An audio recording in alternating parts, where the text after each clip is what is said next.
sun has risen. It is a new day. All eyes now on the nation's capital, Abuja. Welcome to Lagos, actually the nation's commercial capital. I'm Kayode Okikiolu. You have to rub that in all the time. It's historic Inauguration Day, 29th of May. I believe the 7th successive transition and successful transition to power. All eyes are not just on the nation's capital, but right here on Channels Television. Good morning and welcome. I am Bukola Koka. Well, it's good that, the question Bukola asked before we came on air, is it the fourth or the fifth? We're never going to the fifth republic. It's the fourth republic. And I just want to believe that, we're getting there gradually. It's a very wobbly, very unpleasant, very discomforting process. The election is still being contested, but it's not the most contested so far in this republic, is it? Well, some will say this is one of the most competitive.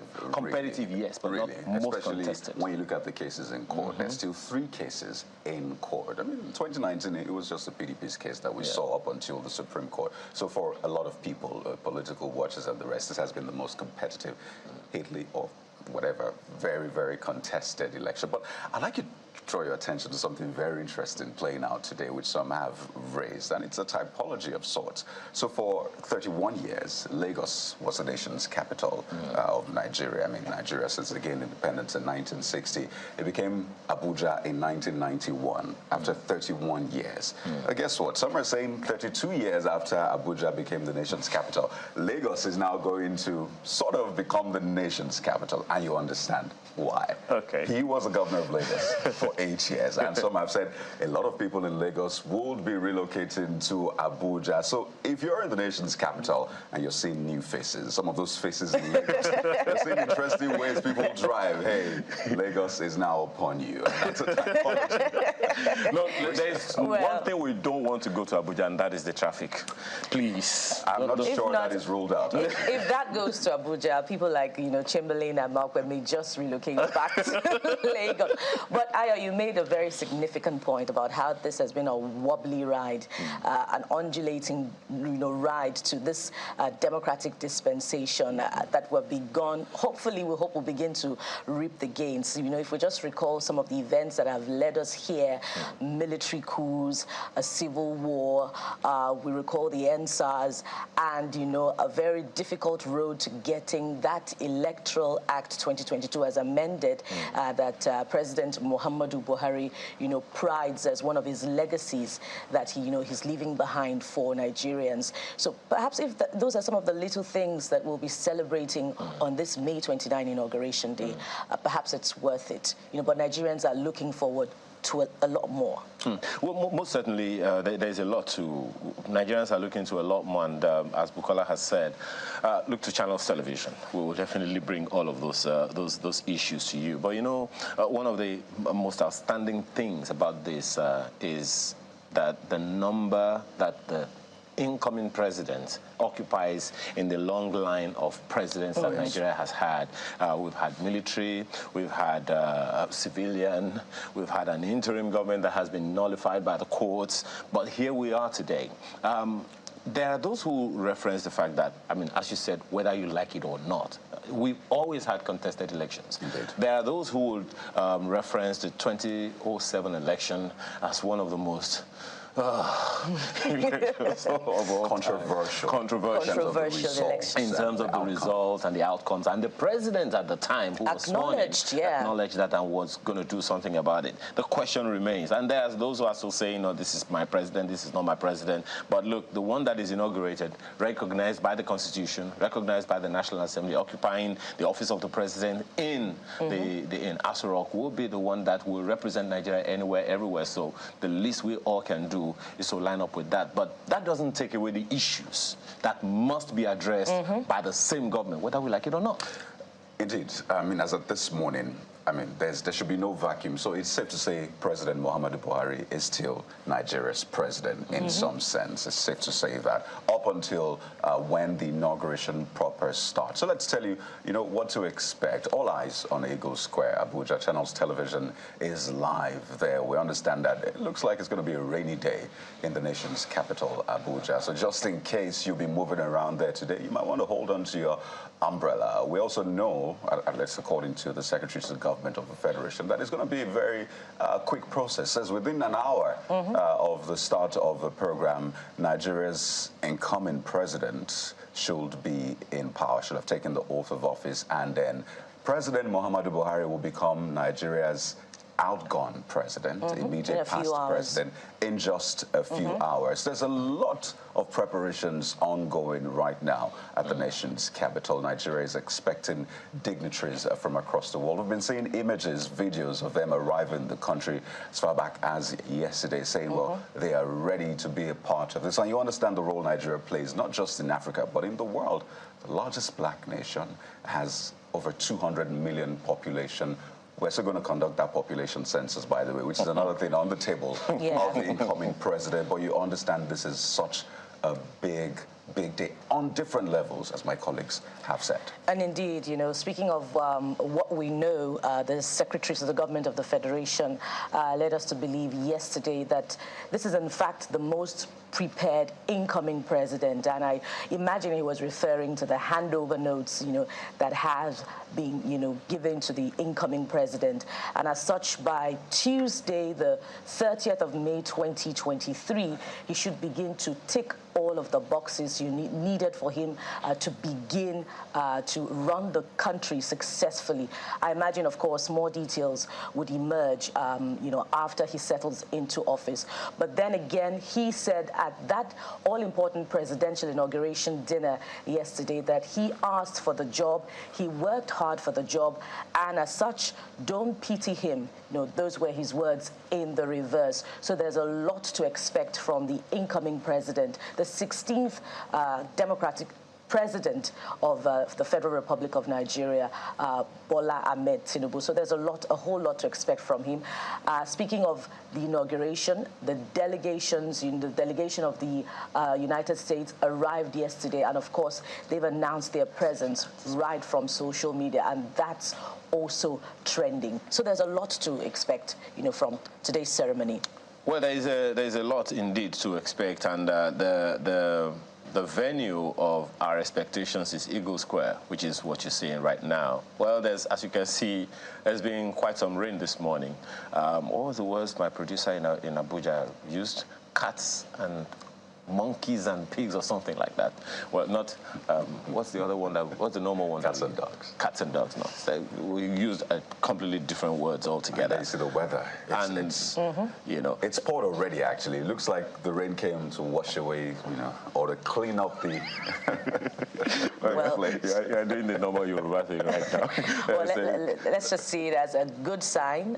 When it showers, it's always showers of blessings. So. Because there's meant to be a parade there, and the parade usually takes place in open air. That's one of the major things we will see. And there's also meant to be that process where the incoming president will, you know, ride in the vehicle around. So just how this would affect, or otherwise, the whole planned process, which has been reeled out, as you said. I mean, we got this program weeks back, the program of events for today. So it looks like the rain also wants to be a major part of this inauguration in the nation's capital. But these are live images from the Eagle Square. And as you can see, the preparations didn't start today. I mean, if you have been following Channels Television on Twitter, you would have seen videos that will put out drone shots of the preparation that have gone on up until this moment. Our colleagues in Abuja are also on standby, and at the most auspicious time we'll be able to bring them in. But we're not the only ones talking about this. Most certainly the papers are looking at it as well. The same way the papers are looking at some of the issues, particularly focusing on this inauguration. Let's take a look at a few of them.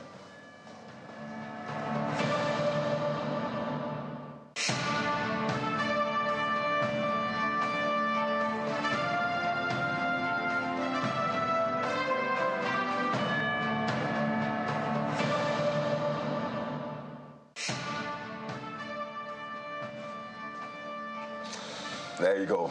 It's a thumbs up right there. The day is getting started. All eyes on Eagle Square, definitely. But let's show you what the dailies are reporting this morning, how they're taking in the news, what is going on across the country. Don't forget, it's not just happening in the nation's capital, Abuja. It's happening in other states that conducted elections, all right, on between February and March, a total of 28 states. But take a look at the Nigerian Tribune. How is the Nigerian Tribune reporting the day? There you go. Tinubu takes oath of office today. And then you see his road to presidency. Abuja agog, all set for his inauguration. Eagle Square takes shape, and you may have seen live images from Eagle Square just moments ago where it has poured heavily. Security forces cordon off 3-arm zone. Governors-elect set for inauguration in 28 states. And you see world leaders arrive. It's clearly a big day, as you can see. Pages 6 and 7 of the Nigerian Tribune has the details, and they see some of the delegations arriving, images of Eagle Square and the president-elect. At this point, he's still the president-elect up until after 10 a.m. When that official handing over takes place. And you see, under the president-elect's big picture, you see, Buhari discriminated against South-South. That's coming from Clark. So it's important to note that amidst all of the pomp and pageantry, there are still real issues that have been discussed. Real issues. Very real issues. So, and you said that the president-elect said Nigerians should not pity him. Yeah. So there's a lot of work to be done. Yeah, we can take a moment to do the inauguration, fulfill all righteousness, as they say. But there's a lot that needs to be done, and that is one of them, you would say.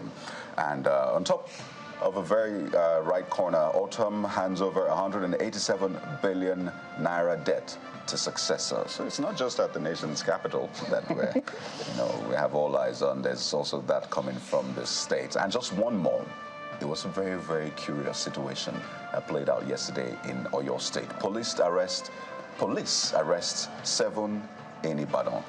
Lagos, as Yoruba Nation agitators attack radio police stations. I mean, that got a lot of people wondering, wait a minute, what is going on? I mean, this is not the Third Republic. This is the Fourth Republic, right? And you see, Akintoye disowns perpetrators. So in case you want more details, page, did I see 102? Wow, there are more than 100 pages of the Nigerian Tribune. Today.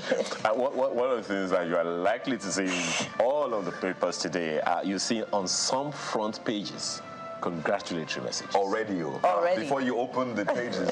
Wow, page 1. I think this is the first time I've seen over 100 pages for this daily. There quite a lot. I mean, for days now, about a week or two now, you've been seeing on the front pages of some papers congratulatory messages. Especially on the traditional media, a lot of congratulatory messages from all parts of the country. So do I still call it the newspaper or a textbook or a compendium? Well, that's the Nigerian Tribune this morning. Well, from the Nigerian Tribune, let's take a look at the Daily Independent. Of course, Kayode, you're right when you say that, they're not losing sight of the real issues, that the president-elect, who will become president in a few hours, will have to tackle. Take a look at the front page and the big story, 80.7 trillion naira debt. Subsidy drain may wobble Tinubu's presidency. Well, we don't know about that, but it's a real issue. But if we went by the outgoing Minister of Works' disposition towards fuel subsidy, he says the Tinubu administration is not going to be dealing with fuel subsidy. That fuel subsidy has been officially removed. So if we look at that in the light of this statement, should we conclude that, fuel subsidy should not be one of the headaches of the incoming government? And should we also factor in that approval of the adjustment to the supplementary budget by the National Assembly, saying that the subsidy regime is extended or something like that? Well, it's the implementation that has been extended.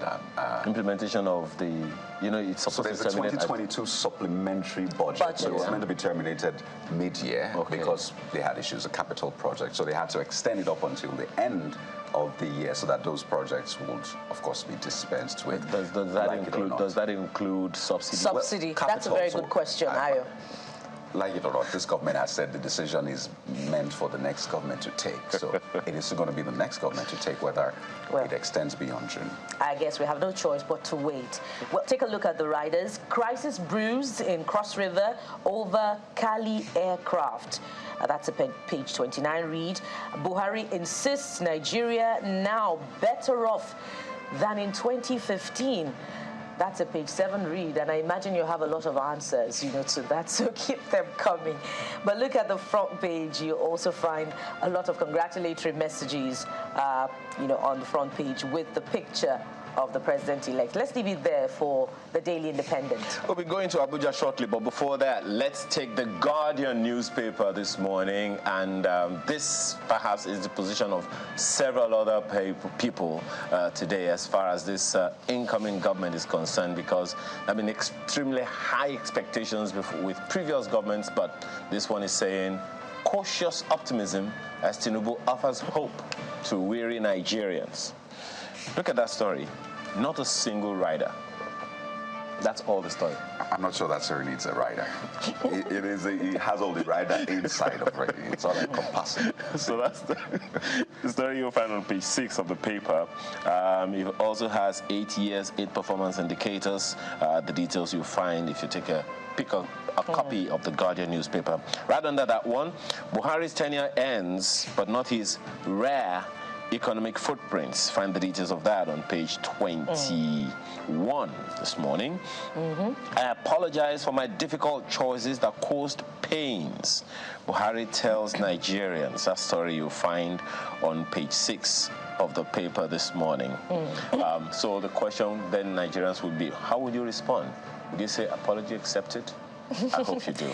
Well, there are no riders, but the front page, one half of the front page, or 1/4 of the front page picture is quite telling, with the 8-year performance indicators right under President Muhammadu Buhari's picture as he departs, climbing into the aircraft. And if it was clear enough, we can see what the performance indicators are. They're not clear enough, but can you just refer to some of them? So when he 80 trillion naira debt, 22% inflation, 133 million people in poverty, 460 naira to the dollar, a depleting that's the forex official rate, as they say. Reserve. That's the official rate, but the black market rate. The rates that a lot of Nigerians have access to is over 700. Well, we understand that there are 4 windows, and Nigerians want just one. They don't want cross-ventilation. Cross-ventilation. But let's also be fair. Some other indicators include the second Niger Bridge, better looking second main Lagos-Ibadan Expressway, the local way to bridge, and a number of other, some of the rail infrastructure and things like that. Those ones too ought to be, but to be factored in. But the question a number of people want to ask is, at what cost did those come? And successive governments have had that challenge over the years. I posted a question. I don't know, was it last week or on Saturday? I was asking the question. Look, every government we have had, we've only praised them after they left office. Is this going to be any different? I guess time will tell. You talked about the Lagos-Ibadan Expressway. I had cause to travel very recently, and the Ibadan portion, is still begging for attention. So that road is not quite done with yet. The Lagos-Ibadan Expressway, up until, because I've had reason to travel there as well, up until close to the toll gate, is as good as done. Even up until the toll gate, because there are no toll gates, but I know, I schooled in Oyo State, I schooled in Oyo Town actually, so I knew where the toll gates were. Even the one in the middle of the expressway at I think I see Ujiri or something like that. Those are all well done. We do not have it done fully till the old Lagos toll gate, where we call toll gate bus stop now, but even to Ibadan, it's better done up until the toll gate in Ibadan than in Lagos. However, from toll gates to Ojo, which connects the road to Oyo Ilorin Road, that's gone bad again, unfortunately. But hey, well, I don't know the name, so I guess that's the portion that I traveled, that I observed, still needs a lot of work. There's a big gully at that portion of the road that hasn't been attended to. So that's left for the incoming administration, but it's really sad, but because it's an inherited project from administration to administration that ought to have been over and done with. We're talking about 300 billion naira contract from the Jonathan administration. But, it's an administration of renewed hope. So we hope for a lot. Good play on words there. Yeah. Well, there you go. You're seeing live images from the inauguration venue, Eagle Square, in the nation's capital. There you see all of the movement. Most of them security operatives. You understand how security will be tight right there. So it's just right there on the screen. That is what you're seeing, live images from the Eagle Square. Just to give you a feel of the atmosphere. Okay, in a couple of hours, it will be filled to the brim. Security will be tight, and the inauguration, the swearing in, the parade, all of that will happen. We understand it shouldn't take too long, because I imagine there's that sense of work that needs to be done also on the path of the government. But take a look at the Vanguard newspaper. The dailies are reporting what is going on in the country. It's a public holiday, by the way, in Nigeria, so a lot of people will be watching us from home. This is what the Vanguard says. Buhari apologizes as Tinubu takes oath of office today. I think it's become some sort of tradition now for, the leaders, outgoing leaders, to apologize. I've seen at least 2, 3, or 4 governors begging for forgiveness. I mean, a particular governor actually went down on his knees to ask for forgiveness. So that's... I find that very dramatic. I'm trying to imagine... Yes, that's the Taraba State governor. I'm trying to imagine the chief executive of an organization that served, and you're retiring or resigning, and you go on your knees and beg.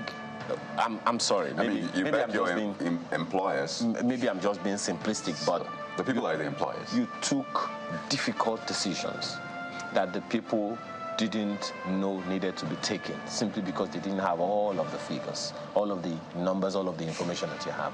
So why beg? If the question to me then will be, if you are apologizing for the difficult decisions you took, did you know that it was going to be painful to the people? Why apologize for difficult decisions that you believe will pay off in the long run? Or why put people in difficulty? I mean, This is the point we also need to make. Difficult Not all decisions. of the decisions made were right decisions. Whether you like, that is the truth. Exactly. So, and I think it's important to actually admit at that point, not always wait up until the end to ask for forgiveness and apologize. Admit it and show that, this is what we had, this is why we made the decision, and then we're trying to make it right. Don't wait up until 3 years. Well, and just to add that, 8 years is a long time, and, just before that 8 years, the elected public officials, committed to what we call a social contract. Yeah. You were elected to make difficult decisions and ensure that those difficult decisions produce favorable results to the people. One of the fundamental responsibilities of government is to ensure that lives and property are secure. And when you don't fulfill your own end of the social contracts, there's a breach, and the people have a right to ask questions. So it's not enough, to just apologize, but there's a question mark on those difficult decisions if they did not produce the desired results. I'm sorry, guys. I mean, we have to close shortly, but the picture in my head is, okay, so I'm a doctor. I administer painful treatment on you. Tell you what? You administer the right treatment. The right treatment. I mean, not all pained you. Not all of them are painful. As far as it's right, I think we can overlook the difficulty. But if it's not, then it's not right. So I don't. Okay, more stories on the front page of the Vanguard. It's going to be a very interesting day, clearly. We have a lineup of guests for you. There's also the question of Nigeria Air right there on the front page. Group drags Sirica to EFCC. You remember that bird that landed in the country last week? Lots of questions about where is the bird? What is going on with Nigeria Air? Is that just audio air, as they say? Because for a lot of people, they don't see anything else aside, some of the signage that was being put out on one of the offices and the bird we saw. What else? What's more? So questions for the aviation minister. As of today, still the aviation minister this morning anyway. But a couple of more stories on the front page, but let's leave it there for the Vanguard. And take a look, very quick look at the Nigerian News Direct this morning. Of course, like others, it also focuses on Inauguration Day. And this is how it is captioned. Inauguration, stakeholders project tough challenges. Quite a number of writers, but let's quickly take a look at them as Buhari hands over to Tinubu, apologizes over rigid policy choices. That's the second apology by our account. Do we accept it? It's still the same apology, actually, just being reported differently. Buhari has set up traps for Tinubu. We don't need Nigeria's wealth to survive. That's ascribed to the incoming First Lady, and that got quite a lot of people talking yesterday, from different sides of the divide. Well, take a look at this one. I feel fulfilled leaving Nigeria better than 2015. Do you agree? Quietness here. Says Nigerians have chosen. Well, I was hoping to get some answers, or one answer. Says. Well, I answered. I conducted the poll. That's a good answer. I am the one asking the questions. Okay. I'm the one answering. Says Nigerians have chosen well as he bows out, laments negative indices, and right under that one, take a look at this one. Zero carbon emission. Well, let's leave that one and just go above the nameplates to take a look at some more stories.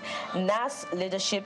I deserve Tinubu APC support for Senate presidency. That's ascribed to one of the contenders for that position from the southeast. That's Senator Osita Izuna. So, well, he hasn't been talking a lot lately. This is one of the very few statements that have been ascribed to him, but we've heard other contenders that have been more vocal about their aspiration. But where will it go?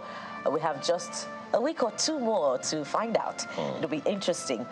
Take a look at the last two at the top of the nameplate. Abiodu's reemergence as Ogun governor is an act of God that's ascribed to a certain individual, Dibasco. Okay. And lastly, how Nigeria loses over 104 billion naira annually to imported energy drinks. Can we, for once? There you have it. The work is cut out for the incoming administration. Can we talk about the things that we gain as well, not just the things that we lose? But, anyway, that's the much of the papers that we can take. But, some of you may have seen those images on the screen of people shoving water. Trying to scoop water away from the carpet. Yes, from the carpet. I wonder where people couldn't have gotten the water vacuum. What's that? I mean, whichever way, just get the water away and ensure that the place is dry as much as you can. Yeah. Well, you know what? The rain, regardless, I get the feeling that it's going to be a beautiful inauguration day. I imagine all of the officials will be undeterred, by the rains, and will just enjoy the day. Well, if you would like to be a part of the conversation, I imagine you certainly would like to be a part of it. And for those of you who are used to the Sunrise Daily Now handle, you can just as well use that one. But then, of course, you can focus on the Channels TV Twitter handle at Channels TV. We're also right there for you. Any comment you put on either of those platforms, we will be able to take for you, just so that you can follow the conversation both here in Lagos and in Abuja eventually when we go there. The images that we've been showing you, they are images from Abuja, the Eagle Square in Abuja, where the inauguration is taking place today. It's the presidential inauguration, but don't also lose sight of the fact that there are inaugurations of several governors all over the nation as well. Our colleagues in Abuja are ready, Chamberlain Markwe and Sheon Okimbaloye. Good morning, guys.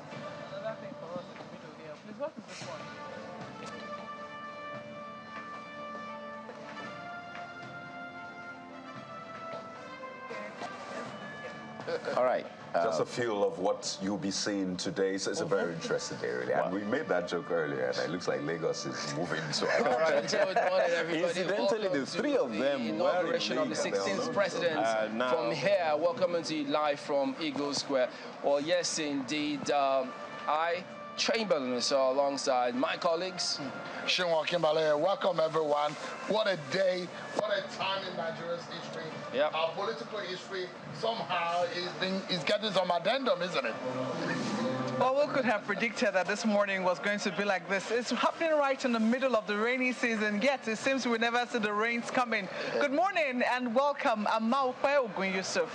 Well, let's just give you a little bit of warning here, because sooner rather than later, all of this place, I mean, the noise, the speakers will be blaring all over the place when they all kick off. Yes, they've been doing some testings, as it were.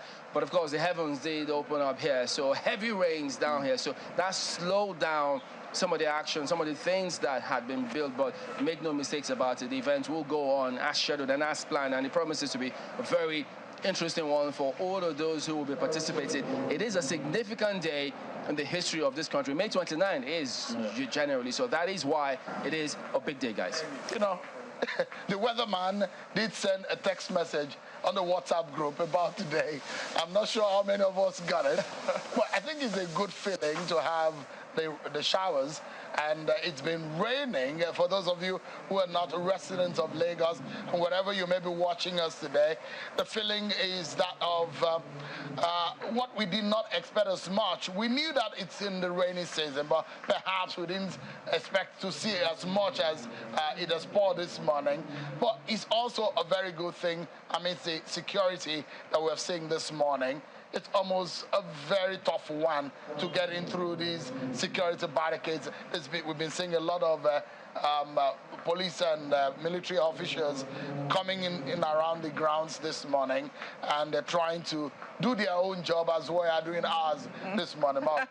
I do not know, just on my way home yesterday, I was just reflecting as to why it would always seem that journalists and security agents never get along. And it occurred to me that perhaps it's because one deals in freedom and the other deals in restriction. Yeah. So oftentimes that conflict will always be there. But somehow we made it through this morning. We made it through the camel's eye. We're all here. We're here very early.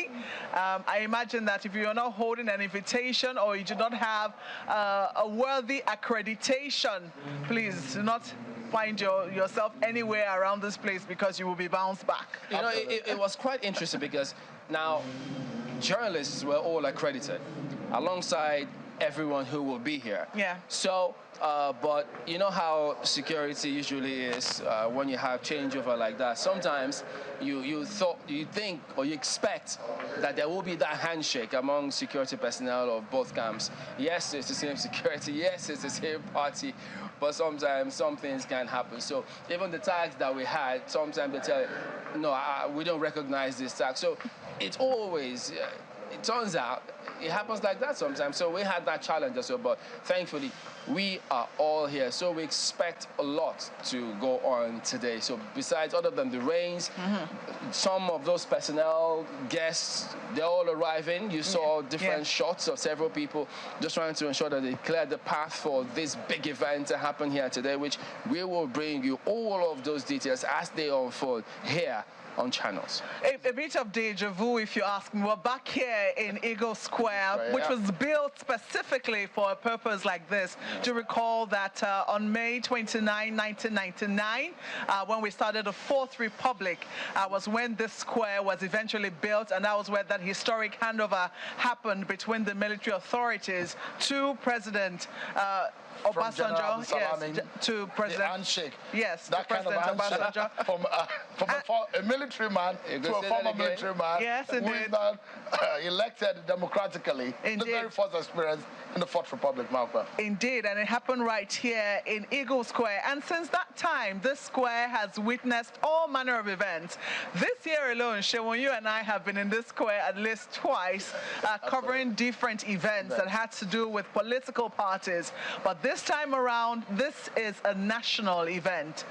This is regardless of what party you belong to. And do not forget that we'll also be having representatives from different heads of governments across the world who will be represented here in the square. And we do know that right behind us, much later today, we'll be seeing soldiers who are going to be also doing a march past.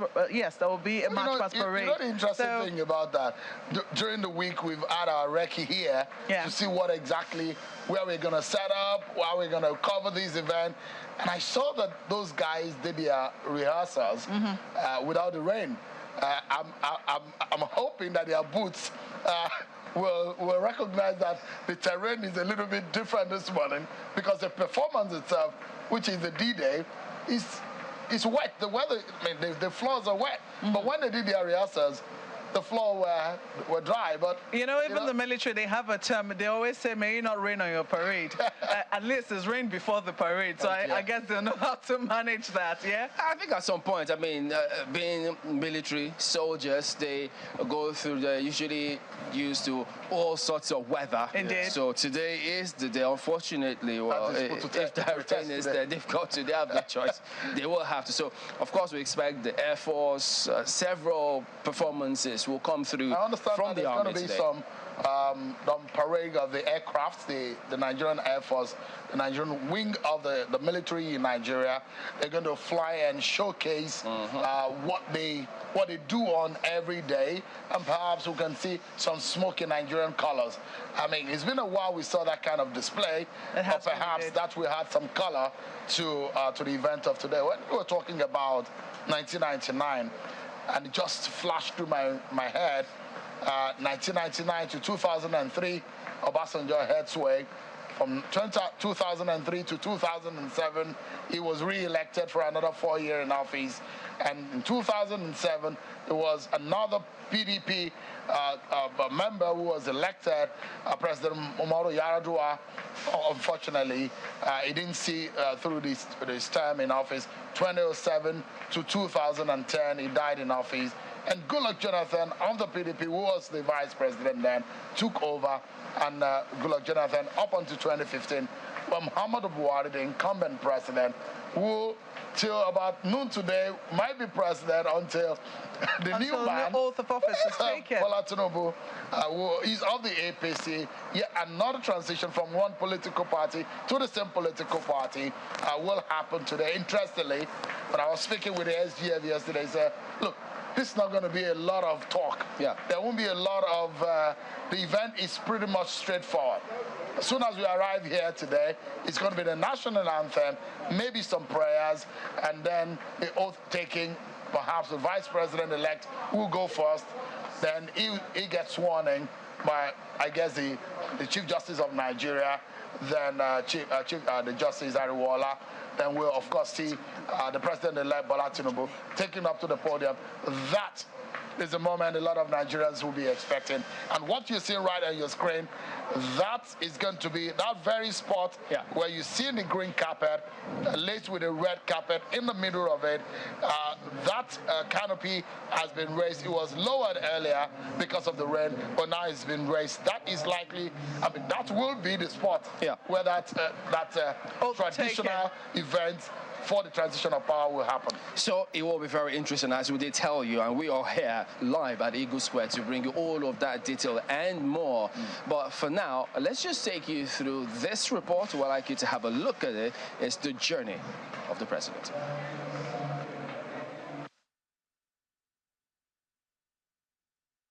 Belong to nobody.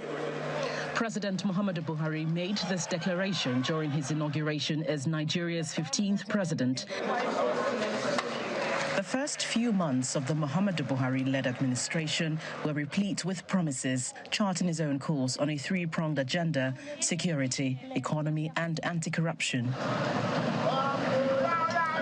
Not only did President Buhari direct an immediate relocation of the military command center to the northeast in an attempt to halt the preponderance of attacks, but he also increased budgetary allocation to the military. With terror activities falling by 2022 below the 2014 levels, the government still grappled with growing banditry and secessionist movement in the southeast. I extend the same condolence to the families and friends of our countrymen, women and children who are unfortunate victims of such senseless arsons, kidnappings, and murders. The progress or lack of progress thereof was no deterrence, as the administration also embarked on a national infrastructure revival drive as part of efforts to get the economy running. It's clear, the evidence is there that a lot of effort is being put in by the government. So if you're going to rate them there, you have to rate them much better, that there has been progress in that area. So really, at the end of the day, you're going to have to look in different dimensions as to how the administration has done. I think overall, it is still a tepid performance. Funding for the Ministry of Works and Housing also increased from 18 billion naira in 2015 to 216 billion naira by 2023. The idea was erected on the quest to unlock the economy and encourage investment in the country, but he failed to stop the debts from piling from 12.6 trillion naira to over 80 trillion naira, and an unwelcome milestone of a historic inflation. If you borrow and invest properly, and there is a way of those ports paying for themselves, because they do have the capacity. If those funds that were borrowed to develop them are not captured into private pockets, or most of them are captured into private pockets. So the idea is like every other idea. I will not judge at the level of ideas or their contribution. It's still too early and it's ongoing. We still have the Lekki port and the rest of them. By 2017, the president's health deteriorated, necessitating a lengthy medical vacation lasting a record 152 days. The years leading up to the COVID-19 pandemic saw shorter visits, and in those intervening periods, the vice president, Professor Yemi Osinbajo, carried on the business of governance seamlessly. The reputational capital of the president grew in 2018 when he apologized to the late Moshood Abiola's family, conferring on him a posthumous award of GCFR and declaring June 12 as the New Democracy Day. The story of the anti-corruption drive of the Buhari-led administration is a mixed bag of opinions. Fighting impunity maybe should take precedence. And we have seen it when we see a public official that was allegedly, stealing 5 billion. And if you really want to fight corruption, you start with people who are related to you. In a chat with Mr. Garba Shehu, one of his spokespersons, the president's belief that he has done his very best for the country was re-echoed. Well, go and look at the space. Buhari has licensed far more private universities in the country than anyone had ever done, had ever dreamed of. My own sense is that we as Nigerians, we don't like our leaders. There will be love at first sight. There will be honeymoon period. When they come in, the honeymoon doesn't last a year. So we are comfortable in our hearts, in our minds. President Buhari will go, Nigerians will yearn for him. Some of the landmark reforms include the passage of the Petroleum Industry Act in 2021, the 2022 Electoral Amendment Act, the 2019 Police Trust Fund Act, and the Not Too Young to Run Bill 2018, among others. Analysts, however, maintain more can be done. For example, the change in the new Naira notes that we issued, it just set everything back to zero for most industries. And they're finding they're having to crawl out of difficult positions that they got into as a result of a poorly managed process. On May 29, 2023, Senator Bola Tinubu will be taking the oath of office, and there will be significant attention and expectations on how he accelerates actions to address the lingering challenges, hopefully aiming to outpace his predecessors. From the presidential villa, Gloria Umezuke, Channels Television News.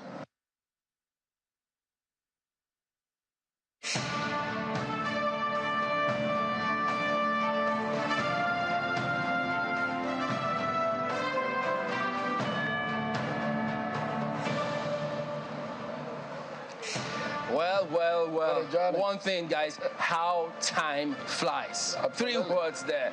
Oh, I thought, 8 years. Just like that. It's gone. And then it's history now. It's got its place in history. And yes, indeed, that May 29, 2015, it was just like this, where we all began. We were also here just going through this same scenario, and you would have thought that, oh boy, and you remember some of the sound bites that came from that venue. I belong to no one. I belong to everyone. Now, I'm going to move to Sambisa Maiduguri, the center of the battle against insurgency. Yeah. A lot of things: fight corruption, deal with issues of insurgency, and fix the economy. Those were the tripod upon which President Buhari's change agenda and the manifesto also was built. But here we are today. And I remember, I think one of his first meetings too, about the MNJTF, the African Union, I think he pledged about 100 million at the time for security in that Lake Chad Basin area, because he wanted to hit the ground running and approach security in a certain way. Absolutely. But you know, everybody has a perspective on how things turned out, and then the history books also have their own share of how things turned out. But guys, Gloria did put together that report, so she's on standby right now to also let us know what is happening. Remember, the president, he's going to be here till handover to the president-elect. So all of those exchange will happen. So both of them, you can imagine the kind of emotions going through both of them now, and even the people around them. So we will bring her to you much later, so she can just give us a roundup, a feel of what is going on out there. So almost palpable in terms of what the feeling might be, guys. Absolutely. I wonder how it also feels for a journalist who has covered, you know, quite a number of, I know she's been with President Buhari, covering all his activities, covering the activities of the presidency and all of. I wonder, do journalists at some point, you know, have an emotion, wondering how he's going to fare and what the new master of Asov Villa is going to be like? I'm just wondering. It'll be interesting to also get her perspective on that. Yeah, have you imagined what it's like for when you move into a certain place like the president, who's lived his life in the villa for 8 years? You know, that feeling when you start unpacking, start packing your stuff and you're getting it out, and the new man is his family. Moving his stuff in, right? Stuff in, and the same place where you have got home for 8 years suddenly becomes, well, that's just how life is, you know, because part of your history. Yeah, and over the week and weeks, we all saw images of different persons in government just calling for their own removal vans, just packing their things and leaving. So different emotions did go through different minds and different perspectives. And by the way, this government, they said that they were going to be working up until midnight. They didn't dissolve the cabinet. Well, I do know for a fact that the president and his family moved into a house they call the Glass House. In preparation for their final exit from the villa, and also in preparation for the preparation of the presidential villa for the incoming president. So it's also interesting to note that those kinds of, will I say, mini arrangements also, interim arrangement, that's the word I'm looking for, also exist for president. So you get that, will I say, time to remove yourself and remove your family and remove your belongings. In some states, because don't forget, I think there's plenty of focus, as there ought to be, on the presidential inauguration, but don't also forget that this will also be happening in a number of states today. At least about 28 states will also be having new governors today as well. And I know that for a number of state governors, some of them had already moved out of their state house. Some of them did the handover yesterday. Oh, really? Benue, for example, did a handover yesterday. And some are leaving it for their SSGs today to do. Kano did his handover too yesterday. So some of them said they were not going to be in the state today. Don't forget, Mark, but when you're talking about an interim arrangement, the Glass House is somewhat a transition place, home for the president and incoming or outgoing, whichever the case may be. The Defense House is also, as soon as you are announced and pronounced president-elect, that is a place where you move into. And we understand that, in fact, you start getting some briefings, a copy of what the sitting president will get onto your Zoom office. It's so interesting. If you're being in an office, whether in civil service or in private sector, when you're taking over from people, I know you've experienced handover notes. You know how it feels when there's a transition process, that official handshake when your successor leaves office and you're taking over. It just gives a very interesting feeling that life itself is transient. Indeed. Power is transient. And that's a reason why those who are in power need to understand that you've got to do your very best and leave a good legacy. Because where you call home today or office will be where you point out tomorrow and say, that used to be my home, that used to be my office. The question is, what will you be remembered for? Absolutely. Absolutely. That's a big question. Yeah, President Buhari said, the villa and those who work around, and Mr. Garba show, indeed said, Nigeria will miss President Buhari. And There's those who have criticized whether or not they want to meet President Buhari. I mean, these are issues for Nigeria. It's interesting when Nigerians discuss two things that I know Nigerians discuss very passionately: their politics and their sports. Oh yeah, emotions all around on those scenarios. Absolutely. And goodness me, they have a way of either uniting or pushing them afar. Yeah. So very interesting it is, and that's why they speak about ensuring that institutions play their key role. The president also gave his farewell speech at that time. And of course, it's a democracy. Ideas will continue. Everybody can never be on the same page. So it's up to us then to see how we can respect all of those perspectives, make our points whichever way they are, respectfully also ensuring that all those other persons who have a thing or two to say are equally heard. So a lot will be expected, or is even being expected from not just today, but hereafter. So, I mean, we all remember what transpired, and after this outgoing president got into office 6 months, almost 6 months, you saw power supply situation. I don't know where you are in any part of the country, if you feel unusual about the transmission in your area, because sometimes if you're not careful you see that it's improved because a new sheriff is in town, nobody knows what to expect, so everybody's on their toes just making sure that things go well. Power, power, power, and we don't have as much.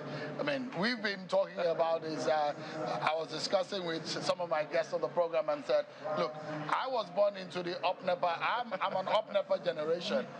And I'm having children now, and they have to also experience what is up-NEPA, where there seems to be interruption of power supply.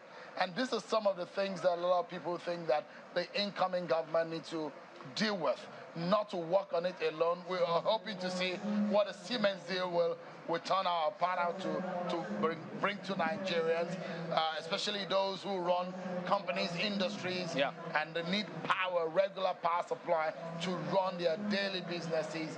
And some of the speeches that we might be hearing here today might anchor on that very important aspect of our lives. Electricity is very crucial. Security is another very important thing that anyone who becomes president, or we know who will become president in a matter of hours now, Bola Tinubu will have to deal with a lot of issues, internal security issues that need to be dealt with. Just to say that slowly but surely, the square is beginning to fill up, believe it or not. I mean, the event is supposed to start for 10, and we're looking at just it's just almost 8 o'clock, 5 minutes before 8, and we can see that guests are already finding their way into the square and are taking their places. Do not forget that the security into this place is going to be, you know, what I say is going to be, is very tight. And there will be a parade here going to be done by the armed forces. That's including the Nigerian Army, the Nigerian Navy, the Nigerian Air Force, and also the police will be doing their parade right here. Much later, we'll be speaking with guests as they arrive into our premises. But Shehu and Chamberlain, as you rightly said, it's not going to be a tea party for those who are going to be taking over the different offices as president and also governors of respective states today. They certainly know that we are in dire straits in terms of the economy and in terms of the things that need to be done. You can see the pictures of the square. Yes, indeed. And you know, looking at that ground, I mean this ground that we are on, because we are coming to you live from here, Eagle Square. So we did tell you sooner rather than later, much later, there'll be a lot of noise coming through from here. All the speakers, the testings will be done, so you'll get to hear some of those filtering in, I might add. But then they will do what they can to mop up what you see there. That's why you saw some images of them cleaning and ensuring that all the water is off. I mean, coming through here, some colleagues did remind us that on May 29, either on May 29 or 30, you usually get this kind of weather, but when the event kicks off, you may not actually believe that it did rain here on this ground. But yes, indeed, the emergency services are all here, just on their toes. I guess it's a good thing that the rain came early. Indeed. So, I mean, just imagine if it had come right in the middle of the event. Oh, dear. But I guess there's a way God does his thing, because he's the provider weather of this kind of thing is natural. So for those who have an understanding of how the Abuja vicinity here looks like, we just showed you what is facing or backing the presidential villa. It's actually interesting that the villa is opposite this place. The road, directly down the road, you get into the presidential villa.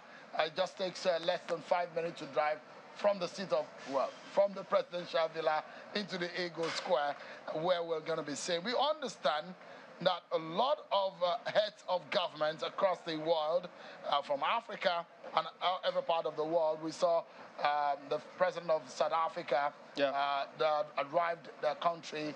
I've seen a few others who have also arrived. The contingent from, I say contingent now, it sounds like when I was covering sports, had arrived from the United States. They call it a very heavy contingent delegation from the United States. We're hearing a lot, right? I mean, that will be coming. The Rwandan president also, we understand, is on ground in Abuja.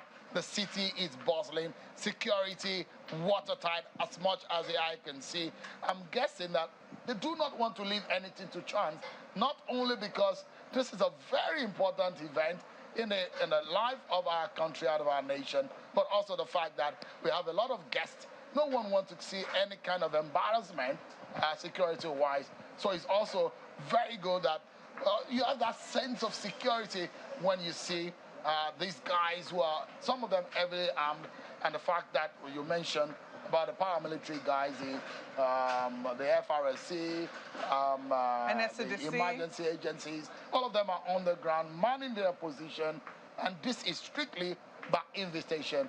If you're not invited, in fact, you can't even walk into this place directly. You have to converge somewhere, and you'll be transported here.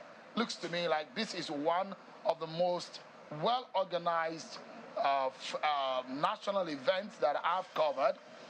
In the last few days, you've seen the manner in which the federal government had put these things together. Looks to me that they're a bit more organized than we've seen in the past. Yes, indeed. And as a matter of fact, that advisory, traffic advisory, was also came through from Lagos and then Abuja as well, where they cordoned off a lot of areas. But we did tell you previously about our correspondent Gloria Umuzuke, who is covering the president, and so she's going to go ahead right now and give us a perspective in terms of what the mood is, what's going on, when do we expect the president, what is happening where you are, Gloria. Thank you, Chamberlain. Well, the mood here, we're live here, of course, at the State House. The mood here is... Thank you, Chamberlain. Well, the mood here, we're live here, of course, at the... When I walked in here, there was another kind of silence that I embraced, and that was one of, something that depicts emptiness.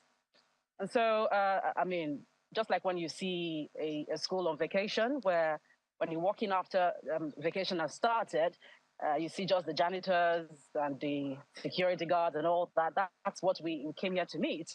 So just say for a few hands, the civil servants, it's quite empty. The State House has been emptied out. Political aides, political appointees, and all of that, the offices are empty. On Friday, I saw them moving earnestly their things into their personal possessions and all of that into bags and all of that. So expectedly so, this morning, we've met empty offices. And we know that even, it could also, I presume, that security details also have been, reshuffled, reposted, and all of that. So I was waiting for the new sheriff, like Chamberlain put it, in a few hours. So the president is currently now at the Glass House. That's a small house where all outgoing presidents, stay, waiting for their final exit, like what is going to happen this morning.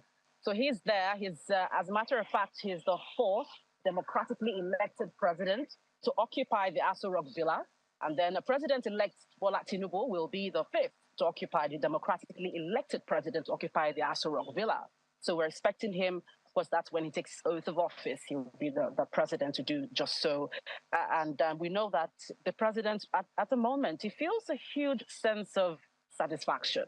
He's made that absolutely clear in the last couple of weeks.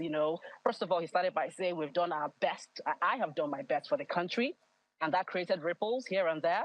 And then we saw in his farewell speech where he said that he's left Nigeria better than he met it.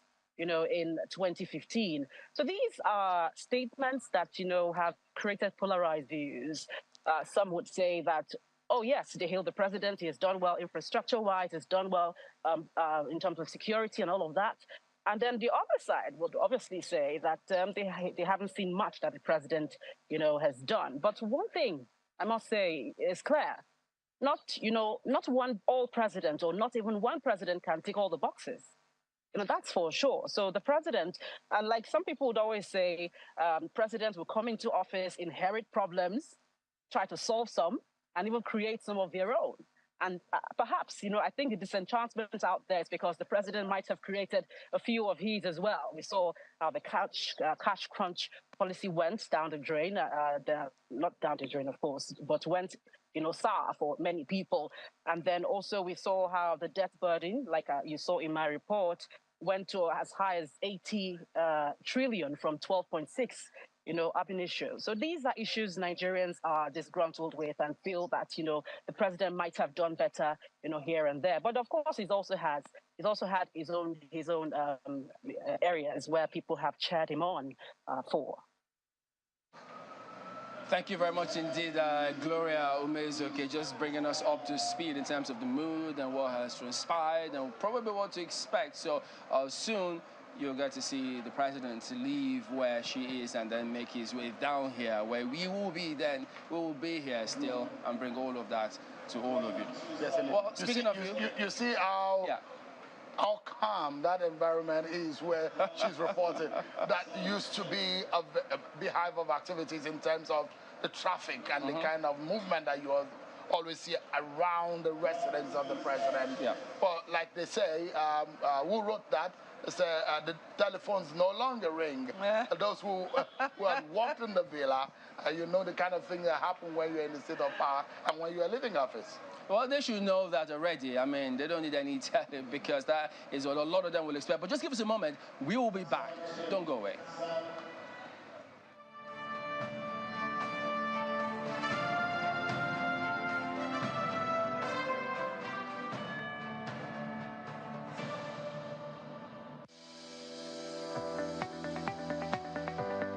The Duchess International Hospital opened its doors in October 2021. The mission of the hospital is to reverse medical tourism. We take particular care here at the Duchess to bring together a combination of the brightest and the best locally, as well as Nigerians in the diaspora who are interested in returning to do very good work for the benefit of our patients here in this country. The good thing is that we have all international expertise here, all international facilities here, international people working here.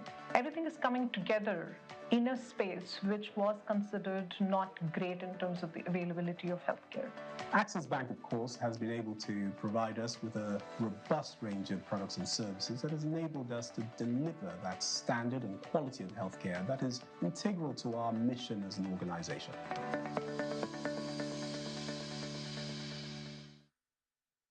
My people, say election don't finish now. You don't elect president, elect governor, National Assembly members, State of Assembly members. But matter see the tribunal. Well, we have to move forward. First of all, the person where you send go office, it be like say you send a message. You suppose they check upon him. You suppose they call him. You suppose they ask him the money where I put for your hand. How you take the manager? Employment, opportunities where you promise me for manifesto. You go do them, I be you no do them.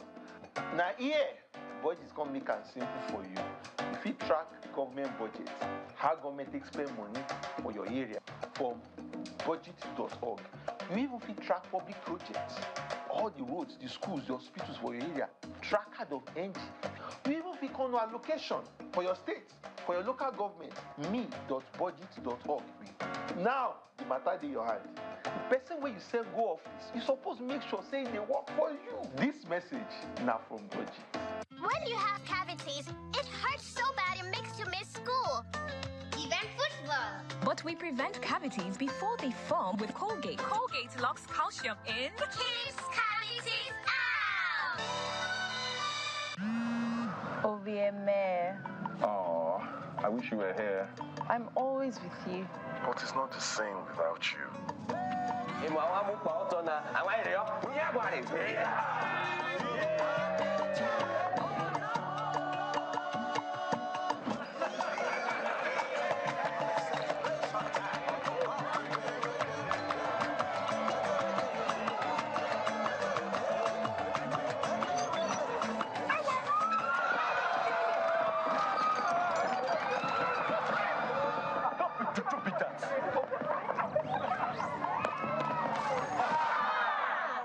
MTN 5G's amazing technology will change how we experience life and the internet. Get ready to encounter the incredible. And remember, no be juju, na MTN 5G.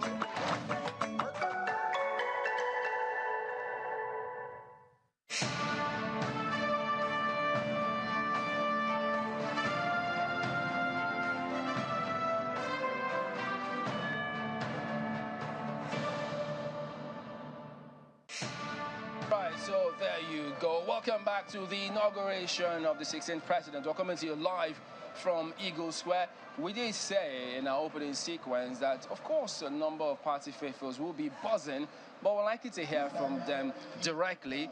And we also did tell you a lot of those noise will filter in because we're here in this ground, so you expect that testing to happen and you will hear some of them. But this morning, we're joined by Senator Benson Masigai, who joins us this morning. Good morning, and thank you for coming on today. Thank you very much. Good morning, Nigeria. How are you feeling this morning? Beautiful. Beautiful weather, blessed day. So what do you look forward to this time? Well, with what the incoming president has emphatically said, a renewed hope to every Nigeria. And with this day that has showered blessing, obviously God has answered that Nigeria will rise again in a new, renewed hope for a better Nigeria.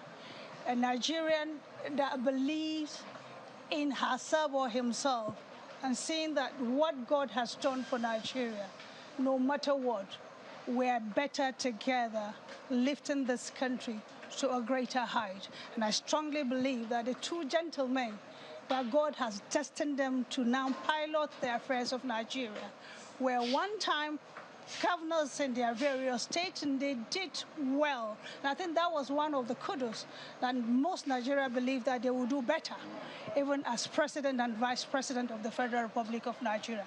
So I am not in doubt that together APC can take Nigeria to a greater height.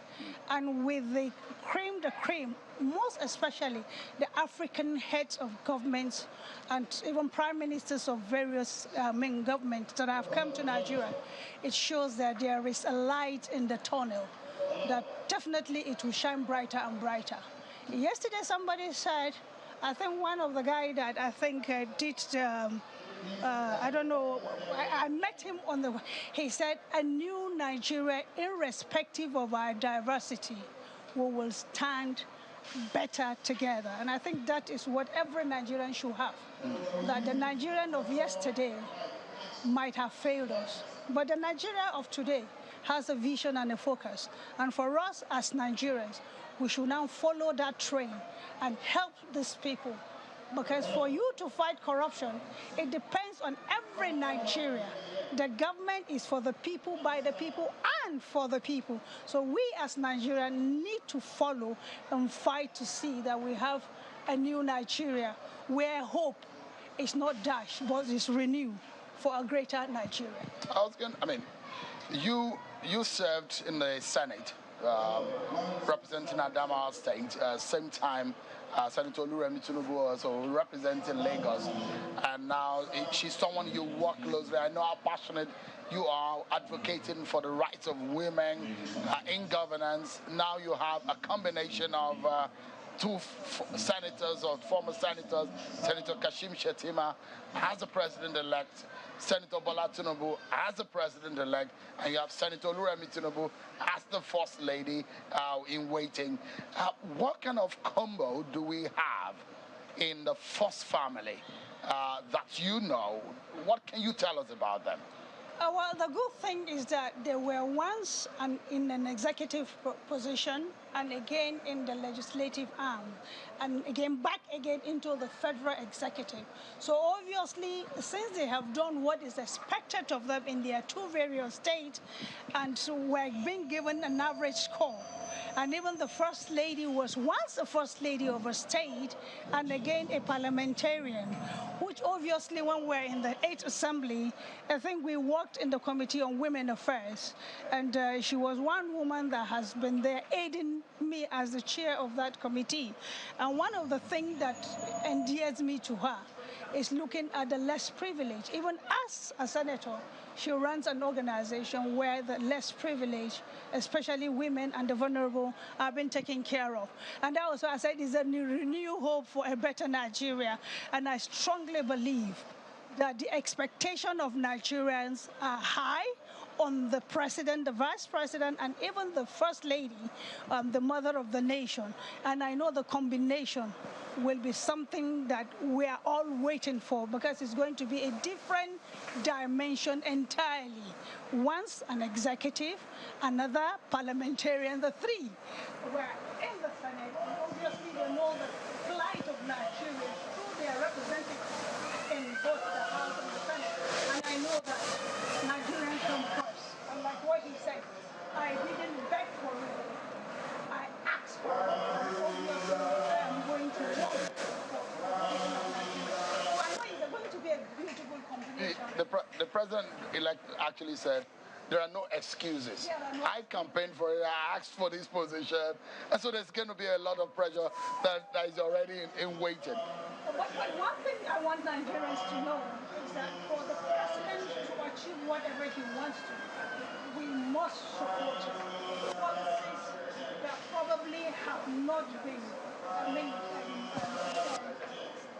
started.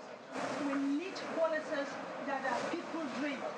But we can't do that policy without taxation, because obviously money, you need to get money to achieve whatever you want to achieve, and I think that is what they have done. We need to, what he did in Lagos wasn't a child's play, so it's not going to be business as usual. It's not going to be business as usual. A lot of Nigerians are looking onto. Some wants to see to their failure, some wants to see to their success. That wants to see to their success and subsume those that don't want to see their success. But I strongly believe that there's going to be a new Nigeria with a renewed hope. And I know that since he said he didn't beg for it, he has to work for it, and he has to meet the expectation of Nigeria. Then we as Nigerians, we need to make the environment conducive for them to achieve what is expected of them for us to be a great Nigeria. Senator, what would you be looking to hear in his speech today after the vote taken? What would you be looking to listen to? Because some people expect that there will be some major announcements today. For you, do you have any expectations of that? Well, my expectation is to see a Nigeria devoid of the insecurity that we have in our country. You can't work or you can't bring in foreign investors if your country is not secured. So security is paramount. Secondly, we talked about education. Education is paramount again for us to move forward. And one thing he said during one of his campaign period, and he said he wants to establish where students can get loan to go to school, and after all, to repay it in due season. But the most important thing now is employment. The rate of unemployment in Nigeria is high. So if we can get a policy that can guarantee foreign investors, because government can't take the chunk of Nigerians into employment. But once if you have investors coming in, then every Nigeria, I don't think we will have this issue of going outside Nigeria looking for greener pasture. But again, Nigeria, like I said, will be great again. So those three areas, my expectation is on security, employment, education, and clear and given policies where foreign investors can come and their wealth and resources will be protected. And many will keep their ears close to the ground and listen through for those particular expectations of yours. We do thank you for coming on, and we wish you all the best, Senator Binta Masigaba. Independence to every Nigerian. It's actually inauguration. Okay, happy inauguration. You're the independent inauguration. But it's a beautiful October day. 1, that's independence. It's independence, Yeah. but I think the 16th president. But we understand the excitement, so it's in the mood, in the spirit of that. So thank you very much indeed for your time this morning. God bless you. Yes, indeed. Right, so there you go. Lots of expectations coming through on that one. So we also do have our correspondent, Kayla Megwa, is somewhere on the ground, also just milling around, just keeping her journalistic nose poking it in the Eagle Square. Hello, Kayla. What's going on?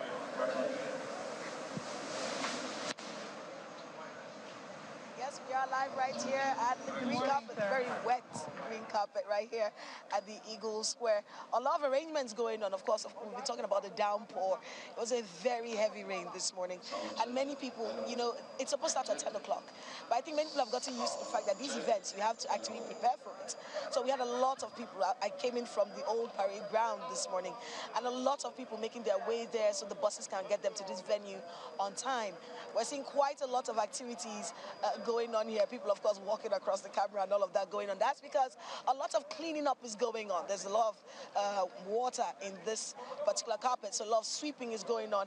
We have seen quite a number of government officials from the outgoing administration here today, outgoing ministers. I even saw Mr. Akinwumi Adesina at some point earlier today, just making his way around. A lot of people just trying to get a feel, you know, of what today's event is going to be. It is a celebration. It's historic. It's one of those situations where you want to be able to say, I was there when this happened, you know. The next 4 years at least will be charting the course for the Nigerian public, and of course Nigerians looking really closely at this particular administration to see what it can offer them the next 4 years. Of course, very interesting elections that we had that has led up till this very day. A sound check is going on right now to make sure that all of that is going on smoothly. This particular stand to my right here was actually collapsed during the rain. At the time when we got here, this stand was actually collapsed, but with the rains, you know, easing off, they've raised it back up, and I see the activities are coming back on track. Quite a number of journalists from around the world here as well. I saw people from the Associated Press, people from all over the world right here at today's event, trying to make sure that they get, you know, every single detail from when it starts, you know, up until when it ends. Like I said earlier, very historic day for the Nigerian people. And of course, Channel TV, we've been here, you know, accredited. Even with all of that, the security to this place is one of the tightest I've seen. We've been doing events at Eagle Square for quite a while, used to the security checks at this point, but however, today is particularly tight.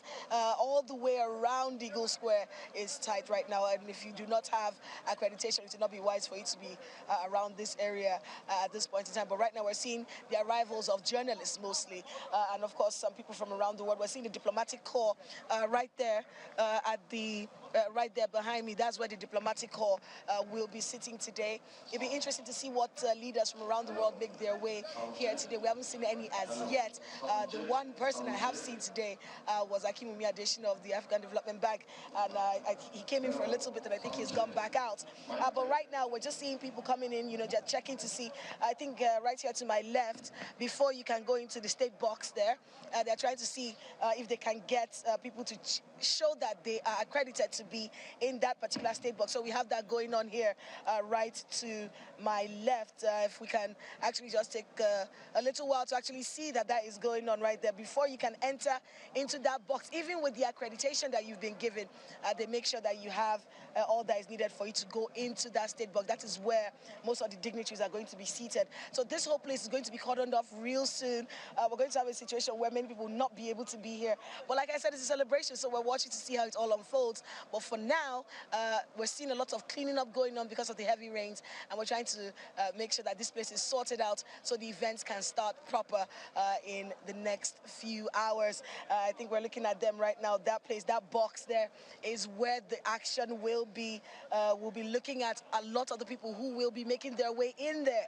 Who will be in that box? What presidents are we expected to see from around the world? That is one thing we'll be looking out for. And then, of course, this particular ground, we hear there's going to be a march past today at this particular ground, so we're looking out for that one. And then this red...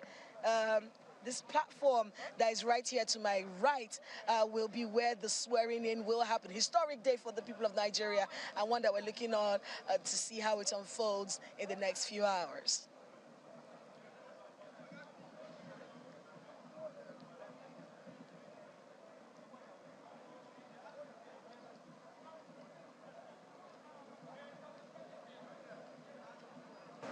All right, thank you very much indeed, Kayla. So very interesting scenarios playing out right there. But yes, indeed, now we've got Honorable Abiodun Falike joining us this morning.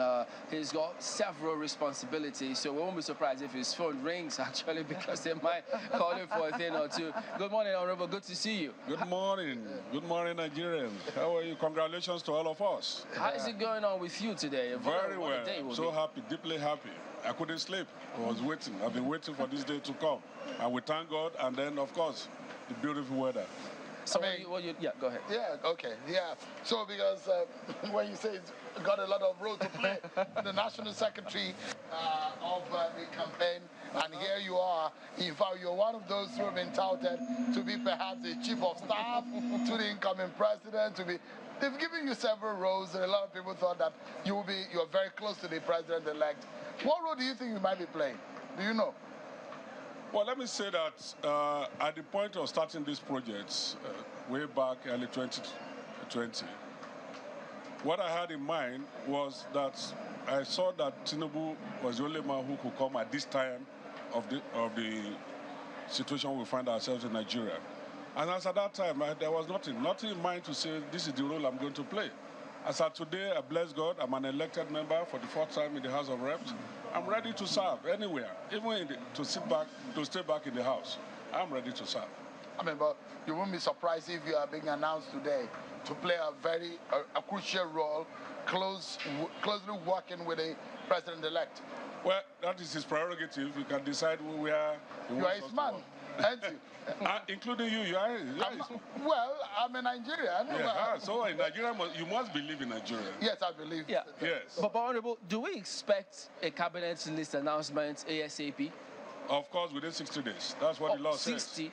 Yes. I thought he wanted to do it differently. Maybe announce it. He can announce any time. I just know that he must do it within 60 days.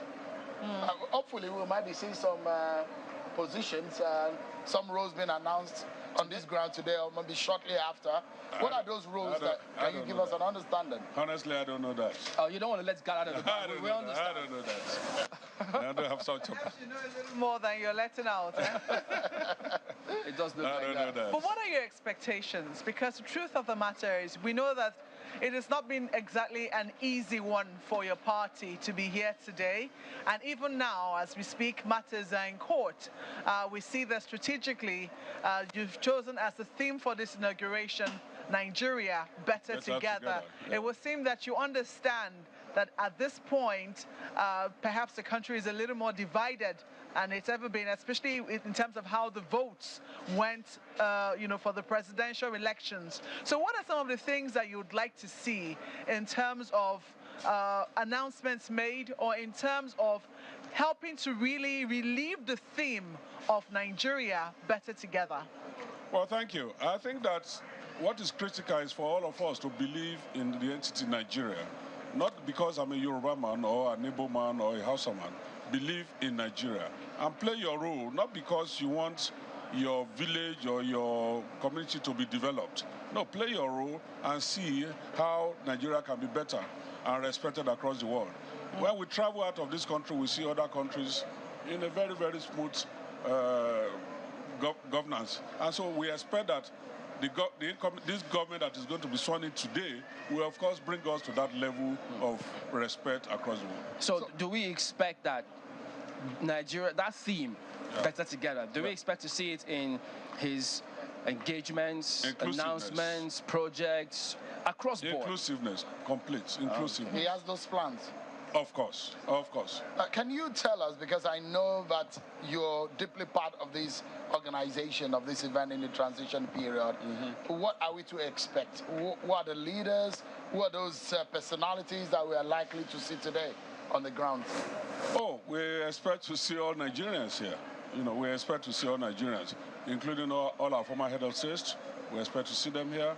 We expect to, here, we have more than 60 foreign heads of states or foreign countries being represented. And so, we are lucky, honestly speaking. We are lucky because we do not expect. Some think that by this time we should be in crisis. But here we are. Everything is smooth. God is really in control in Nigeria. So this is God's project, like my president said. We had issues, we had crises, but God just decided to anoint the person who won, Asiwaju Bola Tinubu. Well, I mean, for your team, because I know when I say team now, I'm using the word technically because the Lagos boys, like you always call yourselves, you've worked with the president-elect when he was governor. You've been in the House. You wanted to be governor in Kogi State. You've seen his support. There's enormous expectations from Nigerians. I hope the Lagos project will not disappoint the Nigerian project. The Lagos, Nigeria will become a Nigerian project. The Lagos man, the city boy himself, has come by the grace of God. Hope is here. He has come to take over the reign of the country.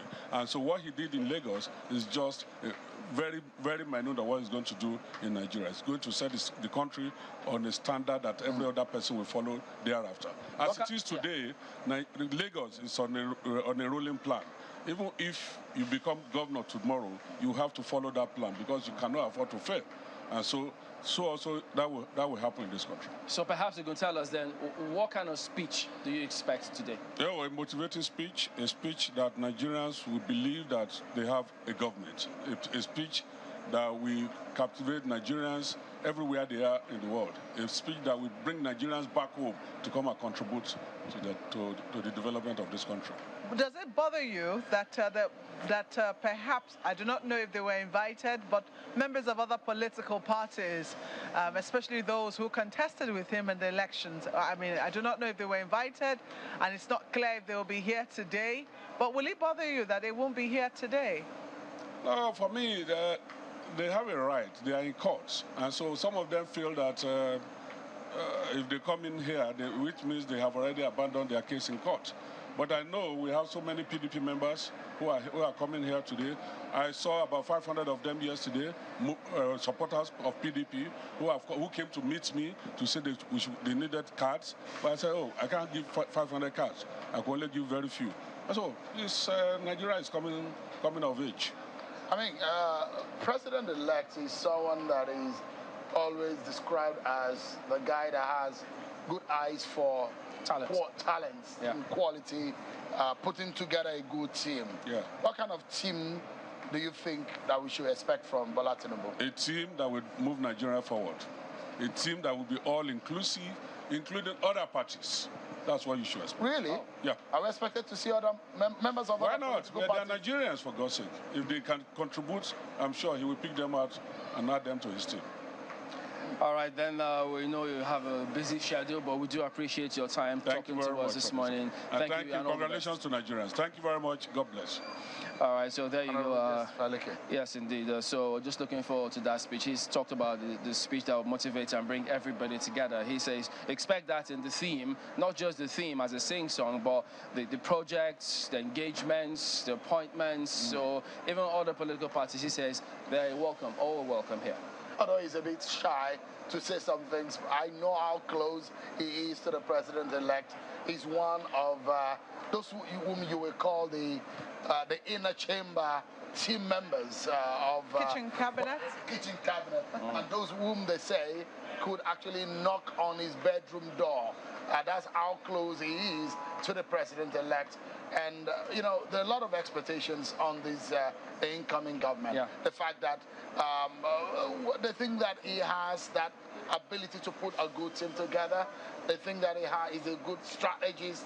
And what I'm looking forward to, Mahokwe, is how he's able to bring in, they call it a cabinet of national unity. If he's able to form that kind of government, it's going to be interesting.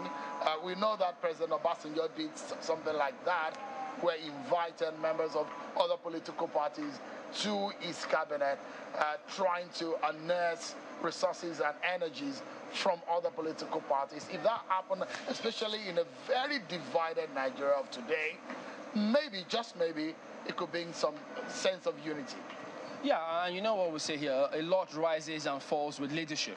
So if he shows the way, you could expect that his followers and supporters and everybody else will be expected to toe the same line, because you don't expect different people to go different lines. So there you go. Look at that. The state box is getting filled up. The dignitaries are all arriving. Would they tell you that it was a matter of time, minutes, before they all began arriving? And there you have it. Some of the key figures, key personalities in this country.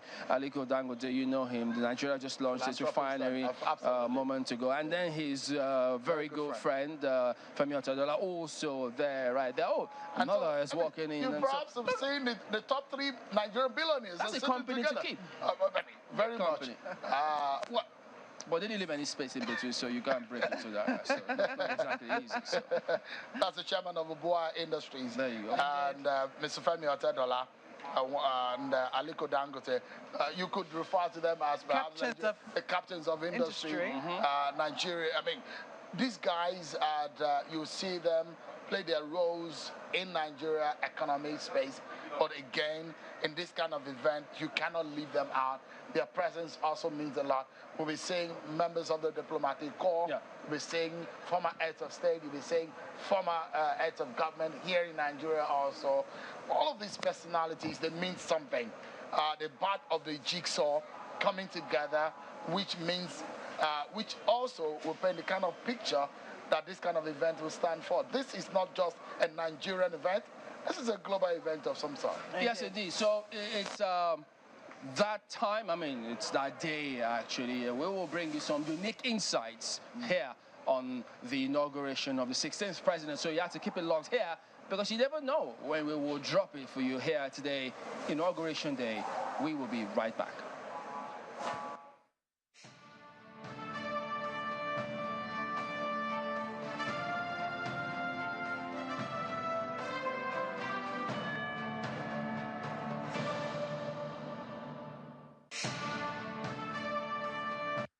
Are you a business in need of an expatriate quota? Perhaps you're from another country in need of a Nigerian citizenship. ECTBs is your one-stop solution. It's an online platform by the Citizenship and Business Department of the Ministry of Interior, where you can now apply for your expatriate quota, acquire a Nigerian citizenship, apply for a business permit, naturalization, and lots more. It's very easy to use, and it's available any day, anytime. Just log on to ectbs.interior.gov.ng or call their customer service on 070-000-99999 for more information.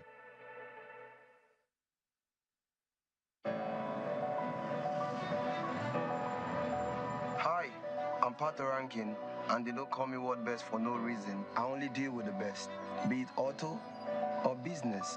100% claim is always guaranteed.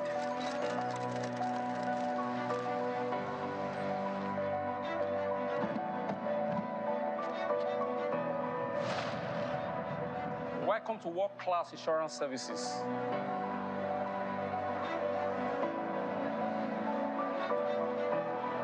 We are Anchor Insurance. Where insurance truly works.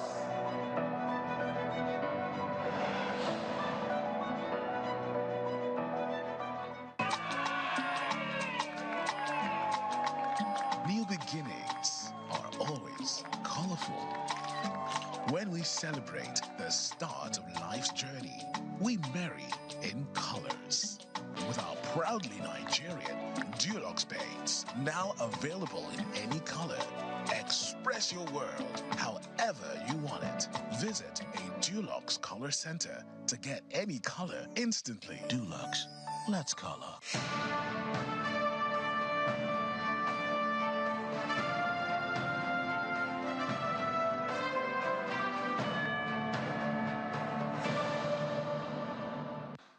Tinubu Bola Ahmed of the APC, having satisfied the requirements of the law, is hereby declared the winner and is returned elected. Thank you.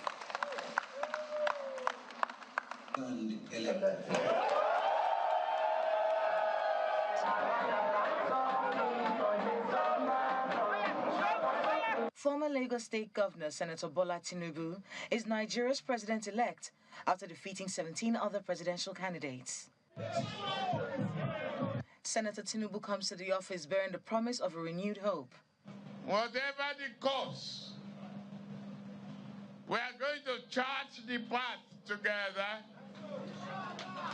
We are going to embark on this journey together. Mr. Tinubu entered Nigeria's political scene in 1992, joining the Social Democratic Party as a member, and eventually securing a seat as a senator representing Lagos West constituency in Nigeria's short-lived Third Republic in 1993. We employ people purely on merit. Following the annulment of the June 12 elections that year, Senator Tinubu joined many who fought for the restoration of the mandate of the late Moshood Abiola as president, forming the pro-democratic group, the National Democratic Coalition.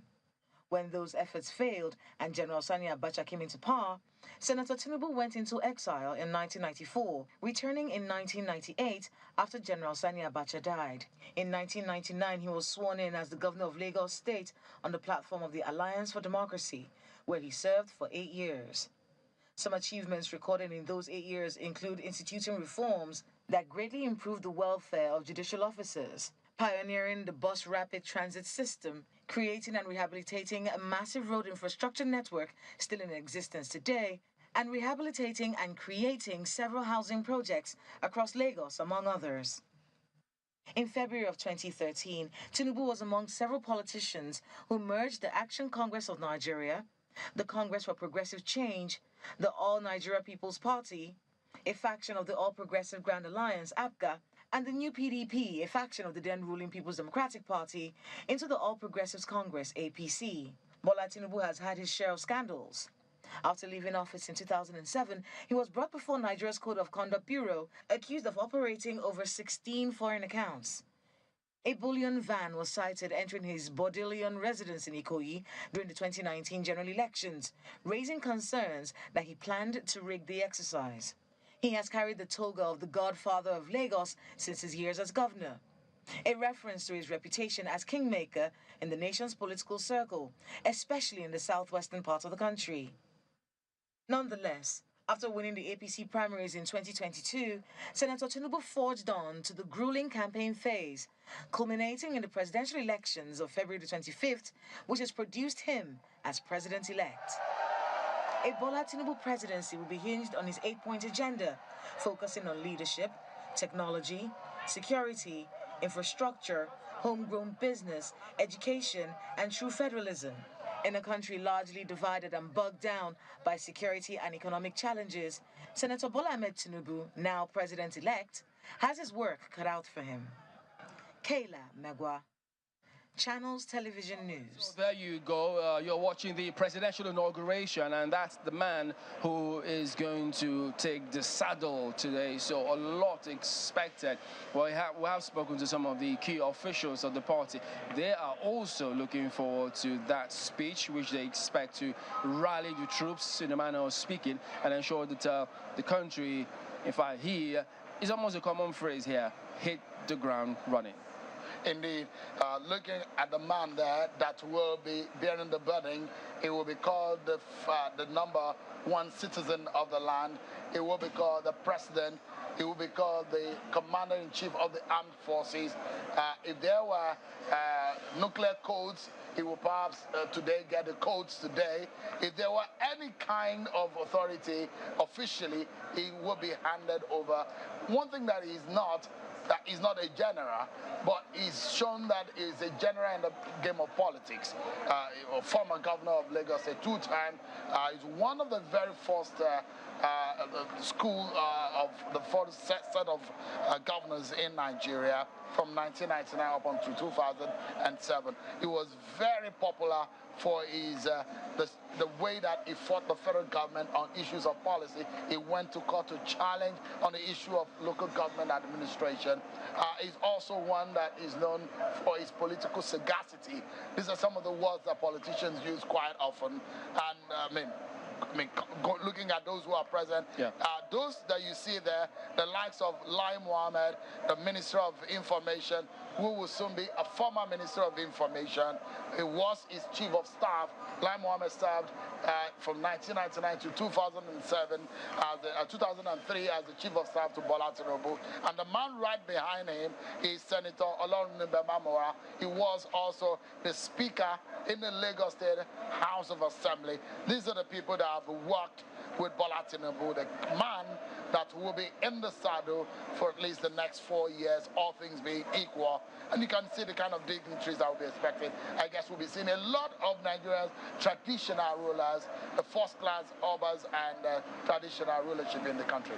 Indeed, Sean, this is the climax of a series of activities that we have been seeing throughout last week. We also saw the investiture of the president-elect and that of his deputy, or also called the vice president, with the rank of the highest orders in the land, the GCFR given to the president-elect, and that of the GCON given to the vice president-elect. And then we also saw much later that there was a lecture delivered on Saturday, delivered by the former president of Kenya, Uhuru Kenyatta, who spoke encouraging the new president to be a father to all.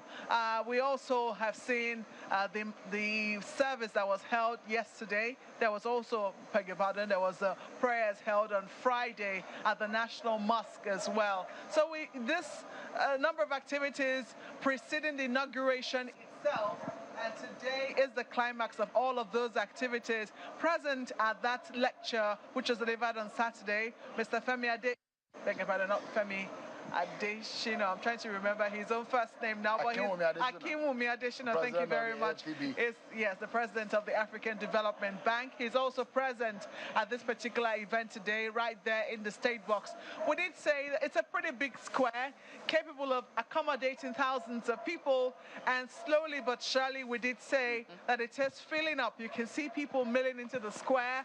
A number of them will have to be taken, will have to go to the old parade ground, where the buses to ferry people down to the square has been provided. But a number of them have access, unfettered access, shall I say, as we did this morning, to be able to come in their own vehicles to the square. And I imagine that some of our VIPs, those in the state box, had that particular kind of access. It might not be, the ground set today might not be as chaotic as we always find it during political party conventions and events, because usually those kind of events are free for all. Everybody wants to make their way, but this one is different. In fact, the security agencies had warned that if you do not have any business or invitation, do not come close to this place. Indeed. And if you see the cordoning, because the Eagle Square here is sitting in the very center of the city, and it's directly opposite the presidential villa. Call it one of the most policed or the most secured place in Nigeria today, and you might be very correct. And that's the kind of atmosphere because of the so there you go. You see Babangana Kingibe, and also I think I can see the chairman of the UBA. Is he? No, that's not Mr. Tony Elumelu. Okay. That's who you're referring to. No, that's not him. But several dignitaries, as you can see. But indeed, Babangana Kingibe, you remember that, you know, the theme which the president-elect has chosen is reminiscent of Hope 93. And it's very interesting that he says Hope Renewed. Remember that Babangana Kingibe was on that ticket with MKO Abiola. And during the tenure of President Buhari, they were conferred with the title. He got that investiture of GCON in recognition of that particular mandate for 1993. Indeed. Chief MKO Abiola was posthumously conferred with the highest title of the land, the GCON. So indeed, he's taken his place up in the state box as he ought to, and he certainly will be wearing more than one hat as a vice president who was never recognized in the land. until President Buhari did recognize their mandate, and perhaps also as a significant member of this, maybe of the party. I'm not very certain now, but I do. Friend of the party. Oh, yes, maybe that will be more appropriate. Friend of the All Progressives Congress, because I imagine that after such an honor is bestowed, controversial as it might have been, he certainly would have, Don't forget that friendly with Bola Tinubu was also elected as senator on the platform of the SDP. That is the same platform in which MQ Abiola was elected. That election is being seen and recognized as perhaps Nigeria's freest and fairest election in our political history. And Babangana Kingibe, of course, is one man that has played a major role. So look at that, Festus Keyamo, SAN, also there today, and then you can see Senator Gbemisola Saraki. Senators, yes, These are sitting members of cabinet. Exactly. They will, in the next few hours, be referred to as former ministers. Indeed, and very soon we'll be seeing marching into the square. It's already happening right now. I always cannot resist the urge to look behind me. We'll be seeing right away the marching into the square of members of the armed forces. They will be taking up almost every inch of the square in preparation for their parade. But yes, we can see more VIPs right there now. BOA BUA group, so Abdul Samad, the richest man in the country and world, as a matter of fact. So they are all arriving, and you're going to hear in the background the rehearsals are beginning to. They're ramping them all up soon because a lot more dignitaries are arriving. Remember, he did say, in fact, Senator Garba, Honorable Faleke, all saying they expect a bigger participation here today. That's the Minister of Mines and Steel, and so several of them will be here or expected to be here today. So they're all making their way, marching to their positions. Chamberlain, we're hearing the sounds of the military march, parade is music that will begin. I mean, as a little boy in the boys' brigade, growing up, this is one sound that you love so much. And they're marching right towards us, it appears as though, but that you're going to see that parade go on here. It's a parade ground, don't forget as well. So you will see a lot of those happening here today. Different displays from different aspects or parts of departments of the military here today. They've been doing their rehearsal. So take a look. That is what we're talking about, which you get to see soon. And we understand that there's going to be a combination of all the sister agencies working together. We can see the police in their rehearsals working with the military band, and they will be involved across all the security agencies. They're taking part in this parade that is hoping to add some color to this event, because the center there that you can see right there is reserved, dedicated for the parade and the show of force and color of the Nigerian military. That is what we understand that center has been reserved for. It's going to be quite a show today. Absolutely. So we may just leave it there for a bit and let you see this display so you can take it all in and appreciate what they've been rehearsing all the while, which will be unfolding as we just take a look at all of them. So promises to be colorful. It usually is.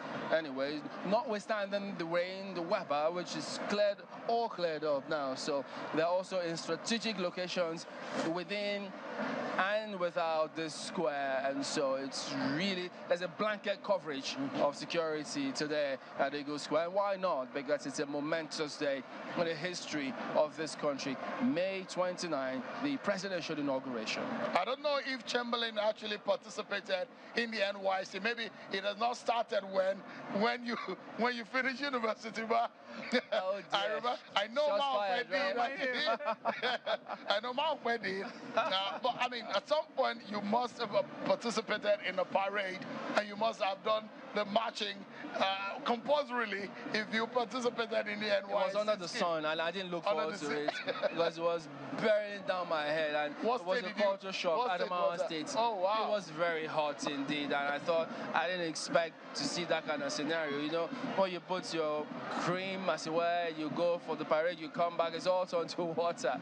But this is a very lovely weather. But if that kind of... Gentlemen, we have to let our audience enjoy this. Absolutely. It's not every day that they get to see this. Lovely. The music band is right in front, leading the parade.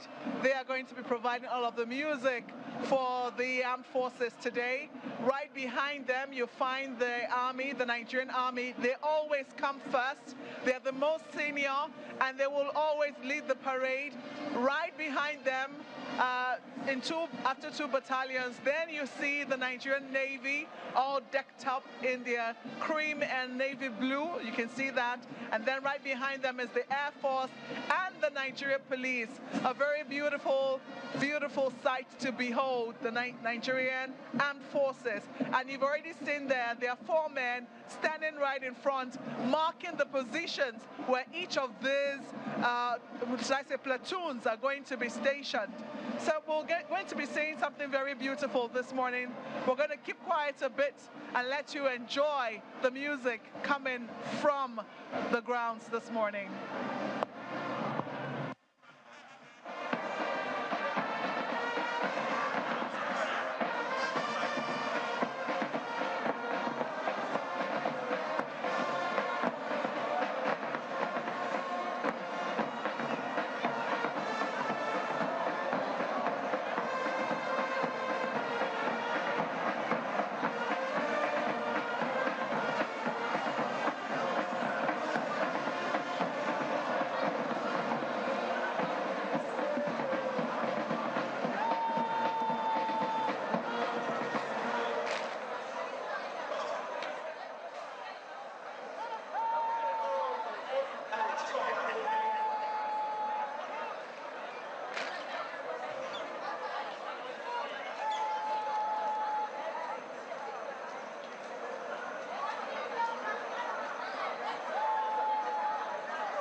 Your Excellencies, most distinguished invited guests, members of the diplomatic corps, your Lordship spiritual and temporal, your Royal Highnesses, senior military and paramilitary officers serving and retired here present, chieftains and captains of industries, members of the press, ladies and gentlemen, may I, on behalf of the Central Organizing Committee, warmly welcome you all to Eagle Square, Abuja, Nigeria, venue for the inauguration and swearing-in ceremony between the outgoing President, His Excellency, President and Commander-in-Chief of the Armed Forces of the Federal Republic of Nigeria, President Muhammadu Buhari, and the 16th incoming President-elect, His Excellency, Bola Tinubu. I am Captain Godfrey Anebi Abakpa, the Assistant Director, Army Public Relations Guards Brigade, the Master of Ceremony of this all-important and auspicious occasion. Anchoring with me are Flight Lieutenant Festus Ezenyi of the Nigerian Air Force and Lieutenant Odunaya Olokodana. And the French interpreters are Mrs. Olubumi Badejo and Mr. Mohamed Tijani. Together, we shall bring to you commentaries as events unfold here. Once more, thank you for coming. We appreciate your distinguished presence here. Excellences, membres du corps diplomatique, seigneurs spirituels et temporels, Vos Altesses royales, officiers supérieurs militaires et paramilitaires en service et à la retraite, ancien chef d'état-major, chef d'état-major de la défense, capitaine d'industrie, invité désigné, la presse, mesdames et messieurs, bonjour. Au nom du comité central de l'organisation de cette cérémonie, je vous souhaite la bienvenue à Eagle Square. À l'occasion de l'investiture présidentielle et la prestation de serment et la passation du pouvoir entre le président sortant, son Excellence, le président Muhammadu Buhari, commandant en chef des forces armées du Nigeria, et son Excellence, le président élu de la République fédérale du Nigeria, son Excellence Bola Tinubu. Une fois encore, soyez le bienvenu. Je m'appelle Mohamed Tijani. Je travaille avec Madame Badejo pour l'interprétation. Merci beaucoup. Je passe la parole à... Thank you very much. A while ago, we witnessed the conducting warrant officer marched the troops onto the parade ground. The troops took appropriate dressing. And we just witnessed a moment ago the conducting warrant officer reporting the state of men and handing over the parade to the parade adjutant for today's historic occasion. It may interest you to know that the conducting warrant officer for this parade is Warrant Officer Abubakar Mani. He was born on 23rd May 1976 in Bedi Town and hails from Rafin Zuru District, Zuru local government area of Kebbi State. He was enlisted into the Nigerian Army on 21st October 1996 as a member of 43 regular intake. He's married and the union is blessed with children. We can see the conducting warrant officer marching smartly to take his position in front of the #1 guard. Mesdames et messieurs, adjudant-chef de parade, défile les gardes au terrain de parade. C'est ce que nous avons vu il y a quelques minutes.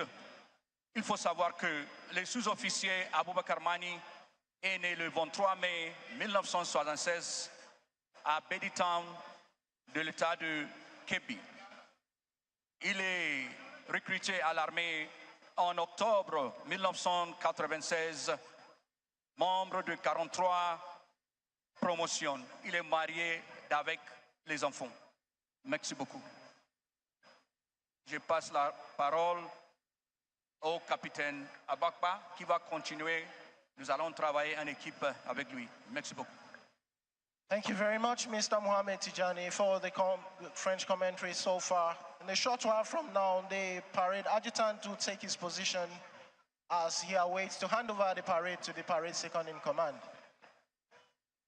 Dans quelques minutes,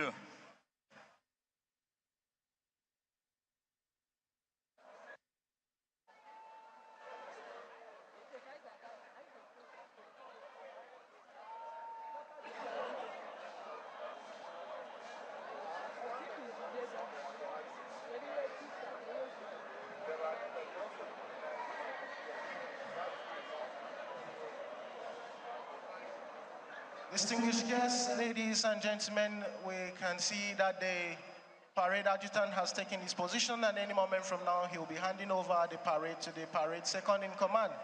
It may interest you to know that the parade adjutant for today's occasion is Squadron Leader Usman Baba Sambo. He was born on 6 March 1992 and hails from Potiskum local government area of Yobe State. He attended Leaders Private School Damaturu and later got admission to Kampala University, Uganda, where he got his BSc in Computer Science and Information Technology. He was shortlisted into the Nigerian Air Force as a member of Direct Regular Course 27 in 2017. Squadron Leader Usman Baba Sambo has attended numerous courses commensurate to his rank, one of which is IT Officer's course. The officer has held numerous appointments, and they are OC Fire Squadron, Movement Officer, and currently the IT Support Officer. He's married, and the marriage is blessed with a child. His hobbies include reading, public speaking, watching, and playing football. Mesdames et messieurs, l'adjudant de parade et commandant de l'armée de l'air, Ousmane Baba Sambo. Il est né en 1992. Il est de l'état de Yobe. Il a fait ses études à Damaturu. Il est actuellement en train de passer le parade au commandant adjoint de parade. Merci beaucoup.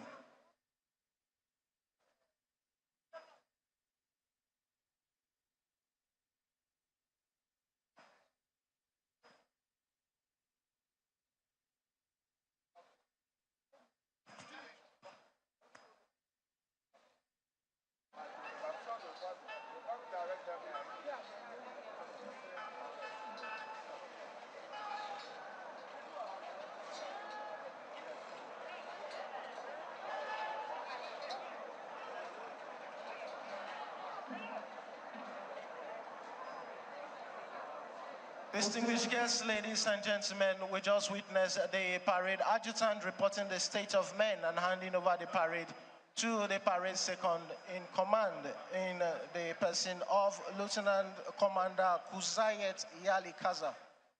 At this point, permit me to now switch over the microphone to my co-compare, Flight Lieutenant Festus Ezenyi, to read the CV of the parade second in command and guide us through the rest commentaries. Thank you very much, Captain Godfrey Anebi Ababa.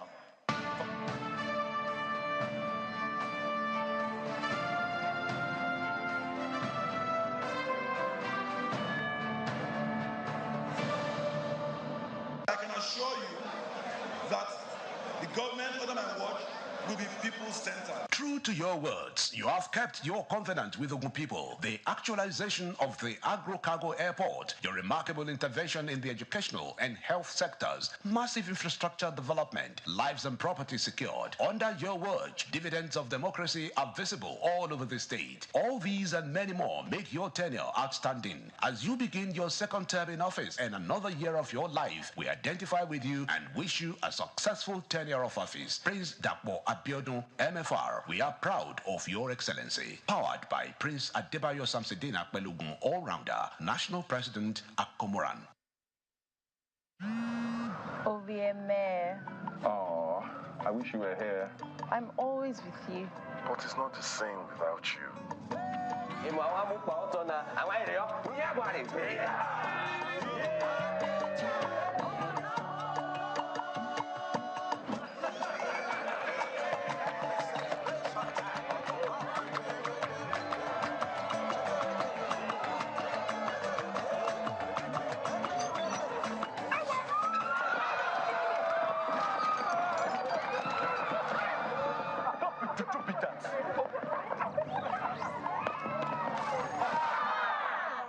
MTN 5G's amazing technology will change how we experience life and the internet.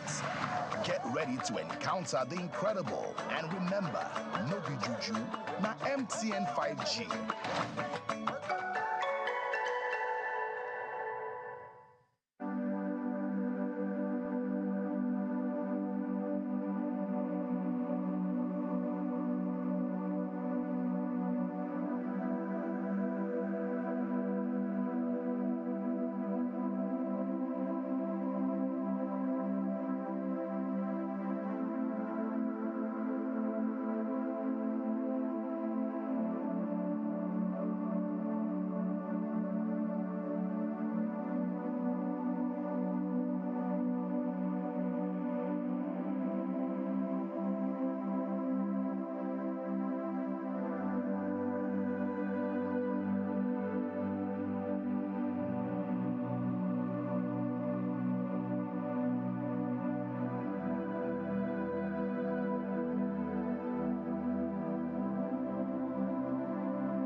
paper, scissors. Rock, paper, scissors.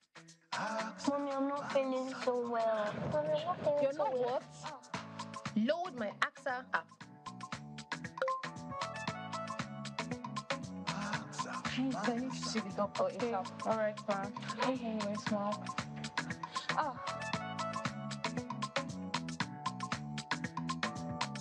Mama, papa, brother, sister, AXA Mansard be the answer. Uncle, auntie, family, and friends. AXA Mansard be the answer. Giving more wellness for less, so yeah. So who no go do? Who get your most, yeah. Enjoy more wellness for less with AXA Mansard individual, family, or corporate health plans. Visit www.axamansard.com or call 0700 AXA Mansard to get started now. So who no go do? Who get your most, yeah. AXA Mansard.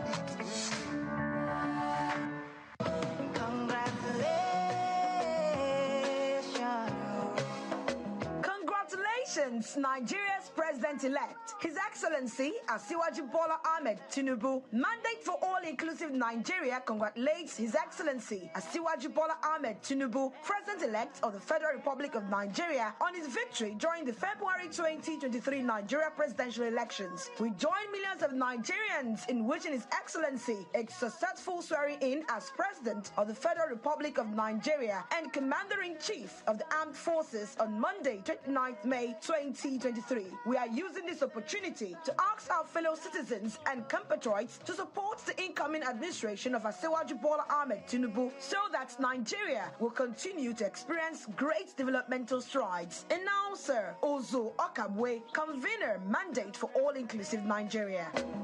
Congratulations.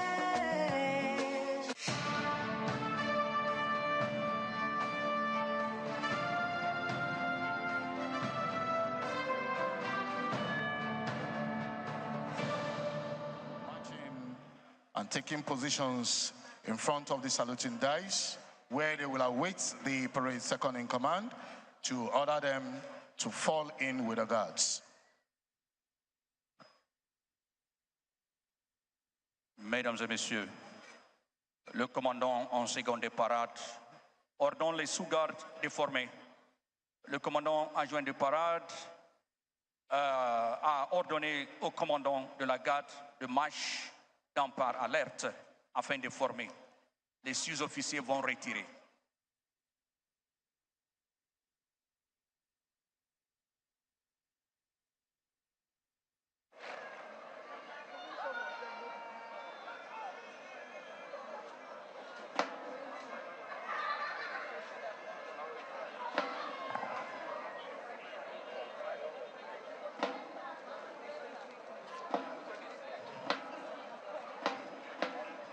Distinguished guests, ladies and gentlemen, the parade second in command has ordered the guard and sub-guard commanders to fall in.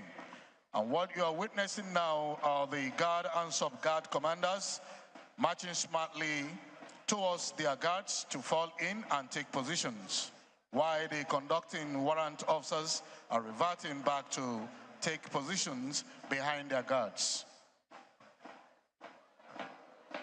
Mesdames et messieurs, le commandant adjoint de parade ordonne aux gardes de marcher d'un pas alerte afin de former.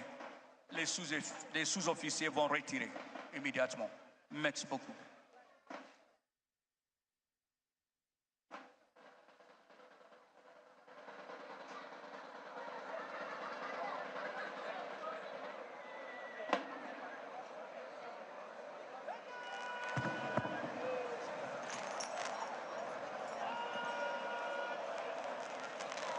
Distinguished guests, ladies and gentlemen, permit me to recognize the presence of His Highness Emir of Bogu Kingdom, Dr. Mohammed Haliru Dantoro, the kingdom bestowed on His Excellency Tinubu Jagaban Bogu, the prestigious title. You are most welcome, Your Highness.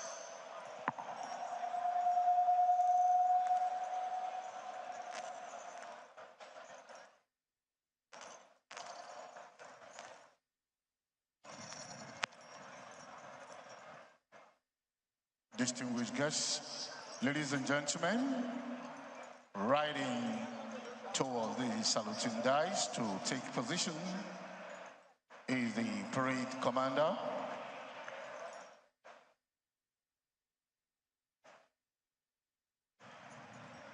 Mesdames et messieurs, le commandant de parade est en train, l'adjoint est en train de remettre le parade au commandant de parade. In a very short while, the parade will be handed over to the parade commander.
Distinguished guests, ladies and gentlemen, the parade second in command just handed over the parade to the parade commander, and he's riding smartly to take his position beside the #1 guard. It may interest you to know that the parade commander for today's historic occasion is Lieutenant Colonel Salim Yusuf Hassan, who also doubles as the commanding officer, 7 Guards Battalion, Lungi Barracks, Maitama. Mesdames et messieurs, le commandant de parade de ce matin est le lieutenant-colonel Salim Hassan. Cela peut vous intéresser de savoir que le commandant est également le commandant du 7e bataillon de garde à la Karsan de Lungi, Maitama, Abuja. Thank you very much. Your Excellencies, distinguished guests, ladies and gentlemen, please permit me to recognize the presence of the President of Dangote Group of Companies, Mr. Aliko Dangote. You're welcome, sir. May I also recognize the presence of the President, African Development Bank, Dr. Akinwumi Adesina. You're welcome, sir. Distinguished guests, ladies and gentlemen, with a sequential transition of the parade now complete, any moment from now, the parade commander will take his position in front of the guards and give orders for the color party march on parade. Mesdames et messieurs, dans quelques minutes, le commandant de parade va ordonner aux escortes de drapeau de marcher et prendre leur position au terrain de défilé ce matin. Merci beaucoup.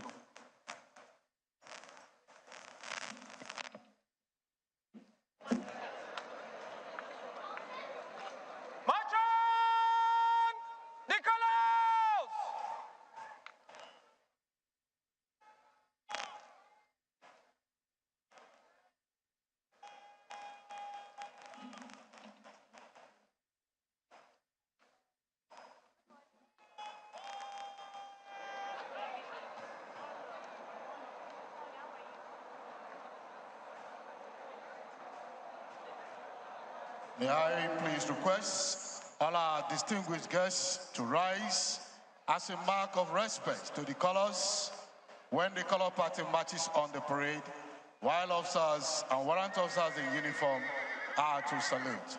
Thank you.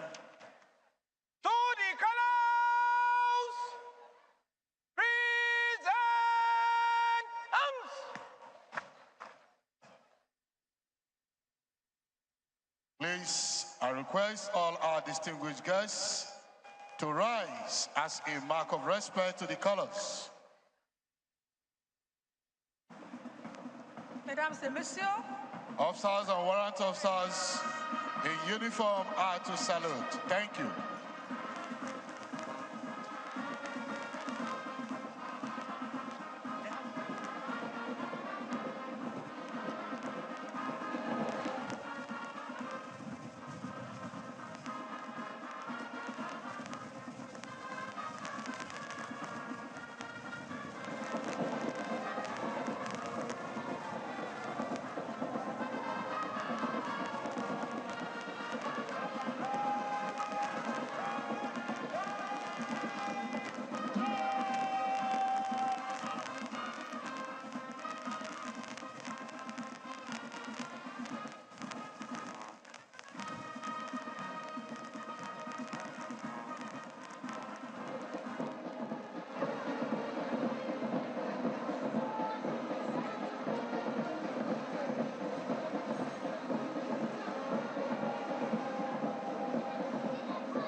Mesdames et messieurs,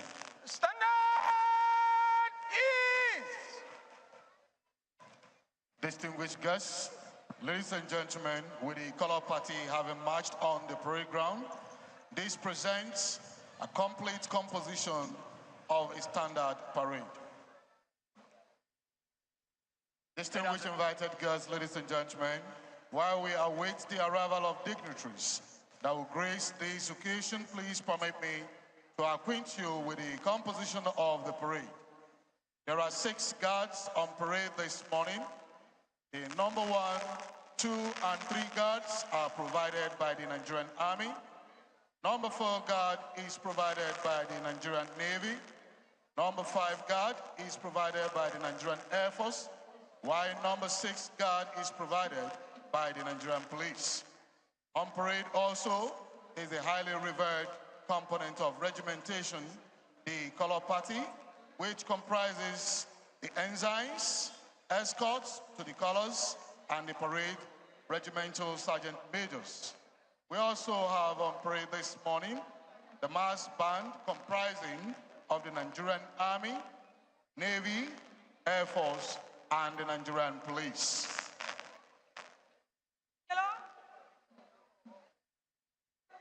Mesdames et messieurs, lorsqu'on attend la réalité seront bientôt ici, permettez-moi, parade de ce matin, garde numéro 1, 2 et 3 viennent de l'armée du Nigeria. La garde numéro 4, composée de la marine nigériane, et la garde numéro 5, l'armée nigériane, tandis que la garde numéro 6, composée de la police nigériane. La bande chorale vient des forces armées nigérianes et de la police. Merci. Distinguished guests, ladies and gentlemen, to continue with the remaining procedure, may I now hand over to my co-compare, Captain Anevi Ababa. Thank you very much, Flight Lieutenant Festus Ezinyi Mrs. Olubumi Badejo, for the commentaries so far. Your Excellencies, most distinguished invited guests, senior officers, ladies and gentlemen, this is announcing the arrival of the Commander Guards Brigade.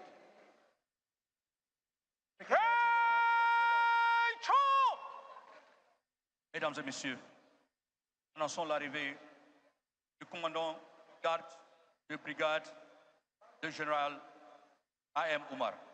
Son Excellence, soyez le bienvenu.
Mesdames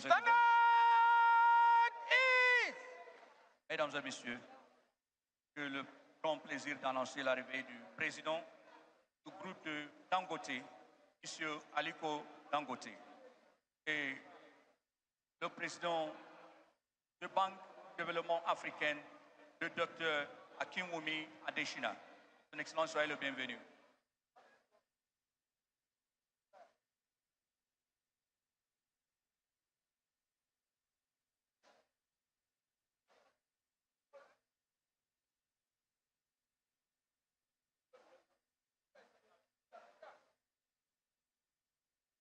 Distinguished guests, ladies and gentlemen,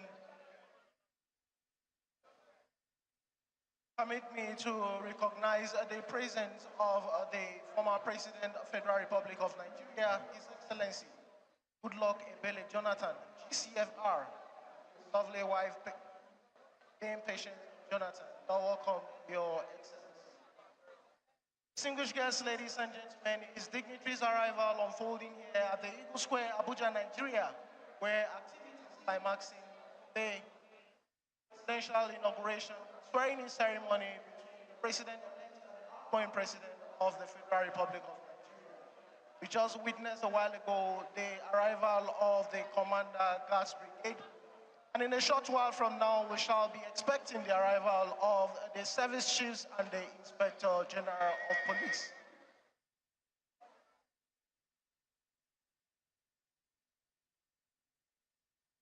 As we await the arrival of the service chiefs, please permit me to acquaint you with the CV of the parade commander for today's occasion. It may interest you to know that the parade commander for today's occasion is Lieutenant Colonel Salim Yusuf Hassan. Was born on the 6th May 1984 in Kano Town. He hails from Fage local government area of Kano State. He attended Kano Capital School for his primary education. Distinguished guests, ladies and gentlemen, this is announcing the arrival of the service chiefs and the Inspector General of Police.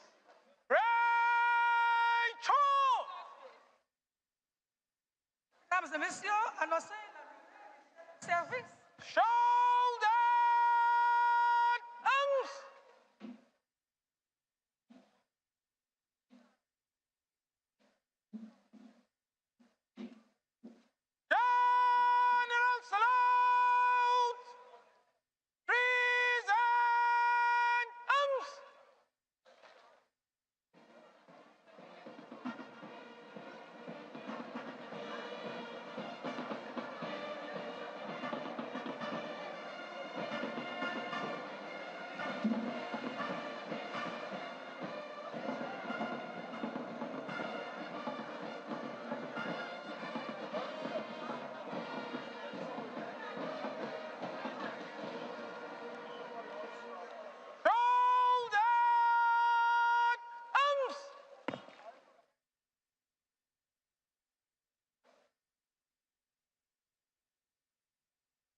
Your Excellencies, distinguished guests, ladies and gentlemen, a while ago we listened to the general salute that heralded the arrival of the service chiefs and the Inspector General of Police.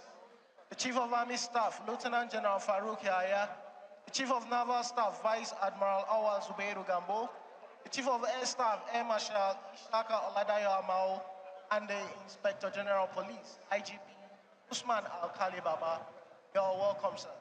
Mesdames et messieurs, j'ai l'honneur d'annoncer l'arrivée du chef d'état-major, le lieutenant général Farouk Yahya, le chef de la marine, le vice-amiral Awal Zubeiru Gambo, le chef de l'armée de l'air, le maréchal de l'air Ishaka Amao et l'inspecteur général de la police, Ousmane Al-Khali Baba.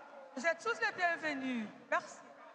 Thank you very much, Mrs. Olopomi Badejo. Distinguished guests, ladies and gentlemen, it's still dignitaries' arrival unfolding here at the Eagle Square, where activities climaxing the presidential inauguration and swearing-in ceremony between the president-elect, outgoing president of the Federal Republic of Nigeria.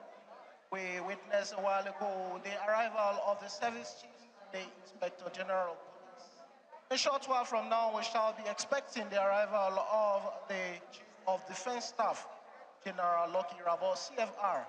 As we anticipate his arrival, permit me at this point to switch over the microphone to my co-compare, Flight Lieutenant Festus Ezenyi. Thank you very much, Captain Godfrey Ababa. Distinguished guests, ladies and gentlemen, here events unfolding at the Eagle Square, Abuja, is the presidential inauguration and swearing-in of His Excellency President-elect Bola Tinubu.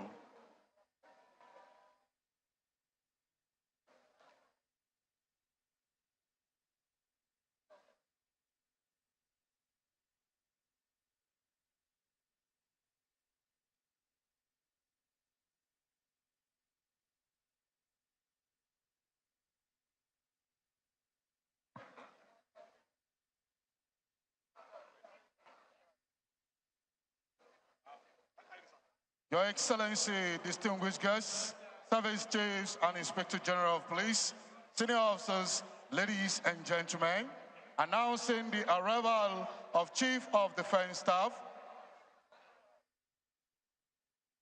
General Lucky Irabo.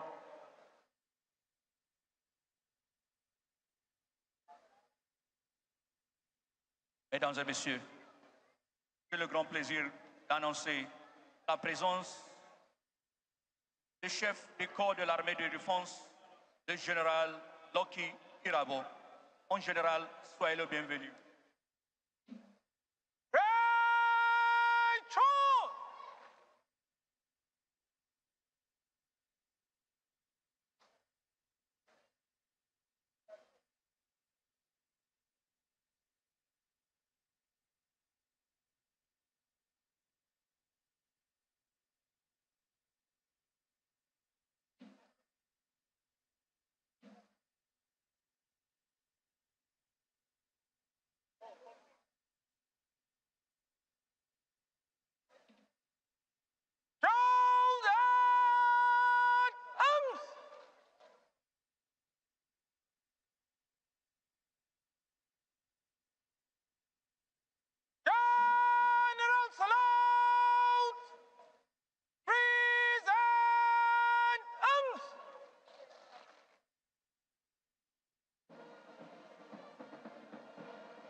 general salute we listened to a while ago heralded the arrival of Chief of the Defense Staff, General Lucky Irabo. You are welcome, sir. Mesdames et messieurs, la salutation générale que vous avez écoutée était pour annoncer la présence du chef du corps de l'armée de défense, le général Lucky Irabo. Mon général, soyez le bienvenu.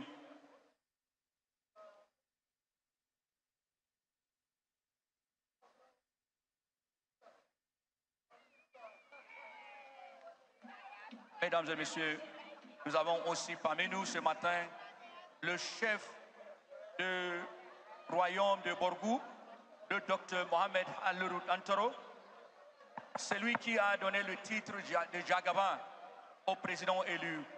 Voilà pourquoi on l'appelle Jagaban.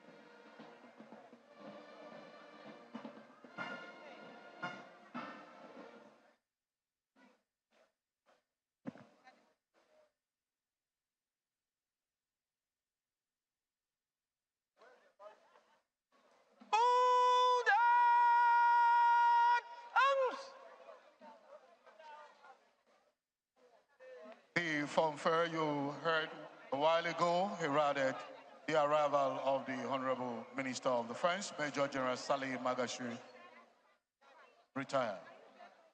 You're welcome.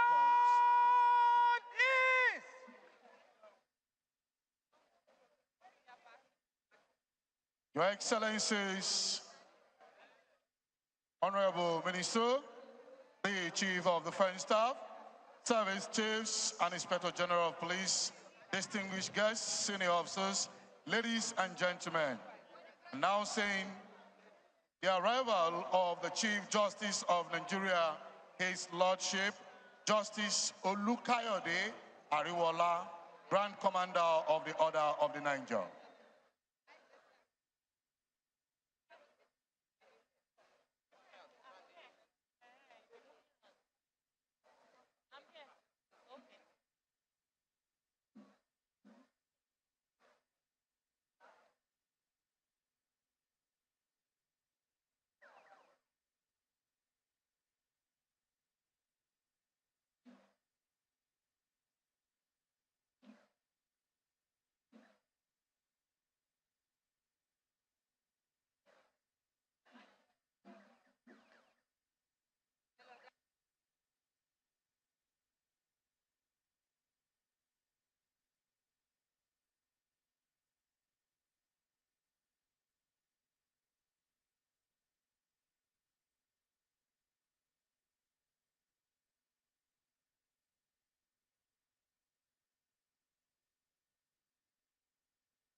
Mesdames et messieurs,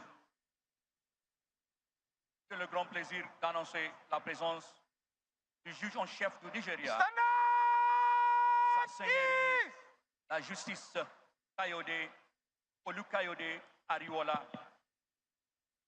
Son Excellence, soyez le bienvenu. Distinguished guests, the fanfare we listened to a while ago heralded the arrival of the Chief Justice of Nigeria. You're welcome, Your Lordship. At this juncture, may I hand over to my co-compare, Captain Anebi Ababa. Thank you very much, Flight Lieutenant Festus Ezenyi, for the commentary so far. Your Excellencies, most distinguished invited guests, ladies and gentlemen, it's still dignitaries' arrival unfolding here at the Eagle Square, where activities climaxing the presidential inauguration and swearing-in ceremony between the outgoing president and the president-elect. Your Excellencies, visiting President, Your Excellencies, former President, His Lordship, the Chief Justice of Nigeria, the Chief of Defense Staff, Service Chiefs and the Inspector General of Police, senior officers, ladies and gentlemen. This is announcing the arrival of the Senate President and the Honorable Speaker, House of Representatives.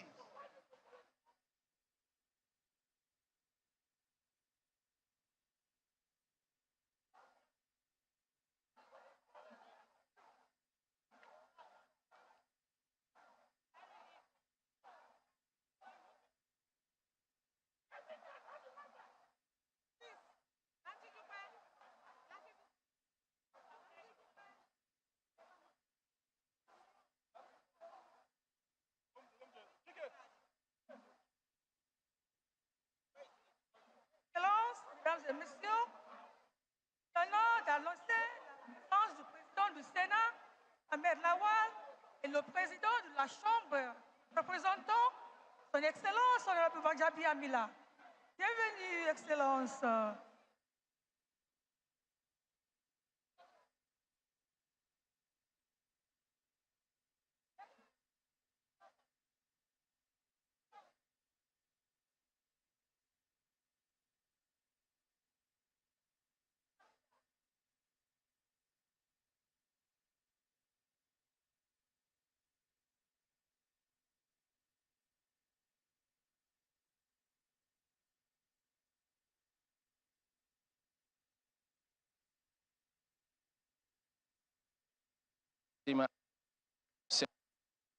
Went on. We've also seen the arrival of the Deputy President of the Senate, Ovie Omoagige. The Chief Justice of Nigeria also arrived while the military ceremonies went on. Well, there you see the Deputy Senate President and the National Chairman of the All Progressives Congress exchanging pleasantries there. With the National Chairman of the APC, Senator Abdullahi Adamu. And of course, right seated beside him there is the Babangana Kingibe. Yeah. Indeed, we've also seen the arrival of the Chief Justice of Nigeria, Justice Olukayode Ariwola, a very, very important aspect or part of this ceremony. He's going to be administering the oath of office, which will be taken much later today. We've also seen the arrival of the Chief of Defense Staff. He's also called the Chief of Chiefs, General L.E.O. Irabo. I'm sure he'll be here in the company of the other chiefs, the Chief of Army Staff, the Chief of Naval Staff, the Chief of Defense Staff, and of course the Inspector General of Police.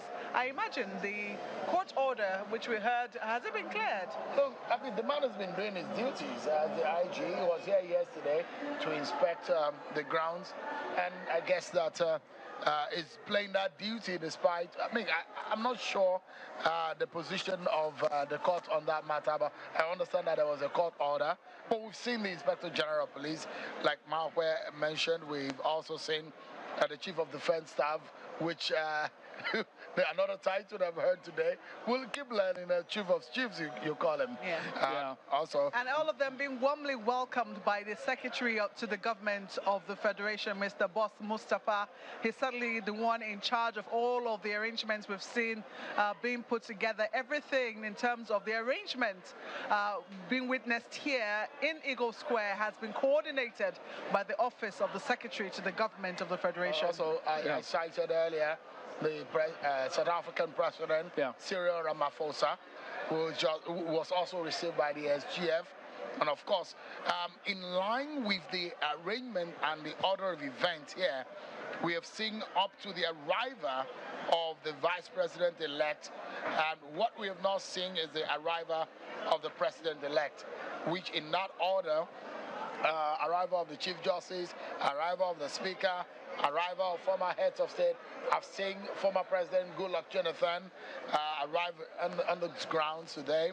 Arrival of visiting president and delegation. We're seeing members of the diplomatic corps and some leaders across the globe. They also have arrived. Arrival of the visiting president and delegations, of course. Arrival of the Vice President-elect. We've seen Vice President-elect Kashim Shettima. Yes. But I'm not sure that the President-elect has arrived yet. And you know, Sean, in these matters, protocol is extremely important. Absolutely. The order of arrival is deliberately done to show the importance of each person, yes, and hierarchy in matter of things. So, so far so good. All of the arrivals which we've seen are in order, and we certainly will. Is the Senate President, indeed, Ahmed Lawan, the third in command, and the Speaker of the House of Representatives, Femi Gbajabiamila, is with him. So they're arriving in company of each other. The chairman and the vice chairman of the National Assembly. Indeed. So they're going to receive their salute. Yeah. So that means very soon. That's them standing on the podium. Yes, indeed. They're going to be saluted by the military. Absolutely. I mean, these are significant event, and a lot of people might be asking question the presence and the parade or the showing of Nigerian military all over the world, and these are significant showing to show the strength, to show the organization of both the institutions of government, from military to political institutions in the country. And so you can see the synergy and how these entities are interwoven. So you can see the two heads of the different arms of the National Assembly, the green and the red chambers, the Senate President and the Speaker of the House of Representatives, Honorable Femi Gbajabiamila. So very soon we just might witness the arrival of the president and the president-elect, because I mean, haven't seen. Well, indeed, the vice president will come in before the president, that, yes. And indeed, the president-elect is expected to have been seated before the president shows up. He is the last person who shows up, and then the event. And as soon as he arrives, the national anthem, the event starts. The arrival of President Muhammadu Buhari signals that this event can commence. He is the chair of this event until the moment when the president-elect gets to the podium, takes his oath of office. In fact, we understand by protocol that the sitting president then has to leave immediately, because the chair in which, just look at it significantly, Mark, the chair in which President Buhari will be sitting will have the coat of arms on it, and as soon as Bola Tinubu, the president-elect, gets sworn in, that chair cannot be occupied again by President Buhari. It will be occupied by Bola Tinubu, and then President Buhari will have to leave the arena. That is how the protocol has been maintained over the years. And that is, of course, what we expect to play out here today when that happens. So that will also be bringing you all of those. So when he does arrive, we will have the national anthem. Then the event kicks off with the opening prayers, the swearing of the vice president. The president-elect himself will also be sworn in by the Chief Justice of Nigeria. So all of those events will happen. You see the formal handing over of flags. Chamberlain, that the vice president was a commissioner. Looks like we're witnessing the arrival of the president-elect. Yes, indeed. The man of the moment is in the square, and you could hear the cheers from the crowd when he got in. The security men seem to be having quite a bit of challenge ushering him in there. You can see them fighting somewhat to ensure that he has a smooth passage into that particular arena. Quite a bit of a scenario there, usually quite tough among the security this agencies. kind of scenario, Mark, where we've seen a few times that this has happened. We see uniformed men and men who are also security agents who are not in uniform. So there you go, President-elect ladies and gentlemen. And his wife. Absolutely. Senator Oluremi Tinubu arriving together. And again, the SGF also playing his role there, welcoming all of them as the chief host. Yes. He's the man who is midwifing the transition. His office actually midwives transition process in the country. And I was going to mention to you, as soon as the president-elect arrives, the next person to arrive is a vice president, Professor Yemi Osinbajo. And when we were talking about the man Bola Tinubu, we know that Professor Yemi Osinbajo served as the Attorney General under his government at the time. And so it's interesting, the twist of fate. I mean, our life, things happen, the turns and twists of life, where you have a city vice president who was a former commissioner under the president-elect. And now, you see, things are just churning, and this is how life is, isn't it? That's what happens to those kind of offices. So the offices just naturally, they just take shape when whoever occupies all of those. So yes, as you highlighted, after the vice president arrives, the president will arrive himself, and there you'll then have all the other activities kick on after the president's doors arrive. So all of those formal handing over of flags by the outgoing president, lowering, hoisting of national and defense flags for the armed forces, inspection of parade by presidents and the commander-in-chief, the march past in slow and quick time will also happen. In fact, Chamberlain, based on the order of events, we are 2 minutes ahead of time. The president-elect is slated to arrive at 9:50 a.m. He had arrived earlier than scheduled. So this event, with what we're looking at, might just start very much on cue, right on time. Well, that's the hope, Shewon. The hope also is that the president-elect will maintain that particular culture even as he becomes president. President Buhari, for all the criticisms that people will have for him, one thing you could not fault him for was being late to events. He was a stickler for time, and I think that designation, African time or Nigerian time, took on a new designation. Indeed, the arrival of the president of Rwanda, Paul Kagame, into the state box is also being witnessed right there on television. So we see the arrival of more heads of governments arrive in Nigeria for this auspicious occasion, the inauguration of the 16th president of Nigeria. Well, to see Goodluck Jonathan, former president, also reaching out and welcoming some of the dignitaries.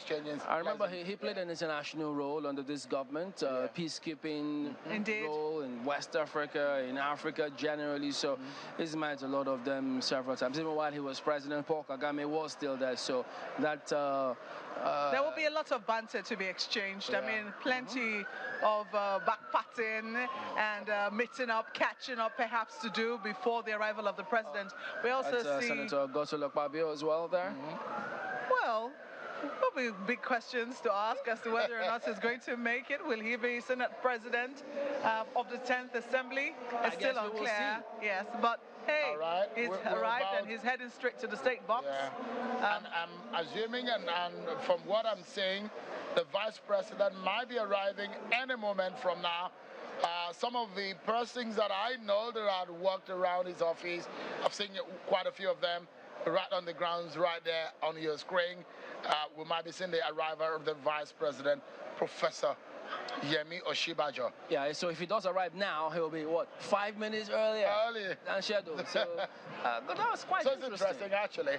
I mean, look, there are a lot of activities and events that have happened on the continent of Africa, and some of the heads of governments that have arrived today will definitely have a lot of things that they will remember themselves of, things that they've done together.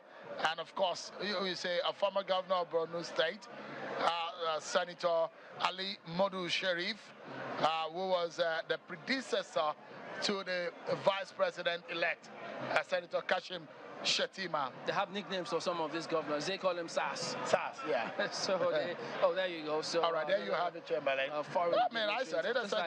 It's like a German national arriving here. Yeah. Yes, so another head of Ghana. Looks like we're seeing the arrival of the president of Ghana. Perhaps another president right behind him, but we did say that a number of heads of government are arriving at this time. You will see them being welcomed. They're coming down from their vehicles. Some of them have come with their wives, and you will see the flags on their vehicles.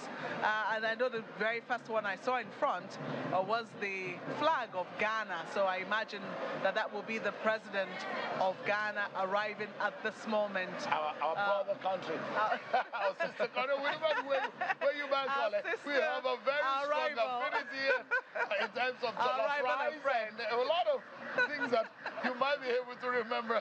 Ghana definitely. They're not so far from us anyways. Absolutely. So there you go. That is the Ghanaian president, Nana Akufo-Addo, just coming in. Also been received by the SGF. So there's another dignitary just passed by our line of sight here. So he's not in the cameras yet.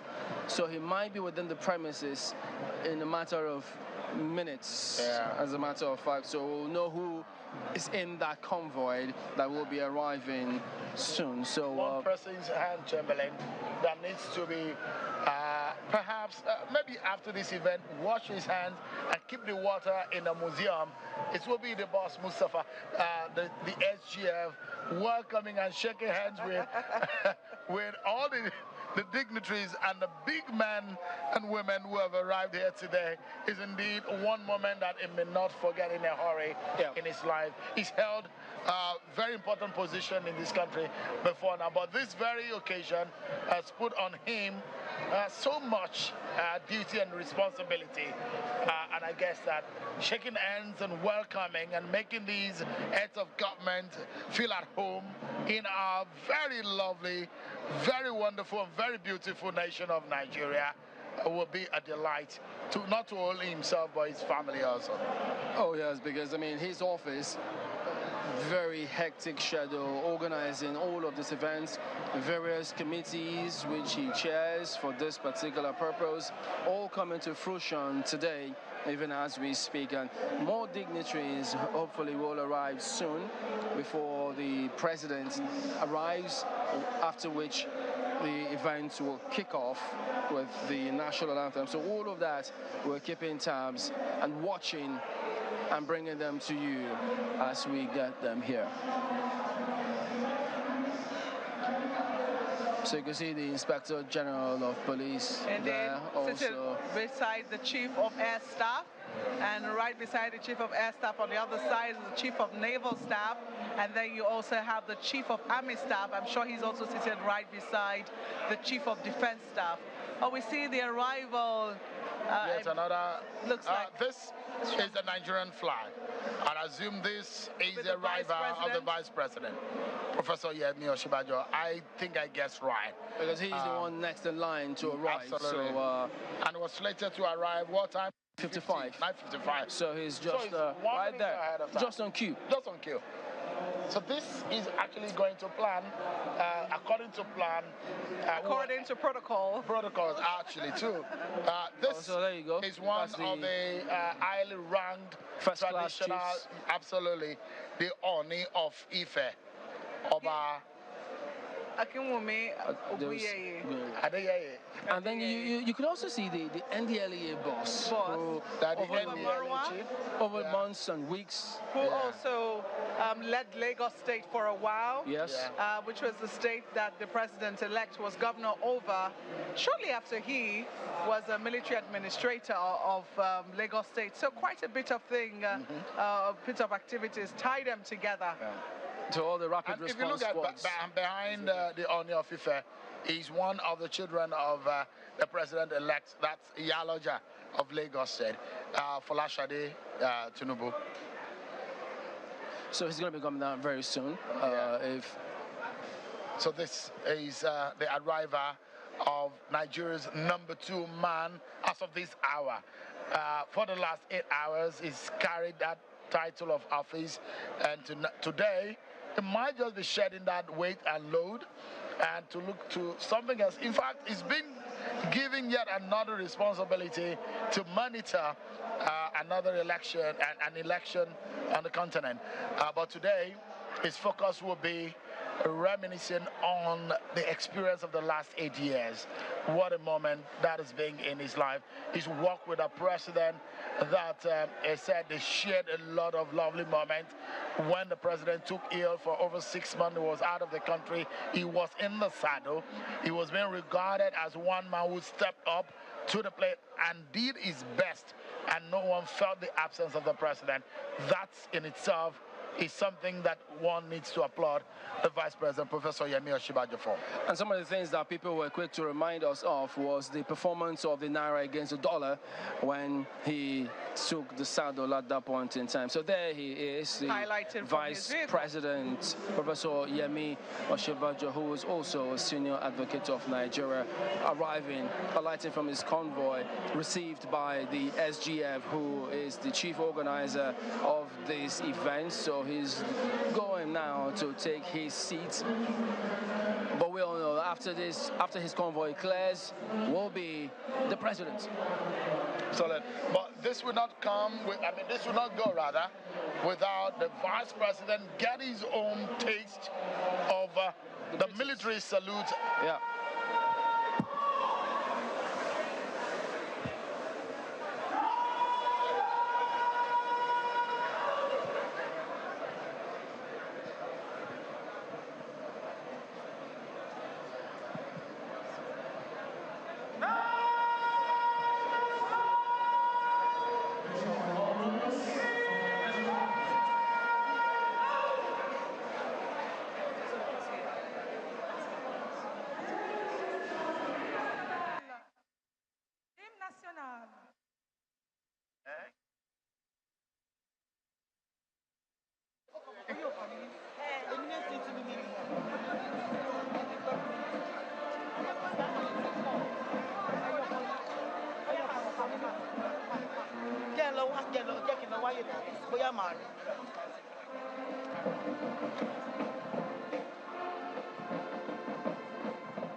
You may now please take your seat.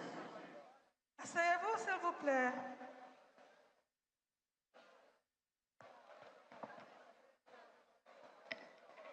The national anthem we listened to a while ago. Will be when the president arrives.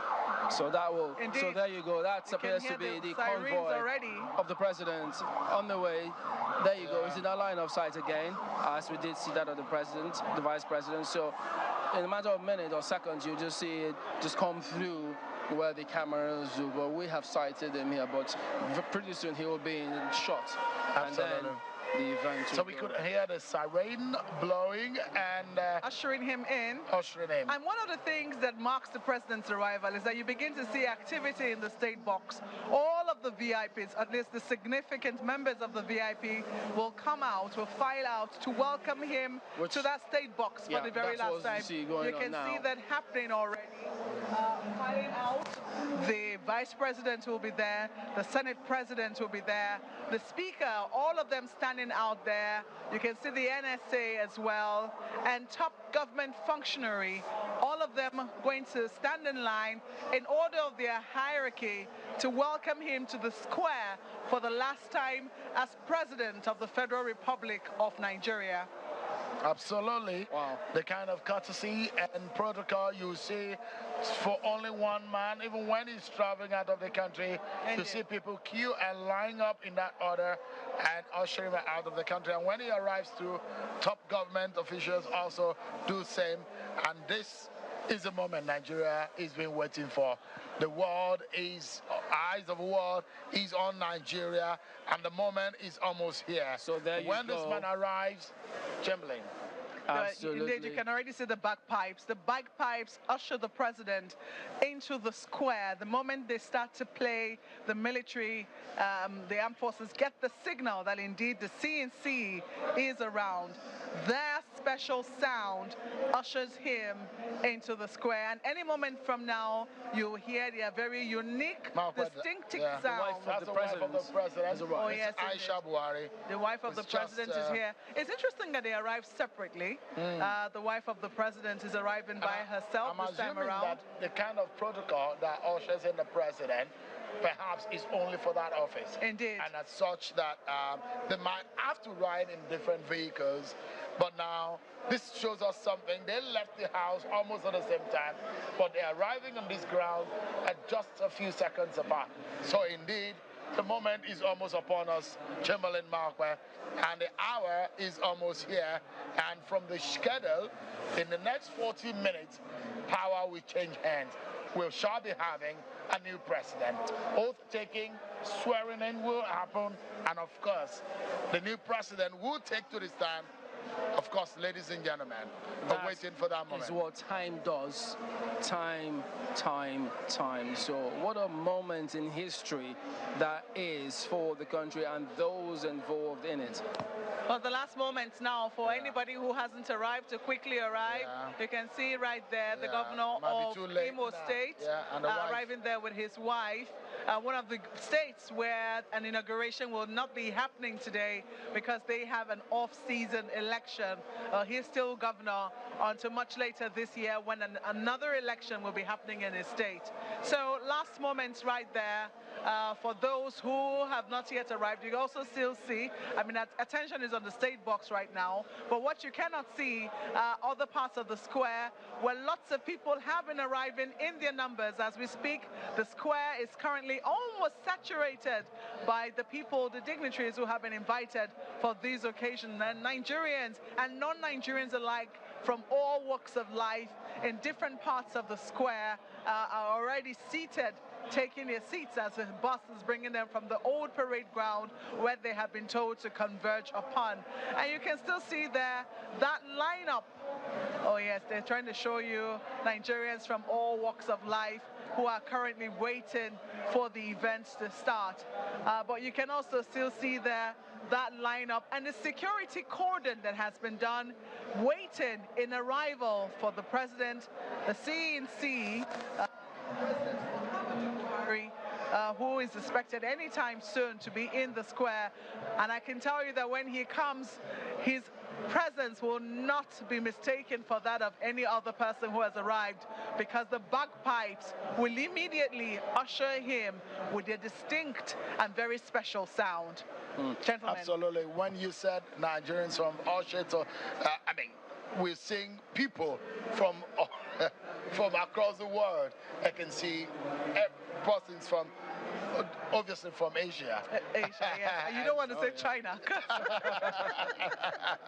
But yes, Asia. Yeah, and all different persons from across the globe witnessing these very important occasions. You can see as much as seats are provided, I mean, this kind of event will also cut this kind of arrangement where people will love to just stand and just, you know, feel. I mean, when you're on this ground, there is a sense that this ground wants you to walk around. You want to just move around the ground. I don't know whether you feel the same. But now they have to to ensure that they look before they walk, because right now, heavy security cordon and blankets in and around the square. Of course, for this purpose, it's very much understandable why that is the case. So, but all of them are all there waiting for the president, just filed out, waiting for the president's convoy to arrive, which we can hear now. And a lot of people see arriving. That's the president's siren, the convoy. And now you can hear the siren. Yes. You can hear the siren. So he's on his way. Unmistakable. You can hear the siren, and any moment from now, the siren. This is the loudest that we have heard today. And perhaps also the ones with a difference. Yes, indeed. Well, in a moment, those sirens will come down. And everyone will be on their feet. This is just outside of the perimeters of the Eagle Square, just behind the road that leads from the presidential villa up to the Eagle Square. This is what you see now. The outriders leading the president, the CNC, the #1 citizen, is going to be for another hour or so or less. But then, for the moment, Malcolm, the nation is waiting, the world is watching, and yet we will be seeing what will become a very historical moment in Nigeria. They're right here in the square now. Absolutely. They're right here in the square now. You might see a mini display. You might be seeing a mini display of the outriders.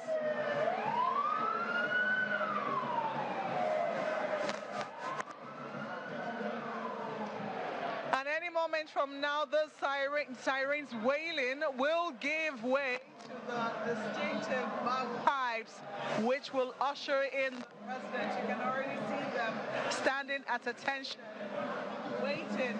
Wow, what a scenario that is. Beautiful sight. Yes, the police officers on horseback. Those are police officers on horseback, holding the Nigerian flag, hoisting the Nigerian flag, marching in and bringing in the president, the CNC. Yes, indeed, they're leading his entourage there into the Eagle Square. Any moment from now, they will be in here. Of course, this might be the longest drive from the house for the president for the final moment when he will be carrying that title and when he will be able to sound a command to the Nigerian military. That is the vehicle conveying President Muhammadu Buhari. You might wonder what kind of emotions will be going through his mind. What will he be thinking now? His smiles will be different. His thoughts are going to be wider than normal because he's going to be thinking about so many things at the same time. When he walks on that memories carpet. and flashes of past events of the last 8 years will keep coming to his mind. 8 years in a flash. I'm telling you, this is a moment when your mind will play more than a videotape or a computer machine just in seconds. It plays you so many memories and images at the same time. And there we have it. There you go. So this it's going to be a moment. So historic one. Yeah. Been led in by policemen on horseback. Nobody gets this kind of honor or this kind of what would you call it? A military parade before them than the president, and this is what a lot of people campaign for. Because I mean, we saw the pace with which the advanced team came through, but this, you have to just take it in. Very regal, very solemn. Yeah. Coming in gradually into the square for the last time as President and Commander-in-Chief of the Armed Forces. And any moment from now, he will highlight from that vehicle and go and take his salute. And then the national anthem will be played in full. We heard it played, an abridged version for the Vice President for the last time as Vice President. And we'll be hearing it in full, which will also signal the commencement of this event today. All right. That is the buzz of the military music that is playing in the background, so ushering him. So you said the bagpipe is already, they're taking the position and they're already playing their thing there. And this is solemn. This is majestic. This is deliberate. And this might be slower than usual, but it's for a purpose. This is going to be the final moment when President Buhari will walk into this arena or drive into the arena. An interesting thing is he might not even be convened with the same vehicle that took him, that brought him here back. No, he will not. Yeah, he will not. Yeah. At least for what we know, the coat of arms will not be on that vehicle any longer. And even the chair upon which he will be sitting for the next 40 minutes, it may not be what he will be sitting going forward. This is the traditional and the protocol for which this transition period of our process will take. So the entire Eagle Square, beholding this moment in history where the President, Muhammadu Buhari, will be handing over to the President-elect, Bola Tinubu, for a historic moment. That's the Secretary to the Government of the Federation, and that's the President being welcomed by the SGF.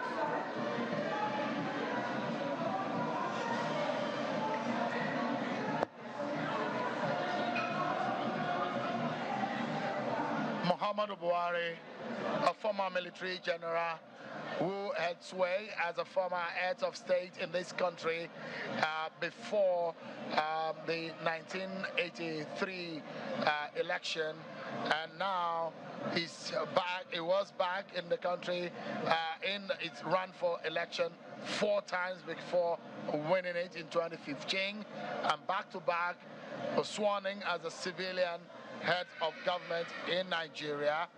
Muhammadu Buhari, born in Daura, Katsina State, as one of those few that are lucky to have governed this country, and both in the military uniform as a civilian head. Ladies and gentlemen, he's going to get his military salute, a full compliment indeed.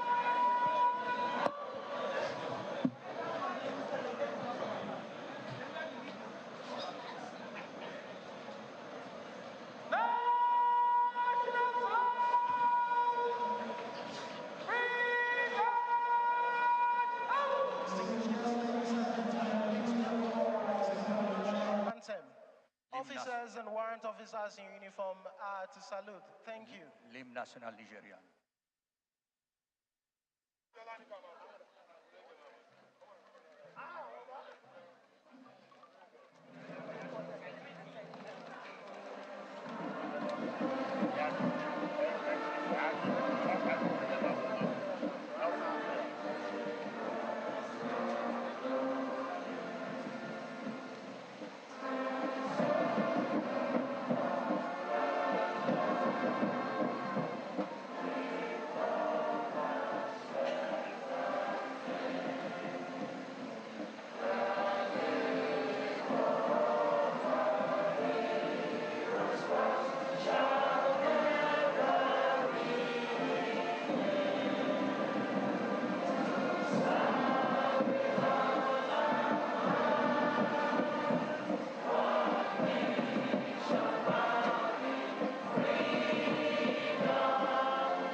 May please take your seats. Thank you. May I crave the indulgence of the Commander Guards Brigade to invite the President and Commander-in-Chief of the Armed Forces to take his seat at the VIP stand. The Commander, sir. Veuillez vous asseoir, s'il vous plaît. Le commandant du Brigade de garde nigériane doit inviter son Excellence, Président Muhammadu Buhari, de nous joindre ici.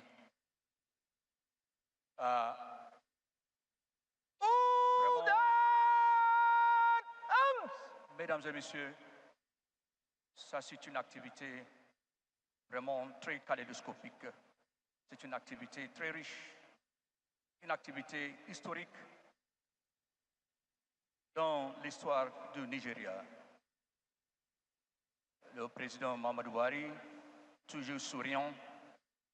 Il est là. Stand up! Saluer le président élu, le Jagaban. Your Excellencies, most distinguished invited guests, ladies and gentlemen, the national salute we listened to a while ago heralded the arrival of the President and Commander-in-Chief of the Armed Forces, Federal Republic of Nigeria, His Excellency, President Muhammadu Buhari, on this auspicious event.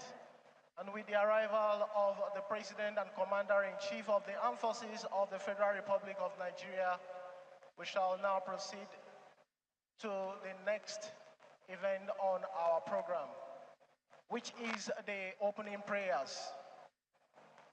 At this point, permit me to respectfully invite the Imam of National Mosque,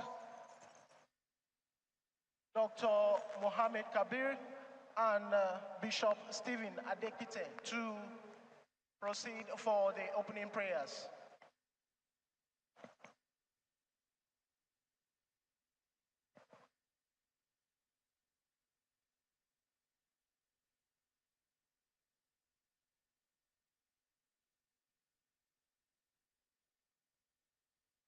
Excellences, invités distingués, mesdames et messieurs, maintenant c'est à moi l'honneur d'inviter respectueusement l'imam de la mosquée nationale d'Abuja, le professeur Shehu Galadosh et le président de l'association des chrétiens du Nigeria, l'archevêque Daniel Oko, pour la prière d'ouverture.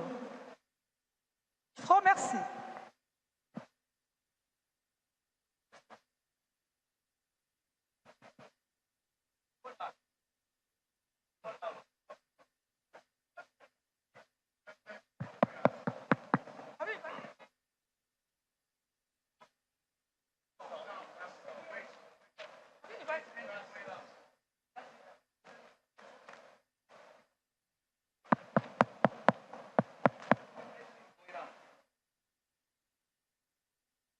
صلوا على النبي الكريم صلى الله عليه وسلم.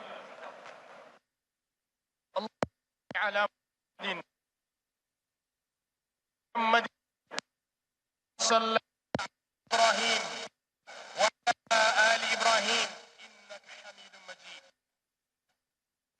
الله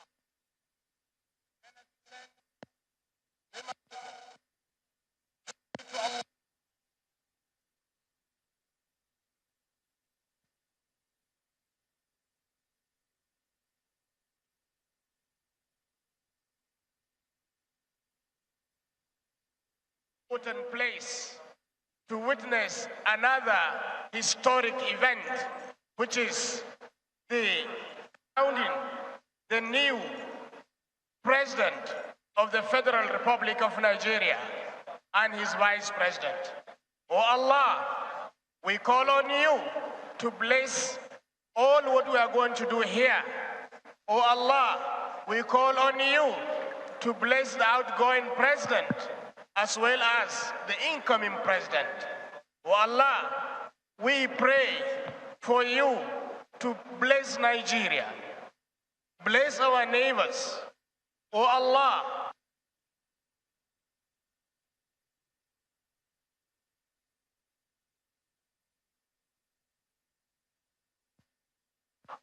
protect us.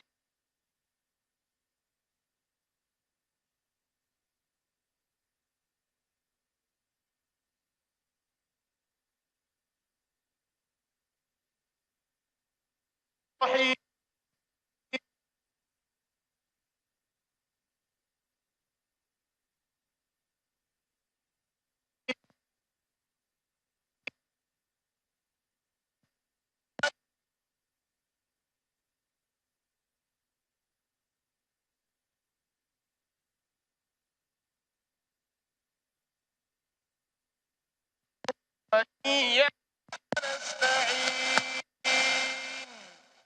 اهدنا الصراط المستقيم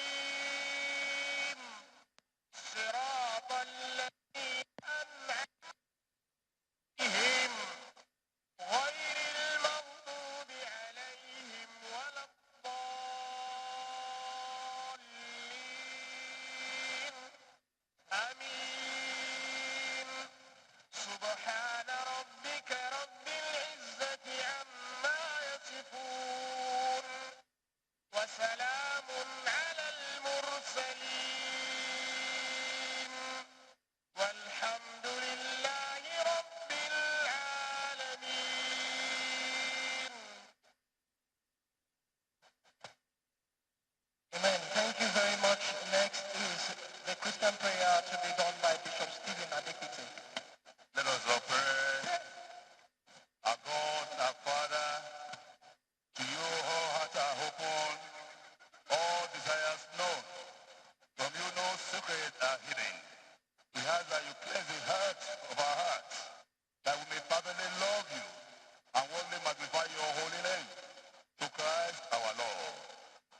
his family.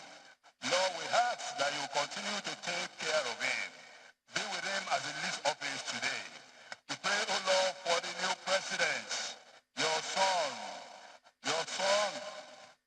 Bola Tinubu, GCFR, His Excellency. Father, we ask for your blessings upon him.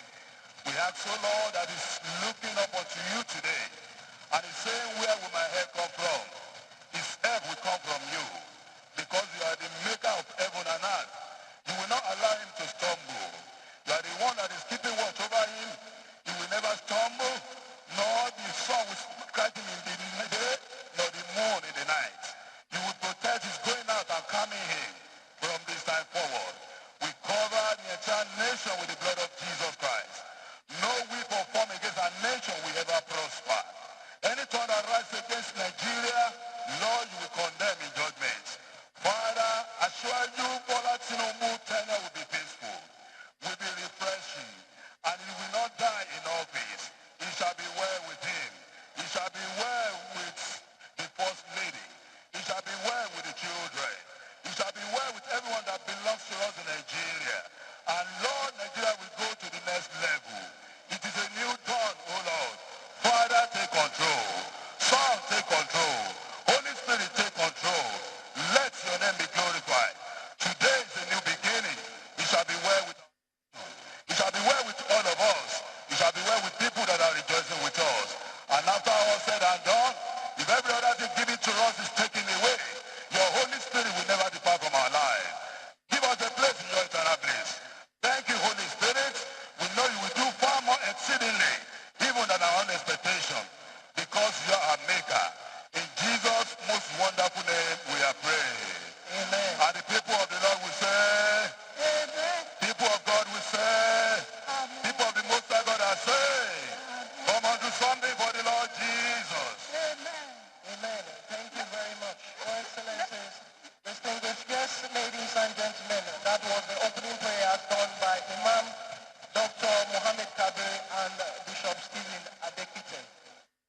Your Excellencies, most distinguished invited guests, senior officers, ladies and gentlemen, it will be recalled that the Nigerian general elections were held in our dear country some months ago.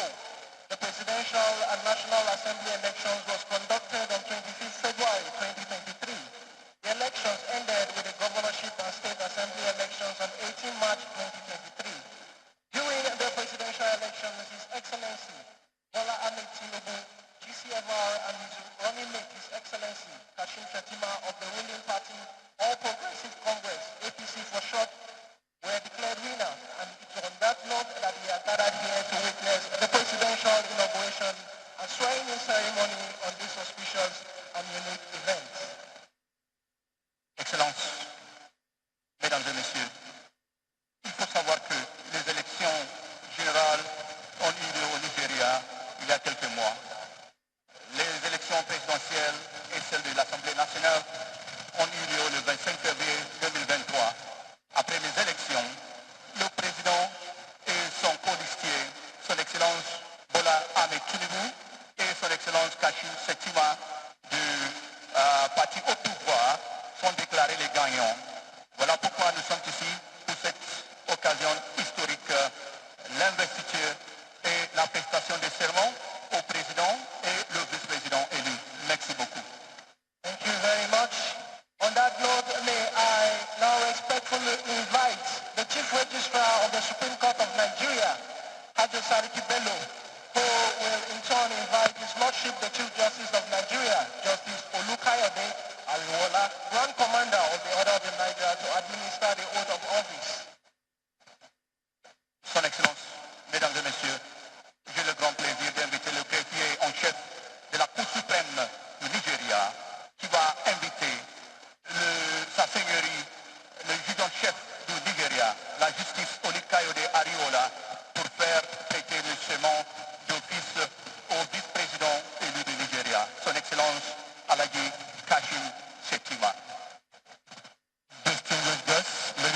he administers the oath of office to His Excellency Vice President-elect Kashim Shettima and His Excellency President-elect Bola Tinubu. Thank you very much.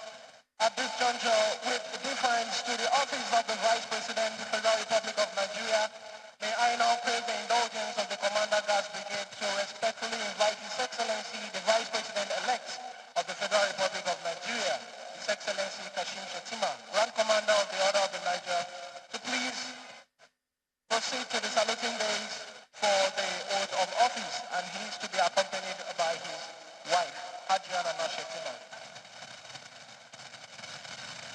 Mesdames et Messieurs, l'activité que nous allons témoigner dans quelques minutes est la prestation des serments d'office au vice-président élu, son Excellence Sa Kashim Shettima. Et sera fait par le juge-en-chef du Nigeria, son Excellence Sa Majesté, la justice Ariola. Merci beaucoup.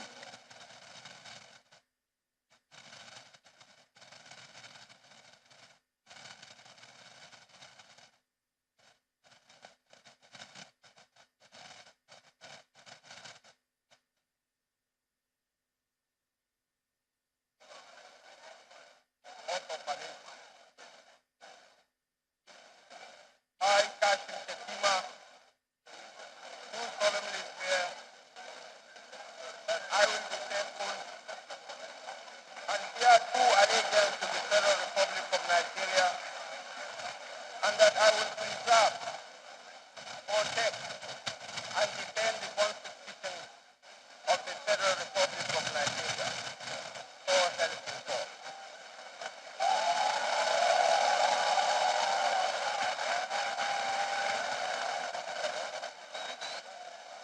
Judicial oath. I, Kashim Shettima, do solemnly swear that I will be faithful and bear true allegiance to the Federal Republic of Nigeria, that as Vice President of the Federal Republic of Nigeria, I will discharge my duties and perform my Federal Republic of Nigeria. So help me God.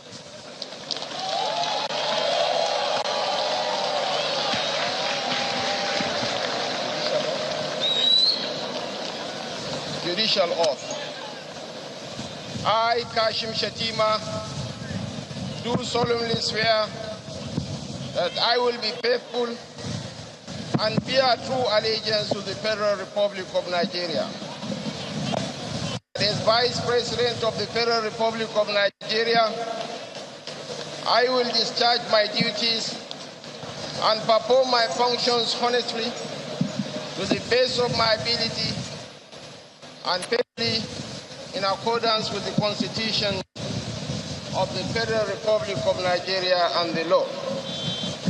That I will abide by the Code of Conduct contained in the 5th schedule of the Constitution of the Federal Republic of Nigeria. That I will not allow my personal interest to influence my official conduct or my official decisions.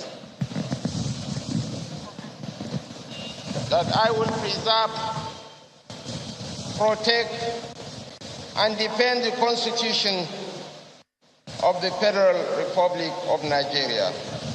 So help me God.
Your Excellencies, distinguished guests, ladies and gentlemen, a still event unfolding here at the Eagle Square, Abuja, Nigeria, venue for the presidential inauguration and swearing-in ceremony between the outgoing president and the president-elect of the Federal Republic of Nigeria. We witnessed a while ago the vice president-elect taking his oath of office.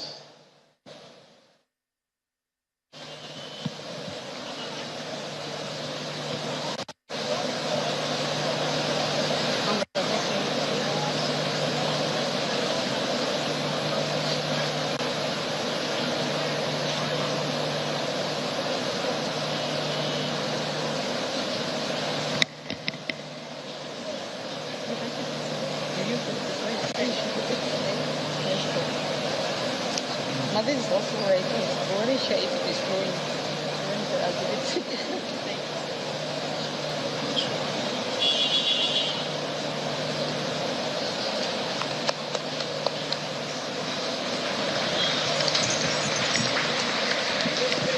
This one will not go in. Put it back.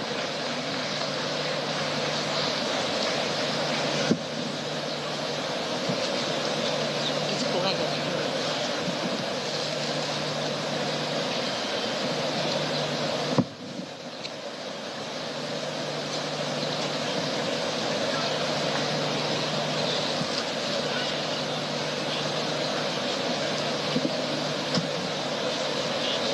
Distinguished guests, ladies and gentlemen, please a round of applause for the Vice President of the Federal Republic of Nigeria, His Excellency, Vice President Kashim Shettima, Grand Order of the Order of the Niger. Congratulations, Your Excellencies. At this point, may I crave the indulgence of the Commander Gas Brigade to kindly usher the new Vice President of the Federal Republic of Nigeria to take his seat at the VIP stand. The Commander, sir. Mesdames et messieurs, c'était la prestation des serments au nouveau vice-président du Nigeria, Son Excellence Kashim Shettima, qui est accompagné avec sa belle-femme Hadja Nana Shettima. Your Excellencies, distinguished invited guests, Mesdames et messieurs, ladies and gentlemen. Le vice-président du Nigeria, il est allé saluer le président sortant, son Excellence président Mamadou Buhari, et le vice-président, vice-président Yemi Osinbanjo. Nous avons des personnalités ici. Nous avons ici même devant moi le président du Libéria, le président George Weah, le président du Niger et autres personnalités qui sont là au nom de la fraternité et la solidarité africaine. Soyez les bienvenus, le ballon d'or, le seul ballon d'or africain. Thank you very much. Next to be sworn in is the exalted office of His Excellency, the Commander-in-Chief of the Armed Forces, Federal Republic of Nigeria. May I once again crave the indulgence of the Commander Gas Brigade to please invite His Excellency, the 16th President-elect Bola Tinubu, GCFR, to the saluting days for the swearing-in of oath of office. And he's being accompanied by Excellence, invité distingué, mesdames et messieurs, c'est un moment historique pour le Nigeria. J'invite respectueusement le commandant de la brigade des gardes à inviter le président élu de la République fédérale du Nigeria, son Excellence Bola Tinubu, accompagné par sa belle femme, Madame Oluremi Tinubu, pour la prestation du serment. Excellence, vous avez la parole. Merci beaucoup, Madame Badeja.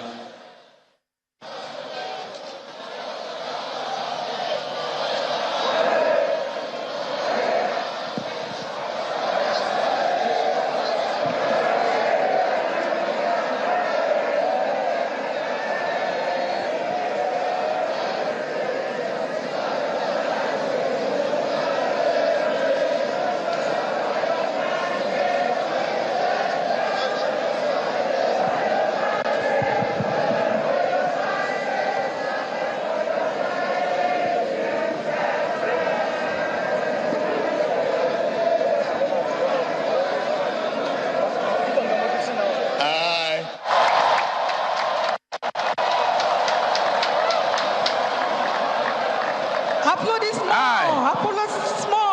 Bola Ahmed Tinubu, do some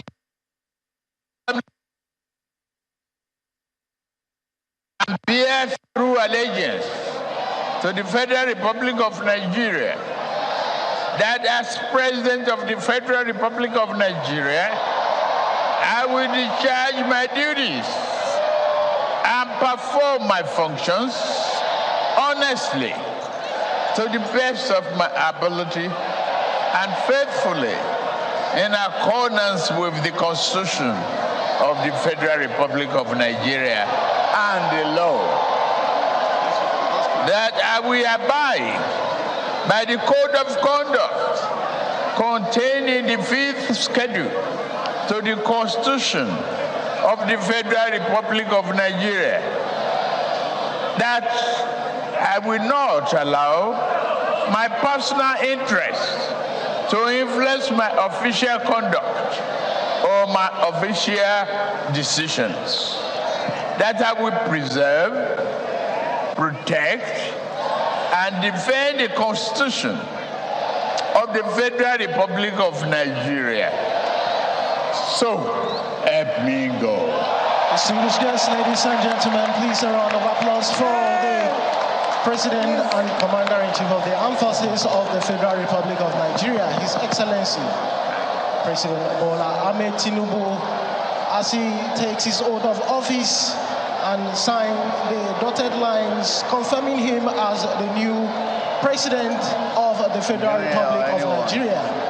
Thank you. C'est le moment historique. Maintenant, la prestation du serment par son Excellence, le Président de la Nigeria, son Excellence Bola Ahmed Tinubu, qui maintenant prête le serment. Maintenant, c'est la signature.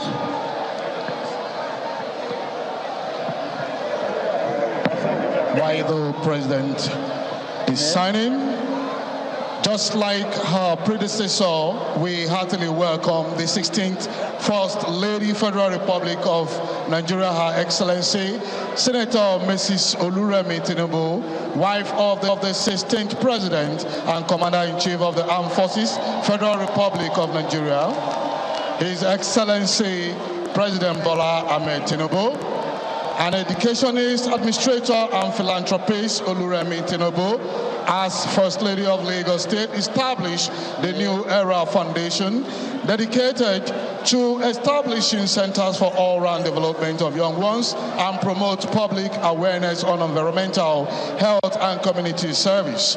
Oluremi Tinubu has executed a lot of philanthropical acts to alleviate the plight of indigent persons, and most importantly, she has touched the lives of girls and women in her constituency. In recognition of her achievements and contribution to societal upliftment, Senator Oluremi Tinubu has been honored severally, both locally and internationally. Among these are the National Award of the Officer of the Order of the Niger, Ghana Noble International Award of Leadership, Gambia Diamond Award for immense contribution to the emancipation of people from poverty, many citations and chieftaincy titles. In appreciation of her contribution as a role model, the West African Women Association named the Oluremi Tinubu Women Training Center in Gorom, Senegal, after her. From First Lady, Lagos State, to Senator, and today, the First Lady of the Federal Republic of Nigeria. You are heartily welcome on board. Mesdames et messieurs, voici le moment. Eagle Square a éclaté.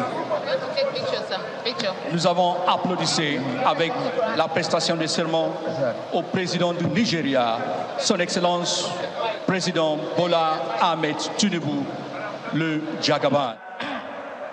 Madame Oluremi Tinubu, elle est pédagogue, l'administrateur, philanthrope. Elle est née le 21 septembre 1960.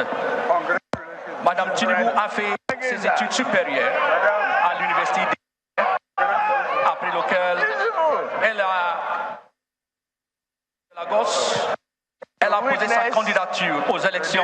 Elle est devenue membre députée depuis le 28 mars 2015. Madame Tinubu, en reconnaissance de ses réalisations et réalisation de ses contributions à l'amélioration de la société, elle a été honorée plusieurs fois, localement et internationalement. Actuellement, elle est la 6e première dame du Nigeria. Félicitations, membre de député Oluremi Tinubu, la nouvelle première dame du Nigeria. Merci beaucoup. You are ready to go this way. Okay. Go this way with the family. Go this way. Oh, yeah.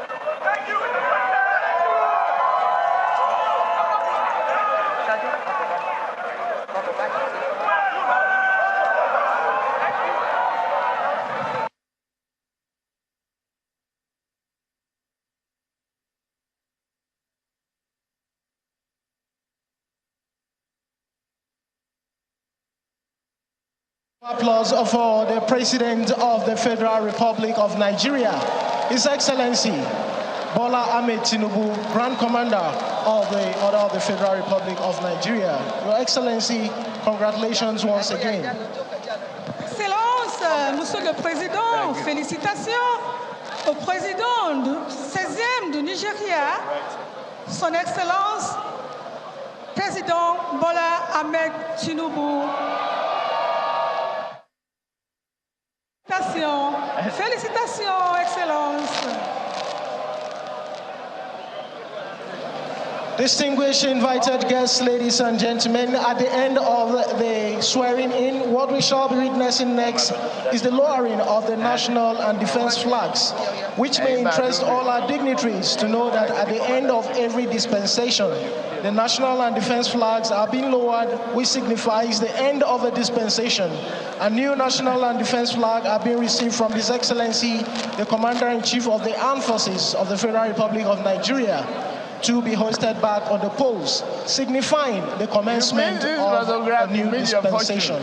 We shall be witnessing that shortly.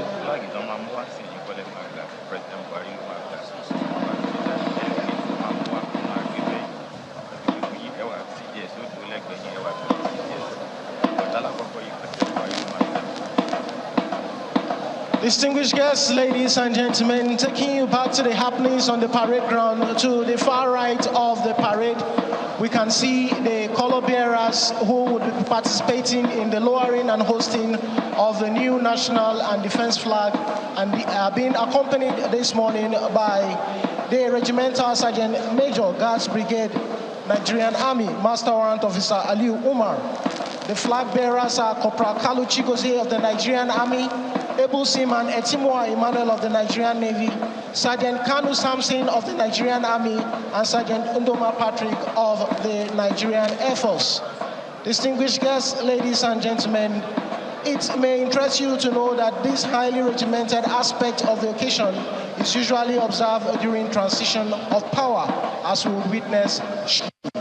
Distinguished guests, ladies and Mesdames et messieurs, l'activité que nous témoignons à côté des haches de salutation et l'abaissement des drapeaux. Il y a deux drapeaux, si vous voyez bien. Il y a le drapeau de la défense et le drapeau national. L'abaissement des drapeaux signifie la nouvelle ère et le nouveau drapeau, le nouveau ère dans la dispensation de la justice au Nigeria. Et voici ce que nous allons témoigner. Les activités sont faites par deux soldats de marine nationale et de l'armée de terre.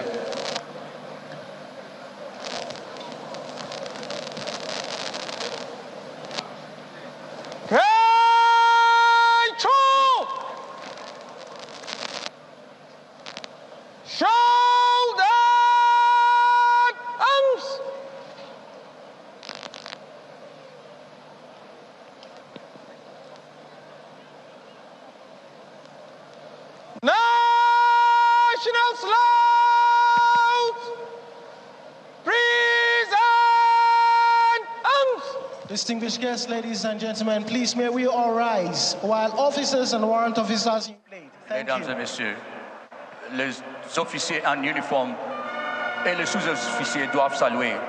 C'est une activité très militaire qui signifie la passation. Les officiers doivent saluer. C'est une activité très militaire qui signifie la passation du pouvoir entre l'ancien président Muhammadu Buhari et le nouveau président Bola Tinubu. C'est une activité par la force armée nigériane qui va signifier le changement de drapeau, entre autres. Merci beaucoup.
That was the lowering of the national and defense flag done by Corporal Kalu Chigozie of the Nigerian Army and Ebu Siman Etimoa Emmanuel of the Nigerian Navy, signifying the end of a dispensation, a political arena of the Federal Republic of Nigeria. And at the end of the national and defense flags, they would now proceed to fold the flag before handing them over to the Regimental Sergeant Major Gas Brigade, who will in turn proceed to hand it over to the Commander Gas Brigade, Brigadier General A.M. Umar, after which he will also proceed to hand it over to the Chief of Defense Staff, General Loki Irabo, CFR, who would be finally handing it over to the immediate past President of the Federal Republic of Nigeria, His Excellency Muhammadu Buhari, signifying the end of his administration. We shall be witnessing that shortly.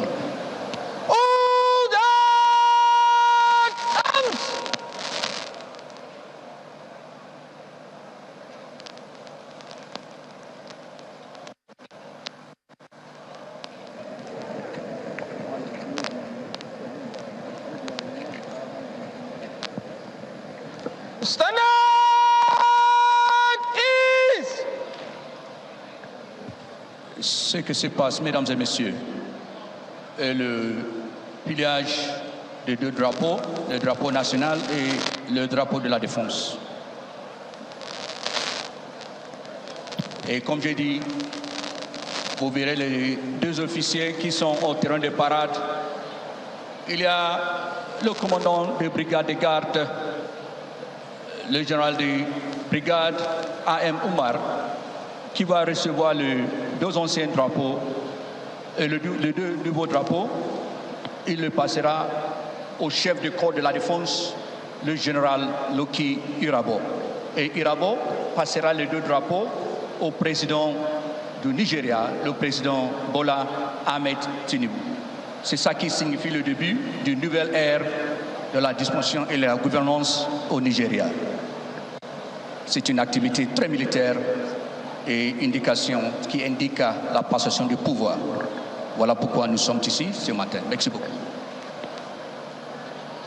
Distinguished guests, ladies and gentlemen, what you are witnessing at the moment is the folding of the national and defense flags, and they are being done by Corporal Kalu Chigozie of the Nigerian Army, Able Seaman Etimoa Emmanuel of the Nigerian Navy, Sergeant Samson Kanu of the Nigerian Army, and Sergeant Ndoma Patrick of the Nigeria Air Force.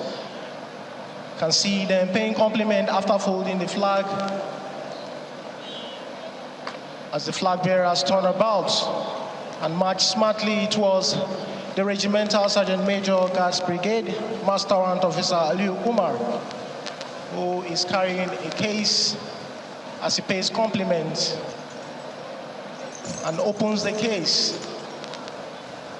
You can see first the defense flag is being placed and the old national flag is also being placed in the case, carried by the Regimental Sergeant Major Guards Brigade. They pay compliment as he turns to his right, marching smartly towards the Commander Guards Brigade, Brigadier General A.M. Umar.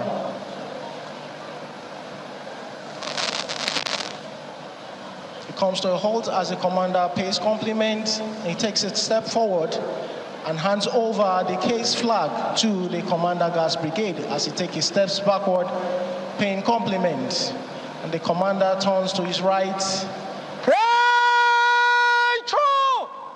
marching towards the Chief of Defense Staff, General Lucky Irabo, CFR, who pays compliment before receiving the case flag from the commander. Le général de corps de brigade vient de passer le drapeau national et le drapeau de la défense. Son Excellence, le général Irabo, marche majestueusement vers le président. Il passera le drapeau à l'ancien président Boari et M. Boari passera le drapeau au nouveau président Bola Tinubu. You can see the Chief of Defense Staff handing over the old national and defense flags to the immediate past President of the Federal Republic of Nigeria, His Excellency Muhammadu Buhari, signifying the end of his administration, as a new national and defense flag will be given once again to the Chief of Defense Staff. Thank you. You can see the new cased flag, the new cased national and defense flag being presented to the new President of the Federal Republic of Nigeria, His Excellency President Bola Tinubu, who will in turn present the new national and defense flag to the Chief of Defense Staff, General Lucky Irabo, CFR, as he turns about. Le président Bola Tinubu a passé le drapeau au chef de corps d'armée, le général Irabo. Irabo passera le drapeau au commandant des gardes de brigade et nous aurons l'usage de ces deux drapeaux dans quelques minutes. C'est la passation du pouvoir. Merci beaucoup. You can see the Chief of Defense Staff handing over the case flag to the Commander Guards Brigade, who turns about and proceeds to hand it over to the Regimental Sergeant Major Guards Brigade, Nigerian Army, Master Warrant Officer Aliu Umar, as he pays compliment and receives the case flag from the Commander Guards Brigade, Brigadier General A.M. Umar, who pays compliment as the Regimental Sergeant Major turns about, carrying the brand new cased national and defense flags, to hand it over to the flag bearers as they pay compliment. He opens the case flag. First to be retrieved is the new national flag by Sergeant Ndoma Patrick of the Nigeria Air Force, and the new defense flag by Sergeant Kanu Samson of the Nigerian Army. He pays compliment as they turn about and proceed to hand them over to Corporal Kalu Chigozie of the Nigerian Navy. Compliment being paid there once again as they take a step forward to receive the brand new national and defense flags.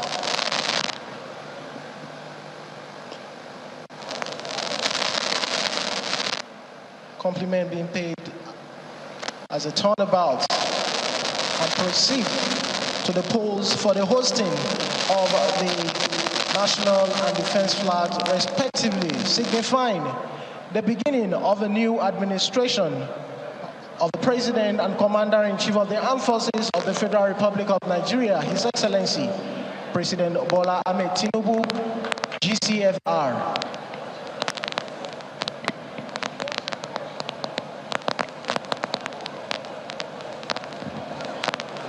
Mesdames et messieurs, vous témoignez maintenant l'hissage du drapeau national et du drapeau de la défense, ce qui signifie le commencement de la nouvelle.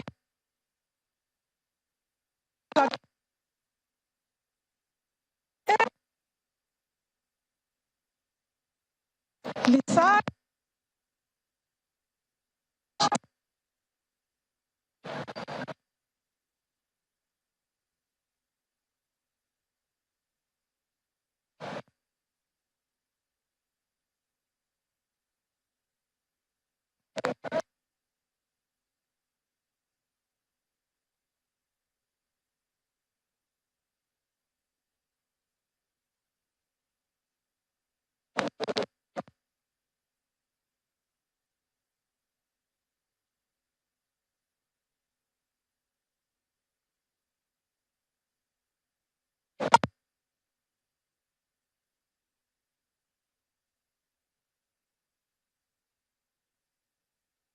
national and defense flags.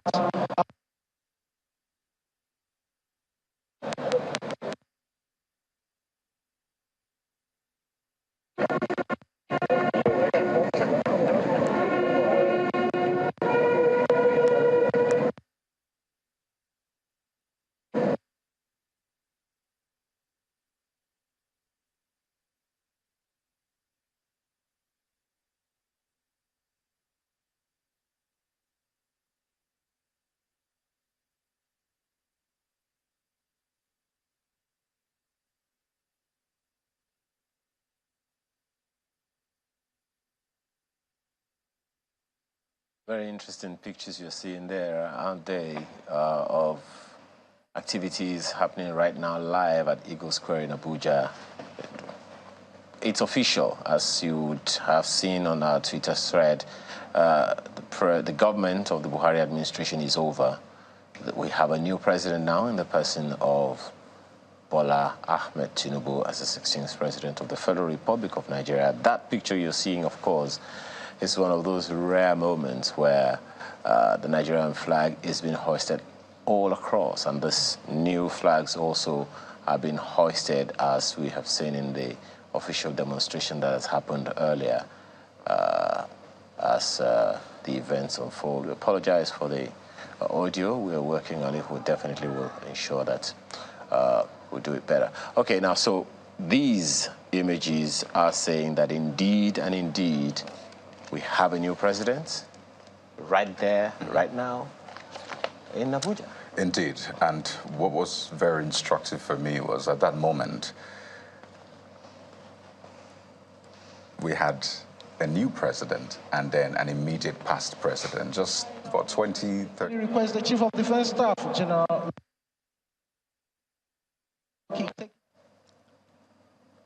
Crave the indulgence of the Commander Gas Brigade to usher the immediate past president of the Federal Republic of Nigeria to take his seat. The Commander, sir.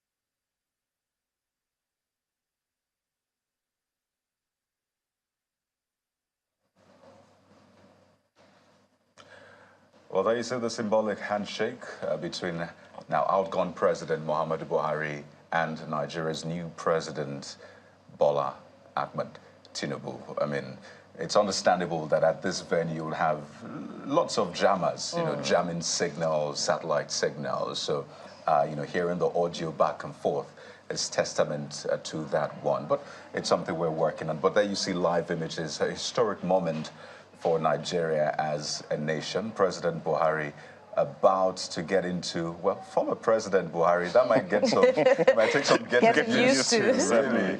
Now about to get into the SUV. Of course, the SUV has been stripped of the official, you know, plates and all of that. You see people waving at Muhammadu Buhari. Now citizen Muhammadu Buhari. Citizen. Just like every other Nigerian. And I think once you get into that spray, you seem to get into the statesman's club, right? Yes. And he doesn't lose the title fully. He remains former president, Muhammadu Buhari. And, you know, Kadi was talking about emotions earlier on.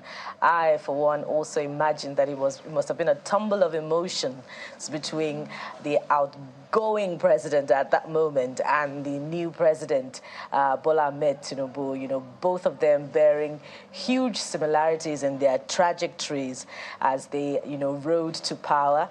The former president contesting 3 times and President Bola Tinubu himself having to have, you know, seemingly sacrificed his ambition back then in 2015 before coming back, you know, in 2022 to clinch the ticket, you know, amid some difficulty, you know, even with a repeat of that Muslim ticket, which didn't go down without some controversy, but which we're now seeing playing out as he has now realized what he described as his lifelong ambition of becoming the president of the Federal Republic of Nigeria. If you go to our Twitter thread, you will find the order of events, and this is one of those things you'll find now. What is interesting is that as soon as the handover is done, former President Buhari leaves for Nnamdi Azikiwe International Airport en route Katsina using a different car from the one that brought him to the venue, and he takes off for Katsina with 001 for the last time. And, you know, he's always talked about how he longed to return, you know, to Katsina, to Daura, his hometown. So that's the man in charge now. Yeah. And That's the man in charge now. going to take that right. Oh, yes. You know, it rained in the early hours of today, and there was that concern as to whether this would happen. And there you go, President Bola Tinubu with that iconic wave. Live images from the Eagles Square, Abuja. There you see, with the iconic cap and the logo that he's always used, the green cap, yeah, white significant logo. with today's inauguration, Indeed, the national colors. There you go, with that symbolic presidential wave. History clearly in the making. And a lot of people always wonder, what will be going through the mind of Nigeria's new president? What is he seeing? Is he seeing the enormous challenge ahead of him? Is he seeing what exactly is going through his mind? That's the question. That's $1 million question right there. But indisputably, it will be a moment of fulfillment for him. He's always longed for this. He's always wanted this. On the one hand. But Nigerians hope that unlike, you know, what the former president longed for, that there would be evidence of renewed hope in this administration, you know, not just longing for it, but, you know, being able to fulfill the aspirations, the collective aspirations of Nigerians. Did I hear former president again? But yeah. Yes, Gadi, you're right. It's going to take some getting used to. Take some time. But, you know, there are those who say that this new president is one of the most prepared presidents, one of the few we had who actually prepared to be president of the country. And it's not just a ceremony. I think it definitely... Okay, so let's go back and listen to audio from Eagle Square in Abuja. His Excellency Bola Tinubu was headhunted for both international and local companies, including Mobile Nigeria, where he held important positions like senior auditor and company treasurer. He left the company to embark upon his political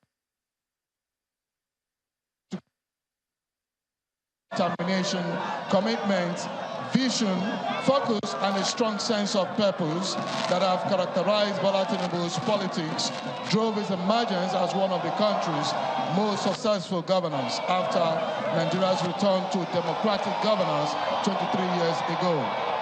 His stewardship of Lagos State between 1999 and 2007 remains a reference for good governance in Nigeria and across the region. Among the most consequential and impressive of his achievements as the governor of Lagos was his revolution of the state's environmental policies and the creation of thousands of jobs for Lagosians through the private sector partnership program he established. Other important achievements while governor of Lagos include education reforms, under which now thriving mission schools were returned to their original owners after decades of government control. Free education and West African Examination Council forms for school leavers, giving underprivileged children access to further education, more career opportunities, and better life prospects. Civil service reforms, which led directly to the introduction of a more responsive and expert-led civil service in Lagos. Judicial reforms and the Lagos Master Plan blueprint, which has been and continues to be followed with great success by all subsequent governors of Lagos. Also worthy of mention is that as a first-class financial strategist, His Excellency Bola Tinubu overhauled and reformed government and revenue collection in the state, taking Lagos from a yearly internally generated revenue of 14.64 billion naira in 1999 to 60.31 billion naira in 2006. His innovations laid the groundwork necessary for Lagos to have the revenue to improve the state and modernize living conditions of all of its inhabitants. A graceful leader imbued with courage and commitment to justice, Bola Tinubu combines practical, political acumen, strategic vision, and moral principle. When the history of the first 2 decades of the 21st century in Nigeria is written, it will record Bola Tinubu's rare courage and foresight in guiding his party, the All Progressive Congress, to victory in 2015, and how, working with other patriots, he abolished the determined efforts of the then ruling party to turn Nigeria into a one-party.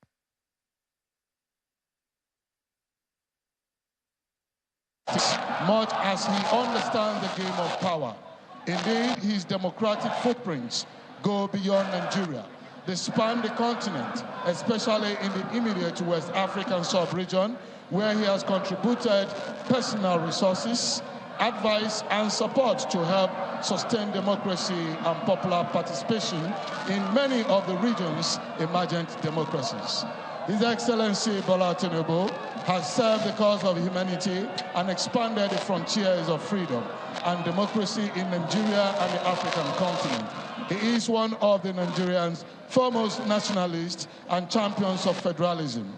As one of the few leaders and champions of democracy with the potential and experience to improve the fortunes of his people, Bola Tinubu is the very best man, and today, the 16th President and Commander-in-Chief of the Armed Forces of the Federal Republic of Nigeria. His Excellency President Bola Tinubu is happily married to his lovely wife, the 16th First Lady of the Federal Republic of Nigeria, Her Excellency Senator Mrs. Oluremi Tinubu, and the union is blessed with amazing children. Mesdames et messieurs, Son Excellence, le 16e président de la République fédérale du Nigeria et commandant en chef des forces armées du Nigeria, GCFR, est né le 29 mars 1952. Il a été 2 fois le gouverneur d'État de Lagos, pendant laquelle il a fait des réformes durables dans les domaines pédagogiques, financiers, judiciaires et la création des emplois. Son Excellence a eu sa licence en l'administration des affaires, comptabilité et la gestion à l'Université de Chicago, Illinois, aux États-Unis. Il a aussi travaillé comme auditeur supérieur à Mobile.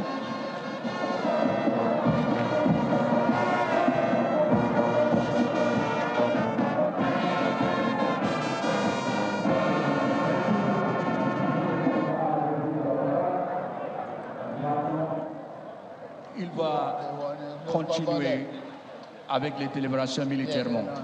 Ouais. Thank you. That was the citation on His Excellency President Bola Tinubu. May I now hand over to my co-compare, Captain Anebi Ababa, to continue with the remaining parade.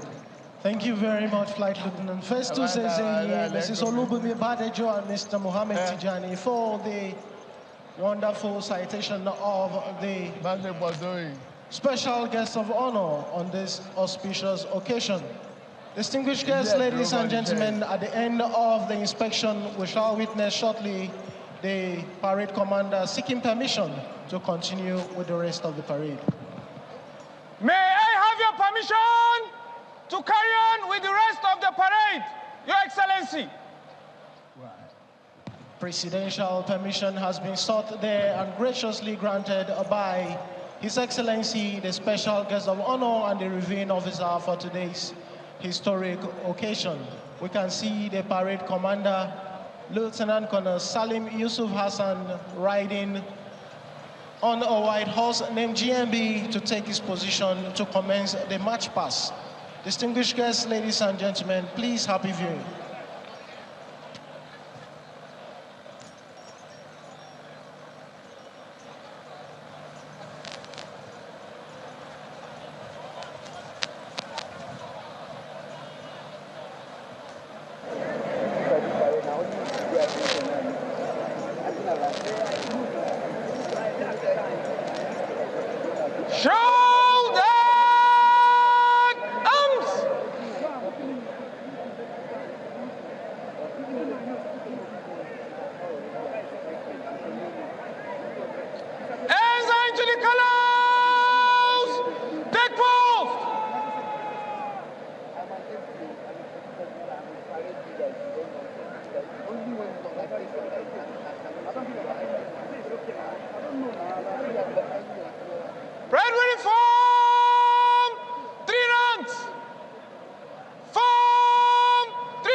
Division into columns.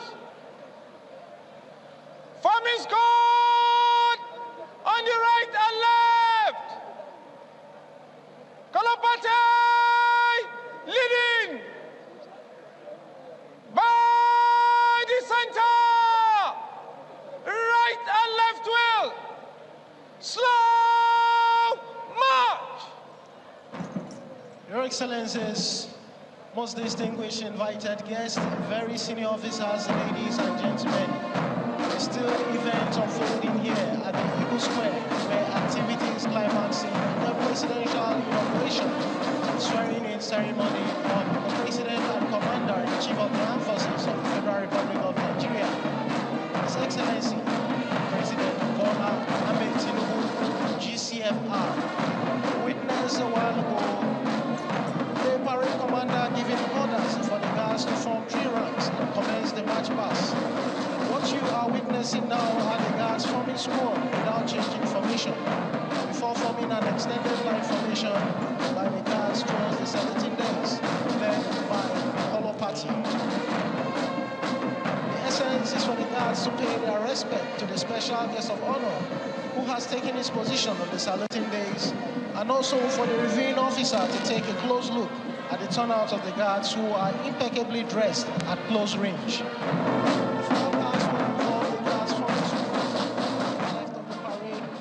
Before presenting arms to the special guest of honor, the President and Commander-in-Chief of the Armed Forces of the Federal Republic of Nigeria, His Excellency President Bola Tinubu, Grand Commander of the Order of the Federal Republic.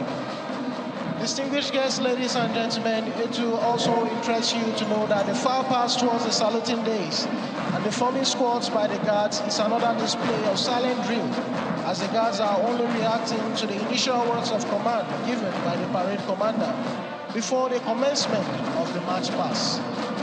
Distinguished guests, ladies and gentlemen, please happy viewing.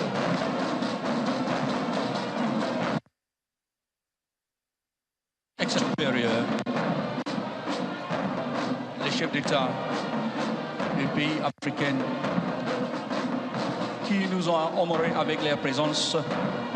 Mesdames et messieurs, ce que nous voyons maintenant actuellement, c'est le membre de la force armée nigériane. Les escortes des drapeaux, des réduits, ils marchent vers le diage des salutations afin de montrer et justifier la loyauté de la force armée nigériane au président, son Excellence.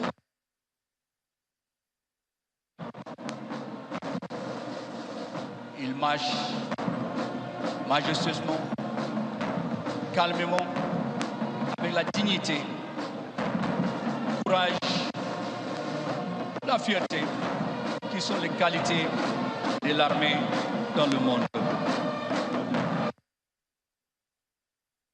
Vraiment kaléidoscopique, plein de couleurs qui signifient une nouvelle ère de la dysfonction, nouvelle dysfonction au Nigeria. Mon commandant, mon capitaine Aguapa, je passe la parole à vous.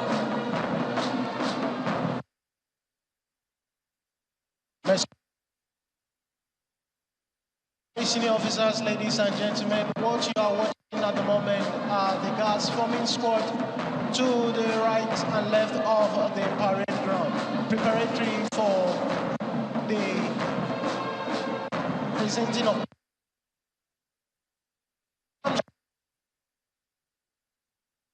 Commander-in-Chief of the Armed Forces of the Federal Republic of Nigeria. To the left half of the saluting days, we have the number 1, 2, and 3 guards provided by the Nigerian Army. And to the right half of the saluting days, we have the number 4 guard provided by the Nigerian Navy.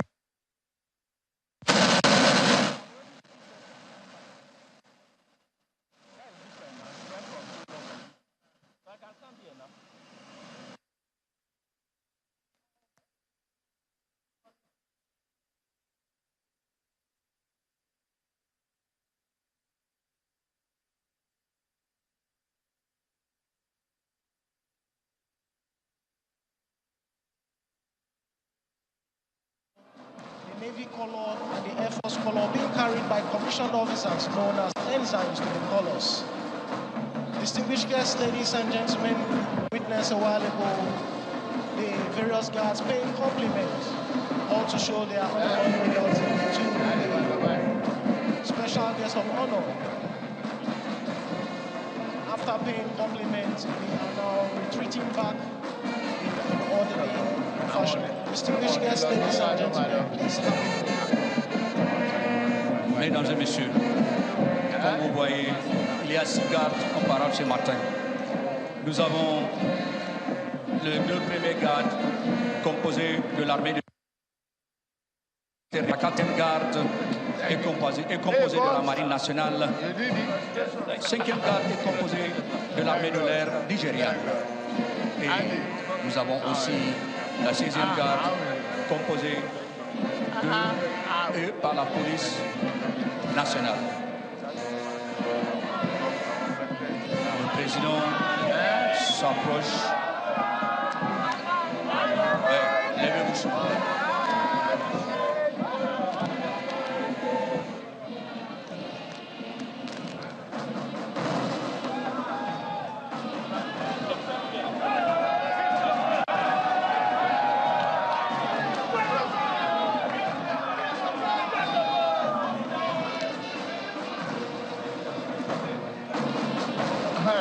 How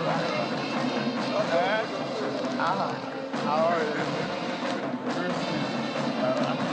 Good to see you.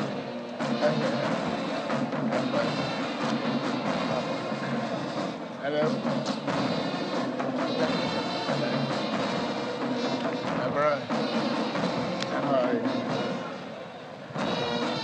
Your Excellencies, most distinguished invited guests, ladies and gentlemen, as we sit back and enjoy this beautiful parade by these amazing officers and men, permit me to acquaint you with the significance of 21 gun salute, which is part of activities lined up for today's celebration. The 21 gun salute is a military tradition used to accord respect or honor to dignitaries. Generally, saluting is done using hand, sword, colors, small arms, and firing of artillery guns. Salute by gunfire is an ancient ceremony which originated in the 17th century and involves the use of artillery guns to fire ammunition, usually blanks, to welcome important dignitaries or commemorate an anniversary. Traditionally, gun salutes are presented to honor or welcome a foreign president or head of state on a state visit. It is also used to cover reopening days, marking on public holidays and independence anniversary celebrations.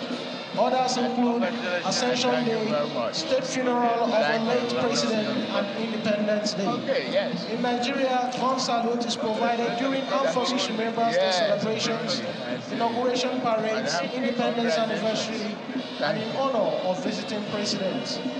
Today we shall be witnessing the firing of 21 gun salute to signify the great respect and unflinching loyalty that the Nigerian Armed Forces and the Nigerian Police have for the exalted office and the personage of His Excellency, the President and Commander-in-Chief of the Armed Forces, Federal Republic of Nigeria. On that note, that I request our distinguished guests not to panic. Well, the images you're seeing right there, of course, the Eagle Square is right there. But then that insert picture, that little box that you're seeing right there on the screen as well, is that of the now outgone President Muhammadu Buhari and his family heading towards Daura at the Nnamdi Azikiwe International Airport right there in Abuja, heading towards the aircraft to finally go to Daura, as the president, what the former president had often said over and over again. Most certainly, I wonder the kind of emotions, not just for the president, but his wife and his children as well. The entire first family. After 8 years. I mean, first power is transient. As I said, he came into that arena this morning as the president. Now he's former president, just like that. I know that the current president says that he will seek advice, come knock on his door, and all of that. But the former president has been quite clear about what he'll be doing after his time in office. He said it time and again that he couldn't just wait to go back to his farming, to his livestock, and all of that. And I know for a lot of Nigerians, this might be an emotional moment as well.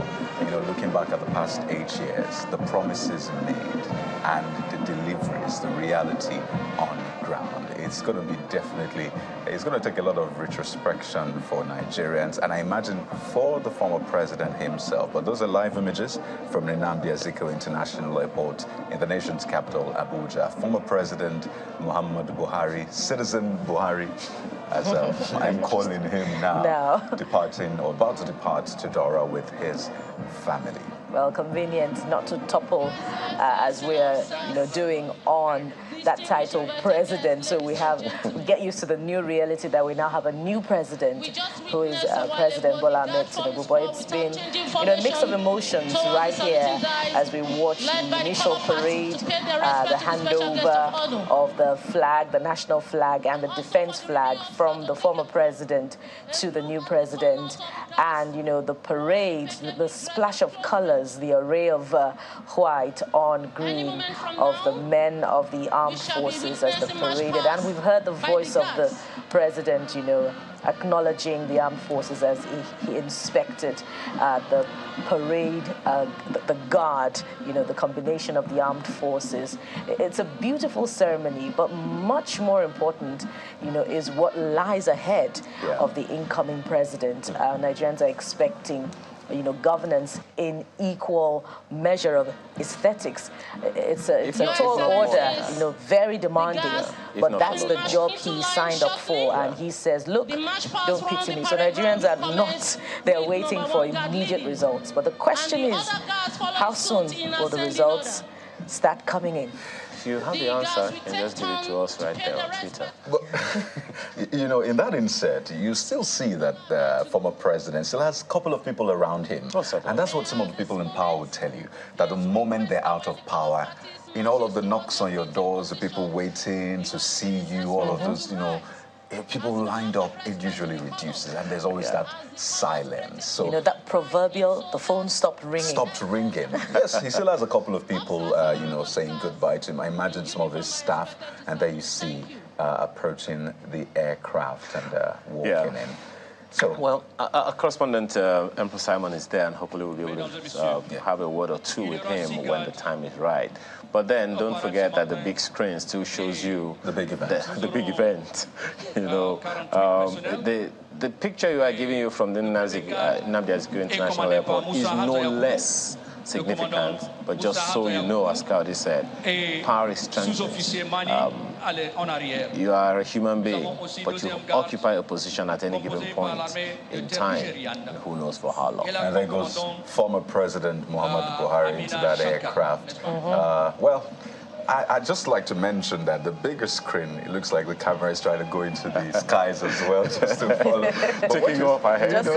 What you're seeing on the big screen, there's still a lot to expect from the Eagle Square. Actually, this is the march past in slow and quick time, colorful display. Honestly, it's always beautiful to watch. I mean, look at that, all marching in synchronization. It's just beautiful seeing the work that has gone into this. By the way, lots of man-hours of rehearsals, and you have to get everything right. Everything has to be perfect, excellent, precise. And that's what a lot of Nigerians will be expecting from the government. I think so. This is a typology of the expectations of Nigeria. All of your, decisions, the activities of the government has to be top-notch, excellent in synchronization, from the president's decisions to his cabinet to the National Assembly. People have invested, their votes in them, so they expect nothing less excellent. So after that, we'll still look forward to the big one, the CNC's speech. Now, as the Commander-in-Chief of the Armed Forces. Of course, that's, you can see, is the First Lady, former First Lady, we say now? Well, speaking of speeches, Nigerians continue to put the former president to task on that very significant line from his first speech, I belong to everyone and I belong to no one. So Nigerians will also going to be looking forward to, the significant promises, the significant lines, the paradoxes, if any, of the speech that we're about to hear from the incoming president, and the hope that, we'll be hoping that the income. It takes some getting used to the new president, and they're going to be, holding him by his words, in the coming 4 years. So we're looking forward to that inaugural speech. Most certainly. But don't also forget the insert. Hopefully, will also show images of the former vice president. Oh dear God. The former vice president will also be coming in anytime soon for his own journey home as well. And of course, so you can see the parade is still quite functional, quite active. And you were talking about the immense work that has gone into this. Guys, when we talk about working for Nigeria, making Nigeria better, the littlest things matter. Kade, you talked about the man-hours that went into this parade. Someone composed songs that are being played. That is service to nation. I mean, look at the brass instruments. The It's ensemble. just beautiful, the ensemble, the orchestra. They're playing in unison. Exactly. And I think, again, it's what we expect from government. Someone composed the song. So the littlest thing that you can do for the nation is, can you just keep that at the top of mind?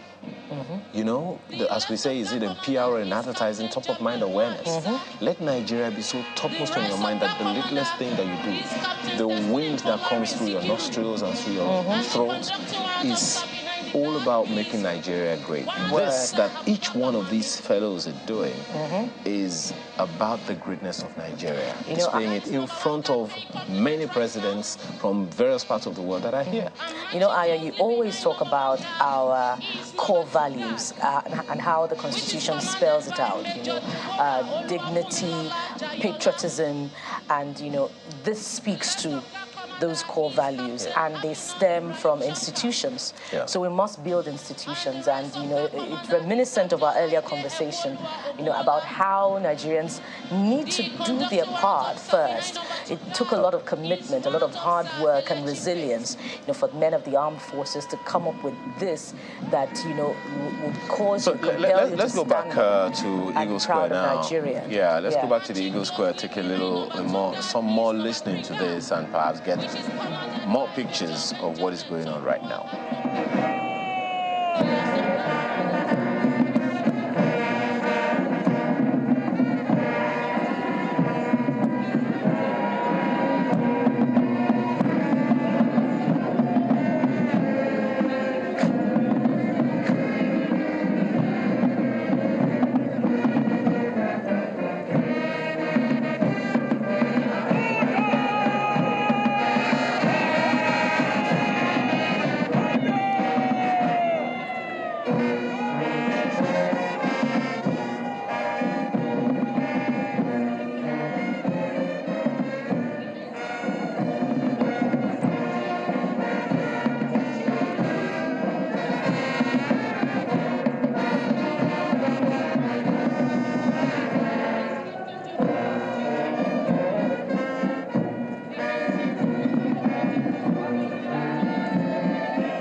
Babasambo, riding on a horse named Umar, after the Commander Gaz Brigade, Brigadier General Aminu Mohammed Umar. May I once again please request that when the color parties marches towards your sitting position, you are please expected to rise as a mark of respect to the colors. Officers and warrant officers in uniform are expected to salute. Thank you.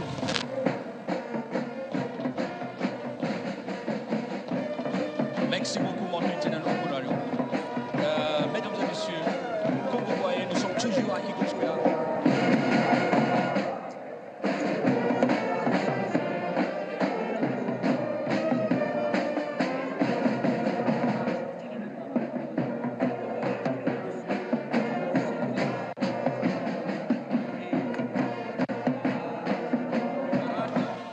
Et toujours en avant, avec, il est sur son cheval.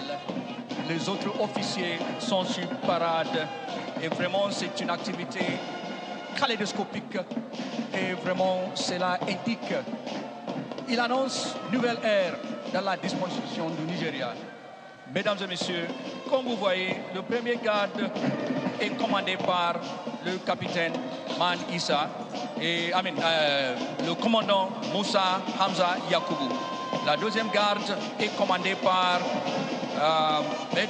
Major en commandant Olufumi Lola. Troisième garde est commandée, non, il y a 4 membres des escortes de drapeau. Lorsqu'ils vous approchent, mesdames et messieurs, veuillez vous saluer. Toujours les militaires qui sont en uniforme, les officiers et les sous-officiers. Les troisième garde, mesdames et messieurs, est composé de l'armée de terre. Nous avons 3 gardes composés de l'armée de terre. La 4e garde est composée de la marine nationale. 5e garde est composée de l'armée de l'air nigériane. Et la 5e garde est composée de la police nationale. Vraiment, c'est une activité très intéressante. Nous sommes ravis avec tout ce qui se passe.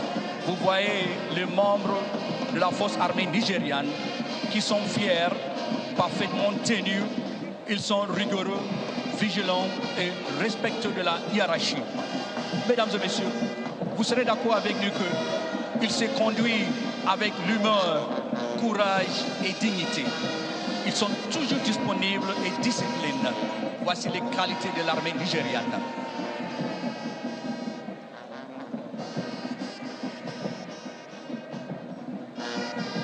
En quelques minutes, ils vont changer le défilé.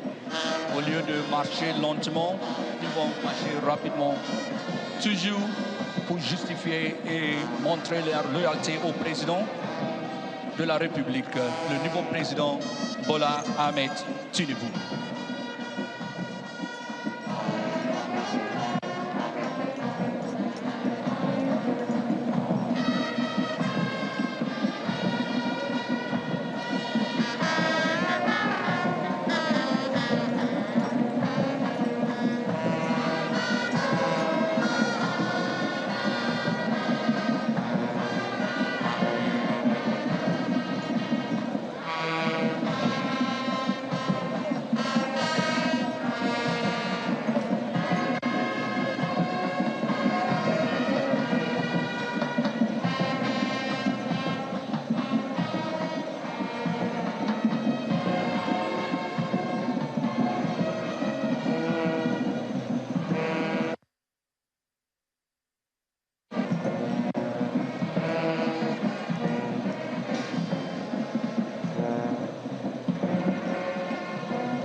Your Excellencies, distinguished invited guests,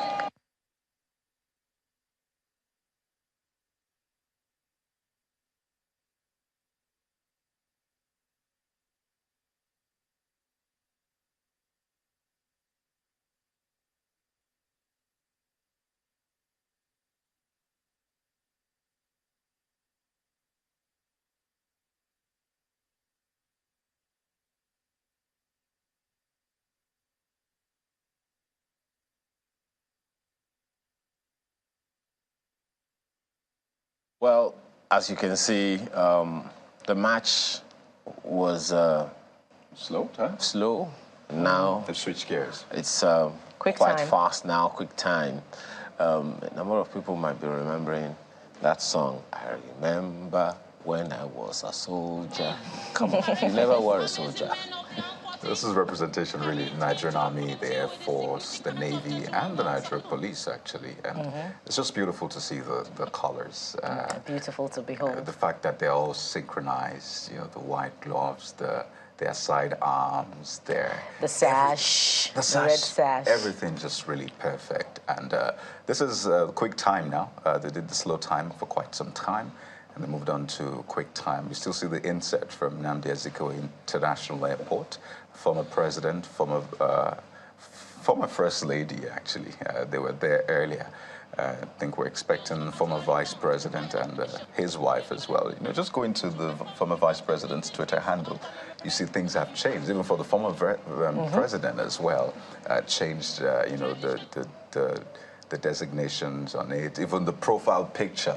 You know, essentially saying adios. It's now in the hands of President Bola Tinubu. And all significant websites have transited. Exactly. Yes. I wanted to remind Bukola was reminding us of Wikipedia updating. The new president's profile has already been updated on Twitter. Yes. It's interesting that Twitter did this. I'm sorry, Wikipedia did it so quickly. Yeah. Someone must have been on cue. Oh yes, it's a big one. I mean, this is Nigeria. Yeah. It's the largest black nation, over 200 million people. I mean, you see the heads of state present there. Beautiful aerial view, by the way. We have the presidents of South Africa, the president of Rwanda, Ghana, president of Kenya, president of Liberia, and the rest. So there's a lot of representation. And representation also, yes. Yeah, from the US and other countries, and even the Middle East. So you know how big this is, not just for Africa, but for the world at large. I mean, we always say that Nigeria is a blessed nation, but indeed we are blessed. And you know that whatever happens to Nigeria or happens in Nigeria naturally affects not just the continent, but even the world at large. I mean, talk about our human capacity. You've seen them right here. Yeah. This is a picture. I always say the Inspector General of Police, you know, the Chief of Naval Staff, the Chief of Defense, and the rest, all of them saluting. And there is the President and his vice all standing. You could see the Chief Justice as well. Very, very important man to this occasion, really. His arrival just showed a lot of people that this is real, this is happening. Without him, Cardi, there would be no inauguration. Exactly. So, I mean, that's actually very, very instructive. Very instructive. You know, we often say that, okay, we run a presidential system of government. People wonder, okay, why have 3 layers of government when you have when any one of them could have done just about anything? But no, the judiciary swears in the president swears in the judiciary. The judiciary. You know, when the time is right. And when the time is right, the budget, which is a document, a legal document of the Federal Republic of Nigeria, cannot become law without the National Assembly. So they all need each other. And the executive, the president, has to literally write to open the National Assembly. You know, every term. Without that letter from the president's office, that cannot really happen. But hey, this is... It's a band. It's a mixture of, you know, I mean, all of the, you know, servicemen. The service, the armed forces represented, and I must say, beautiful work. And it's a significant part of the ceremony, you know, so prepared for quite some time by men of the armed forces, and you know, the ceremony would be incomplete without this, you know, beautiful parade. Indeed, and there's something a lot of people will want to see, the air display as well. Earlier on, we saw the aircraft with the Nigerian flag. That was just a snippet. I love that one. Oh, I really just showing you how you expect the Nigerian flag to be flown very high by everyone who has the cause to represent those flags. And they see really colorful. You know, and the flags coming in behind them. I mean, I can watch this for as long as possible. It's possible, right? But that would be unfair to them because they've been at this for quite some time. First with a slow time, and now the quick time. It's easy to watch it again, just record. Go to YouTube and just... No, he doesn't have to record. Transition, please. Just play back on Channel TV broadcast. Or just search for it, on Channel TV's YouTube page. Well, big day, and really. It's a big day for Nigeria. I will do that much later. This is the Eagle Square venue of the inauguration of President Bola Tinubu and his vice, Kashim Shettima. You're watching what is turning out to be a really colorful event, really. Even the inset you're seeing is colorful with the red carpet at Nnamdi Azikiwe International Airport. So we're giving you a mix of what's going on at the Eagle Square and at Nnamdi Azikiwe International Airport. So we're winding down with the march past and we're going into the air display. Guests of honor, sir, your excellencies, distinguished invited guests, I warmly and heartily welcome you all to the aerial display segment of this ceremony. 5 aircraft types from the Nigerian Air Force inventory are performing in today's aerial display. The first aircraft was the Augusta 109, which you saw, proudly displaying the national colors during the hoisting of the national and defense flags. The crew comprised Squadron Leader Larry Azi, Flight Lieutenant Shaibu and Areola. The helicopter operates out of 405 Helicopter Training Group, Enugu. Unit commanded by Wing Commander Deji Omokunga, tasked with the conduct of advanced combat training for NAV helicopter pilots. The remaining 4 aircraft performing will be in the following order.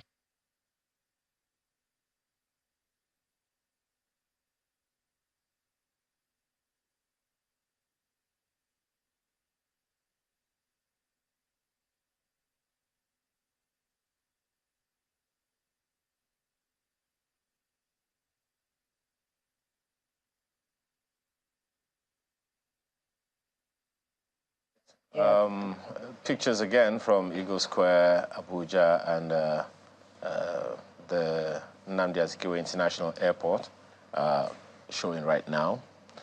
Okay, well, okay. Well, it's something that you would actually love to see when the air display starts right away. I mean, we saw a snippet, as I said, and you heard the announcer there speaking about the first helicopter we saw, and we're going to see some more. This is one of the major highlights, really, and you know they have to be very precise. You know, flying an aircraft, normally a passenger aircraft or war aircraft, on a normal day is a lot of work. But for an air display, is even extra work because it comes with art, it comes with extra precision and all of that. So this is going to be one of the major highlights of today's inauguration. So, and are we expecting a landing as well? Well, it will land somewhere else, but not, of course, on the ground. Not on the ground. Yes, you just see them fly over, and it's going to be definitely something. Did I hear you say fly? It all gives you, a sense of pride in your democracy, makes you feel very proud about being a Nigerian. And you were saying earlier, Ayo, about, the need to translate, this ceremony into, the lingua franca of other African countries that is not necessarily ours, but because Nigeria is, one of the leading countries on the continent, it would be important to have, all the audience on the African continent participate in this ceremony. Well, that's a matter for other conversation later, but we have a couple of gentlemen here with us who can speak to some of the significance of some of the issues, the symbolic meaning of some of them. Professor Femi Otubanjo is here with us. He's a professional of international politics and strategic studies at the Nigerian Institute of International Affairs. Thank you so much for being here with us. Thank you very much. As well as Professor Sylvester Haine, who is a professor of political science, Lagos State University. Thank you so much for joining us this morning. Thank you for having me. You've been here with us for quite a while. Oh, by the way, it would seem like activities, just quick one here, activities are ramping up, so to speak, at the Nnamdi Azikiwe International Airport now. Indeed. Yeah. Just to be sure, it looks like the former vice president. Former vice president. Not quite sure. Or it looks like actually the president or former president. Okay. Get used to it. The former president. Muhammadu Buhari, there with his wife, former first lady, there just departing. it would seem. You had thought that they had gotten into the aircraft earlier on, but it would look like that was another set. Altogether. There you go, former president. And don't forget that the former vice president and his wife and family will be on their way as well. We wish we could keep our eyes on all events at the same time, but let's just take note of that as well. But both symbolic events. Both Perhaps, symbolic, of course, yes. the bigger one is happening at the Eagles Square. Eagles but Square. for a man that has, was #1 citizen for 8 years, this is definitely a big one. And you see some of those members of security forces giving their salute as Muhammadu Buhari, citizen, departs Abuja with his wife. 8 years. I'm sure there will be lots of stories to tell. How is administration most certainly. started? Let's ask the gentleman in the studio with us how this pans out for you, Professor Akaine. We're looking at 2 events right now. Which one strikes you significantly more of the 2 events? It seems to be kind of 2 in 1 event, though, but yeah. I think that the 2 events converge, at the level of the philosophy of power. We say power is transient. That's basically what it demonstrates. A new government is coming in, and one is going. And perhaps some 4 years ago, the idea that I might leave office, may not have occurred. That realization may not have occurred at all. But now the reality has dawned. Yeah. He's left office. A new person is in charge. So that's it. I feel that it has a big lesson, which is for incumbent leadership. To know that power is transient and that, governance attribute should be about the people and nothing more. Okay. Prof. Yes, I think I share that. There are interesting dramas to both of them. They both point to the fact that our democracy is getting stronger. Here you have one new president being sworn in, another joyfully leaving and going back to his whatever he's going back to his hometown or whatever. It's a major statement. Incidentally, Buhari is one president that you would have expected to seek tenure elongation.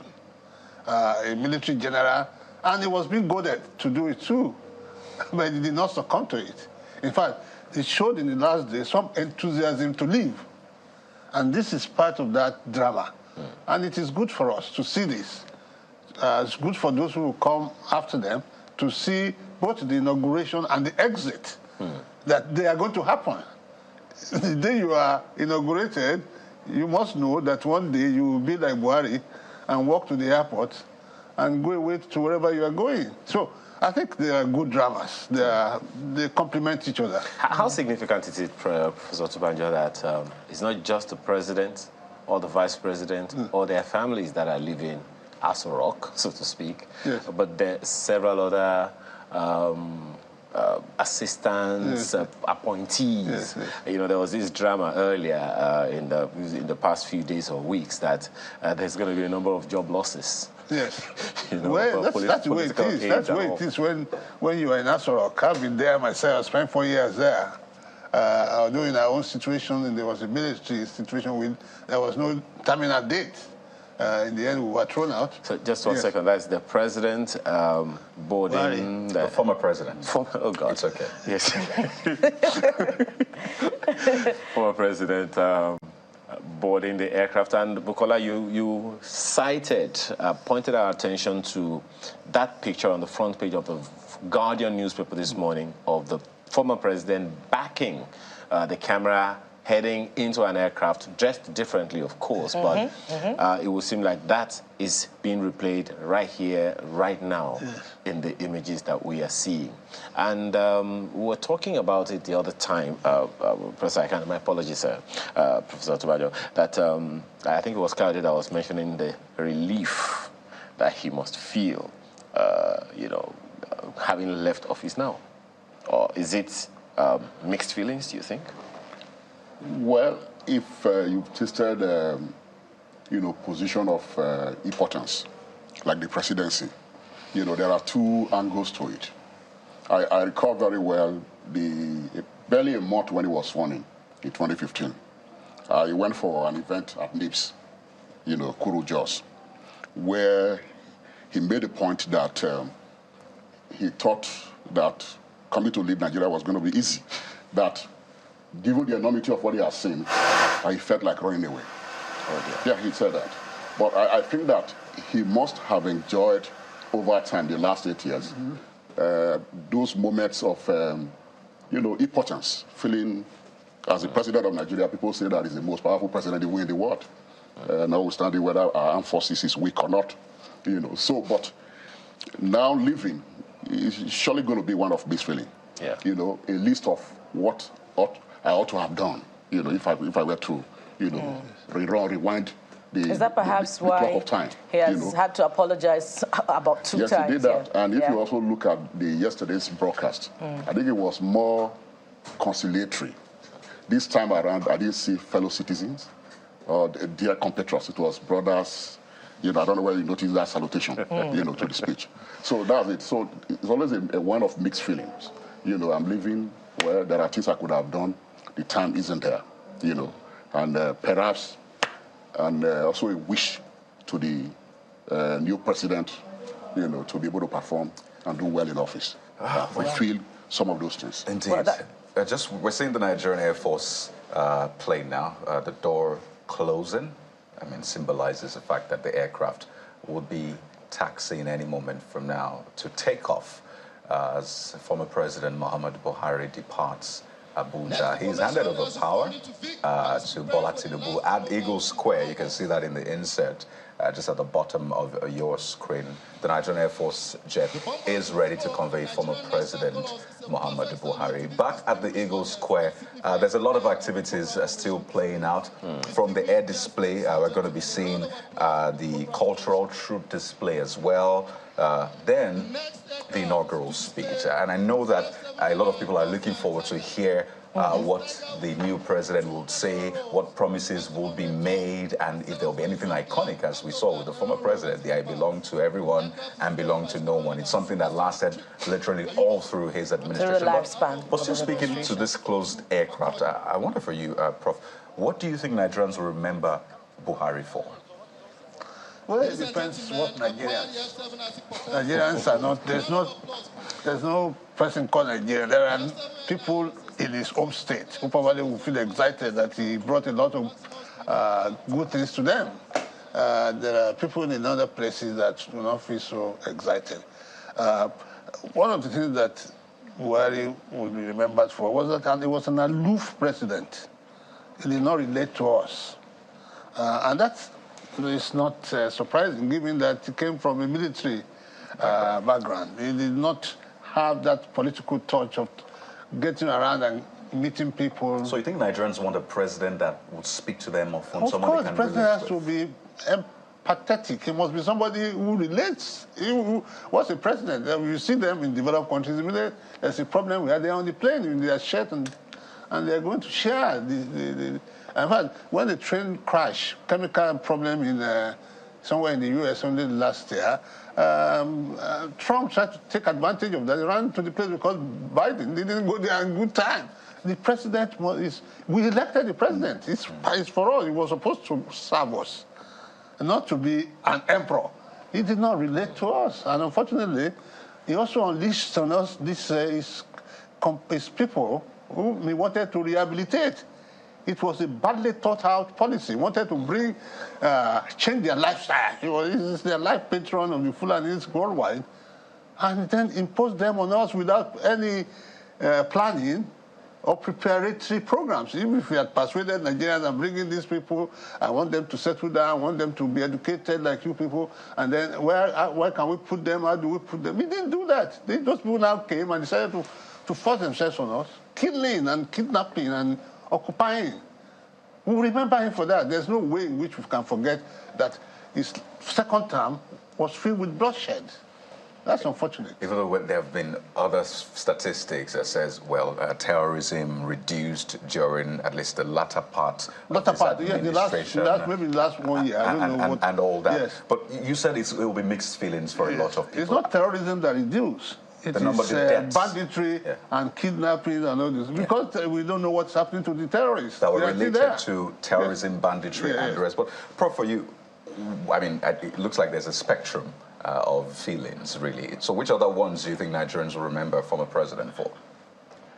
Well, I mean, this morning when I read his inaugural speech, you know, and pondered on this line, I belong to everybody, I belong to nobody. You don't do that. And I was telling myself, maybe he actually belonged to nobody.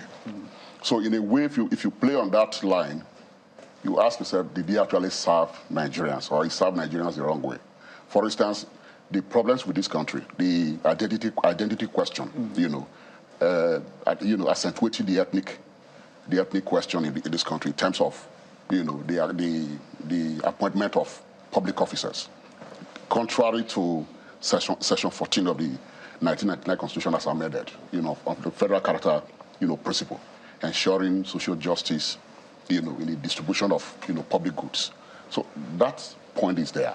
And when you talk about insecurity, fighting insecurity, I'm not sure if we can, you know, score him high. Because I remember very well, in 2015, Jonathan brought in the Blackwaters, you know, the private military company. And they almost liquidated, you know, Boko Haram. An election held in the Northeast, you know, without any problem. So I think they tried to also do that in the context of the election.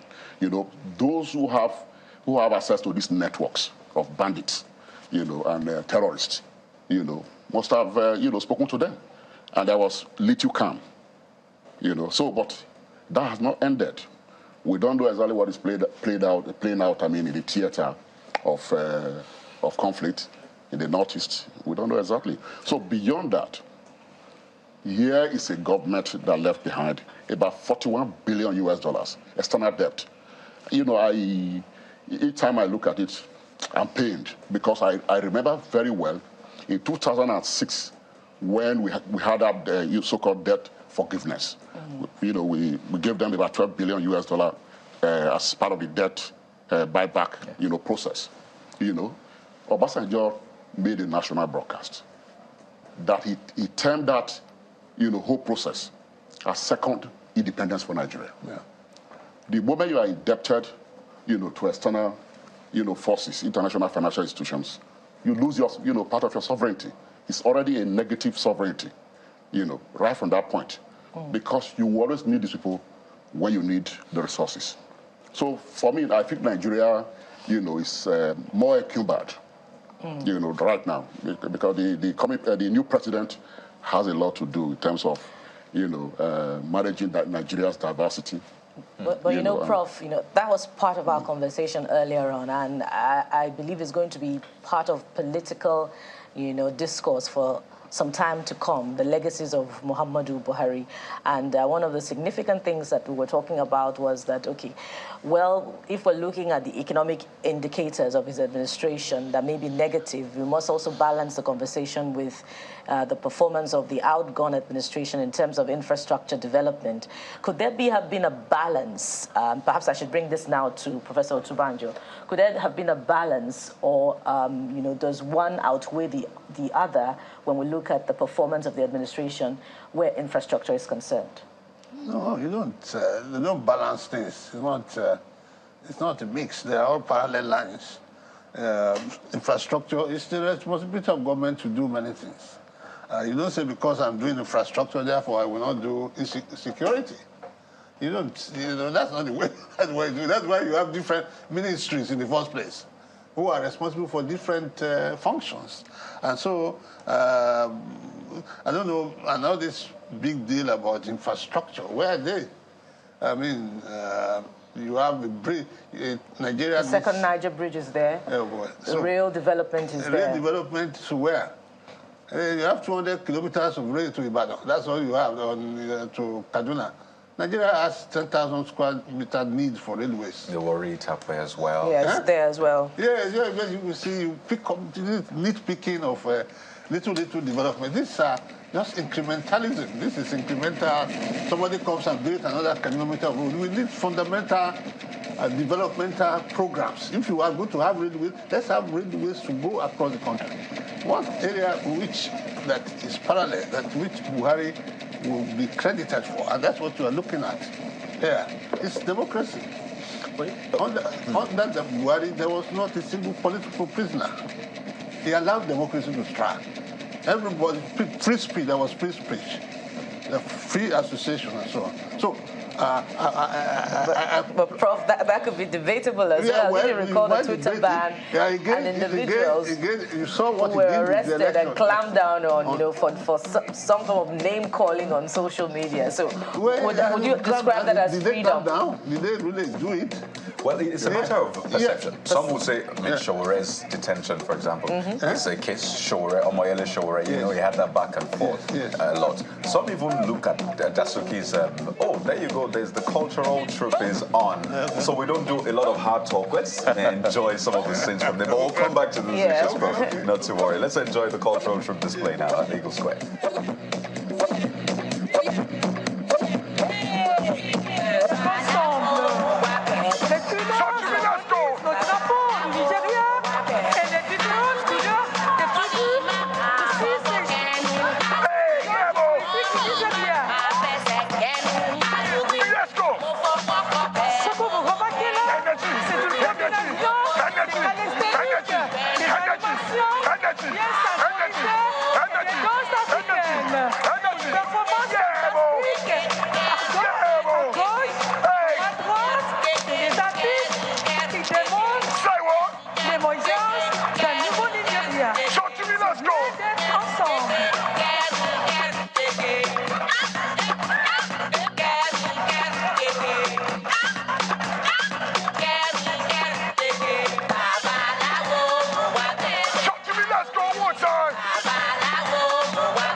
A perfect performance. Please, let's put our hands together for Adila Dance Acrobatics. Welcome to the dawn of a new era. Fantastic. Welcome to our home. Be with you. Make some noise.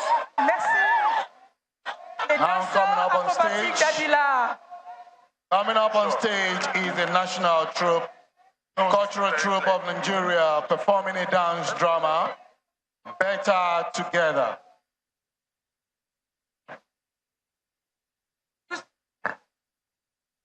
Nigeria présente danse intitulée Mieux d'être ensemble.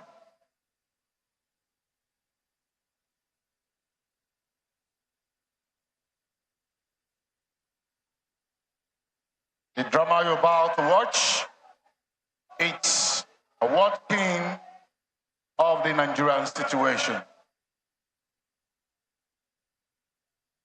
Right now in the society of Wazobia, it is a season of harvests.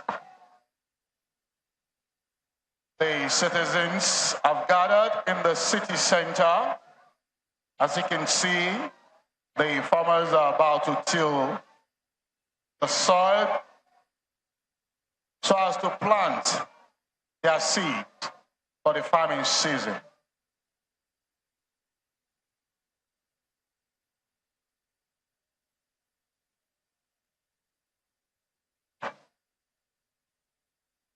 Les citoyens Wazobia écoute et plante les produits agricoles pendant la moisson.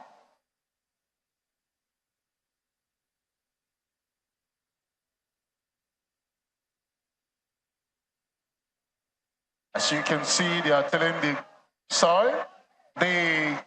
This is called Kabulu dance from the northeast of Wazobia.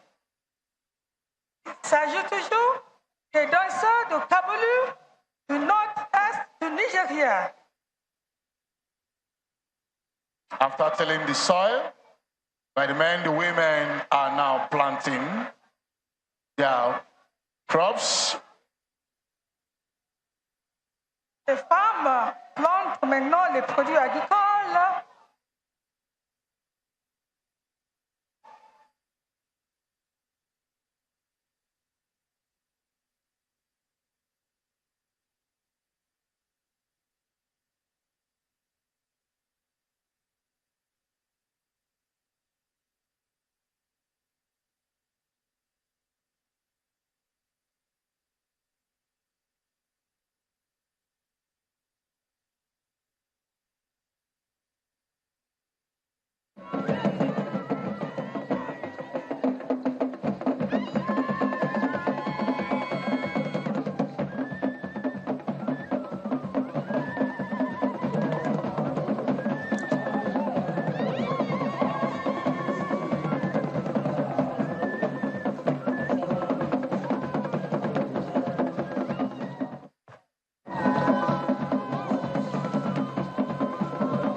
To present the harvest to the king. After the presentation of the harvest, the king blesses the harvest, and there's a wide jubilation. What follows next is a celebration of the harvest by each of the dance group representing a zone in Wazobia. First group to perform in the celebration of the harvest of the Maliki dancers performing the popular Maliki dance from Borno, representing the Northeast. Maintenant, oui, c'est la danse de Maliki qui est populaire parmi les gens de Borno, de la région du nord-est du Nigeria. La saison de la moisson.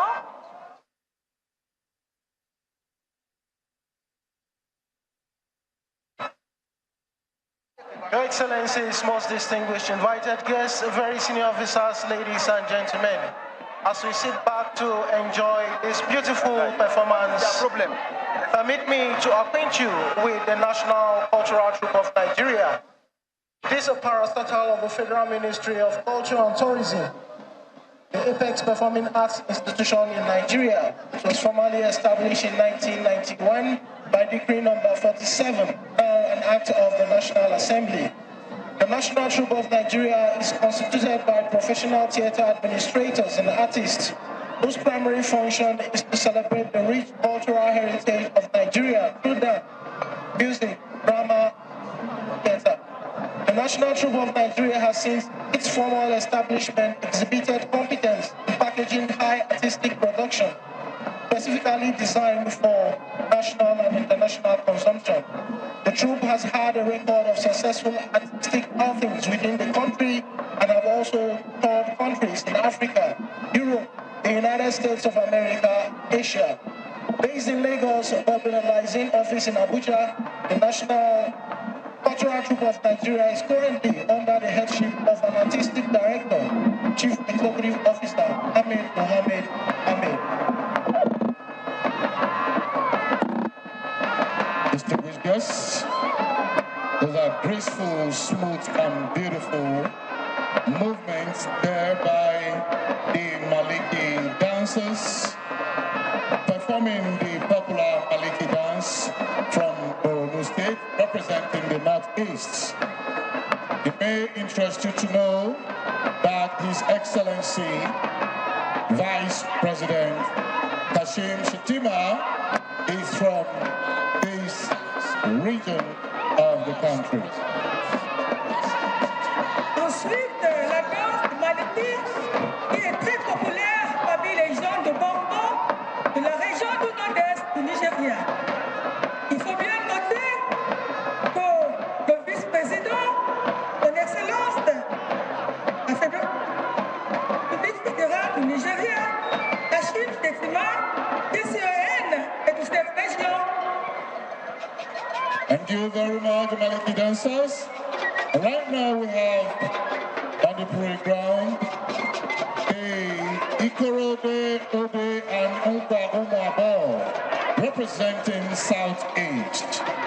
The Ikorode, Ode is popular among the people of Enugu State, while Umpa Umabo is popular among the people of Ebonyi State.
dance is popular among the people of Lagos and Ogun states.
going to say. Thank you, President Muhammad Buhari.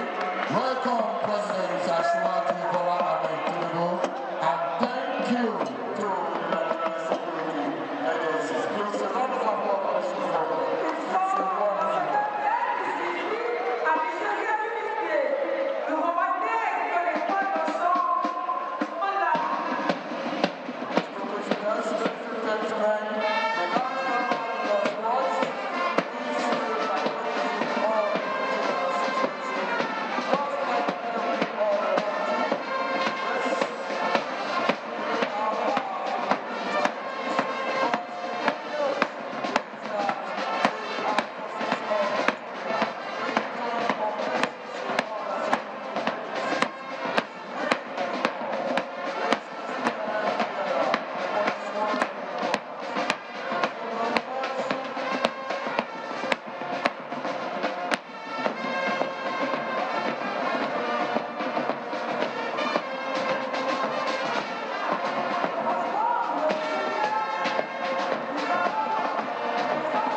Your Excellency.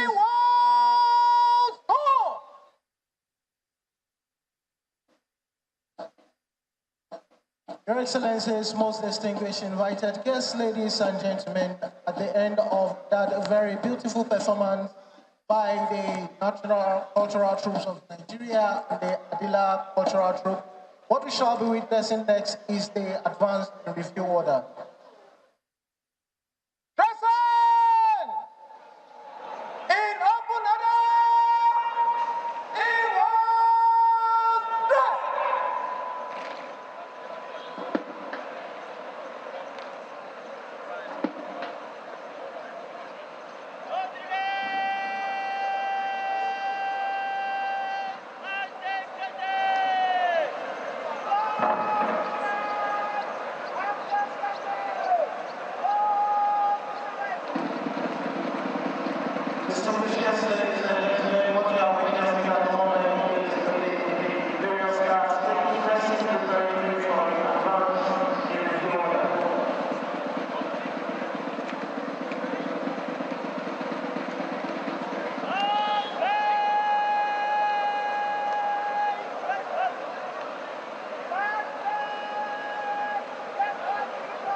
Beautiful. Please round of applause for that beautiful whole team and all the advance in review order. Thank you.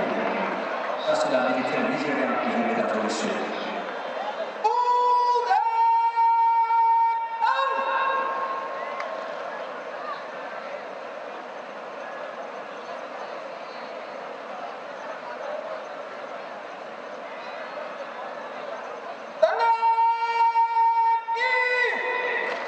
Your Excellencies, most distinguished invited guests, very senior officers, ladies and gentlemen, at the end of the advanced review order, next on our program is the inauguration address by His Excellency President Bola Tinubu, GCFR. I most respectfully request the Commander of the Brigade to invite the President for his inaugural address. Commander, sir. Mesdames et messieurs, c'est le moment puisque la présidentielle et voilà, nous avons le privilège d'écouter notre nouveau président, son Excellence Bola Tinubu, qui va nous adresser. Merci.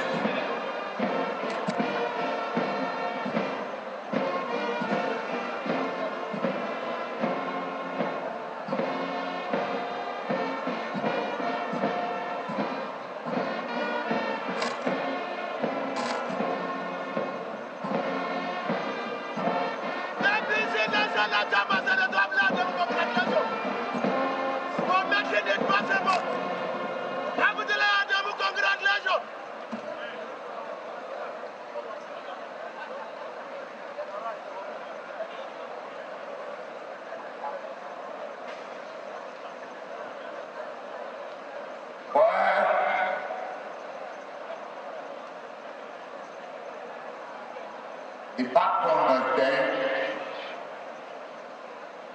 the respected, highly commendable President and former President of Nigeria, the country, for his home base. My regards to him.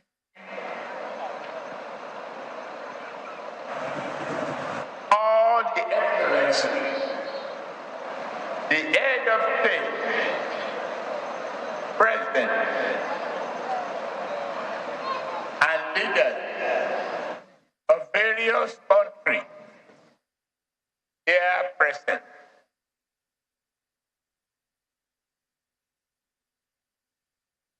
former head of state,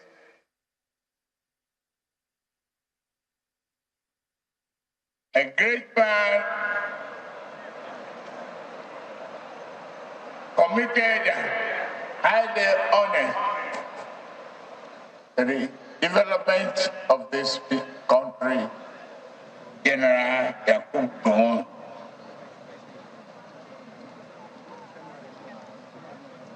My dear wife, the new First Lady, Bola Tinubu.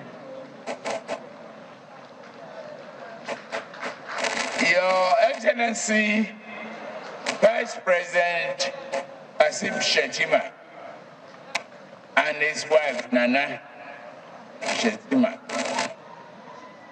Senate President, distinguished senators, Ahmed Lawan, House of Representatives Speaker, Right Honorable Femi Gbajabiamila, and his wife, Salamat. The Chief Justice of the Federation, Olukayode Ariwola, Your Excellencies, Governors, here present, the Chairman of our party, APC, Senator Abdullahi Adamu,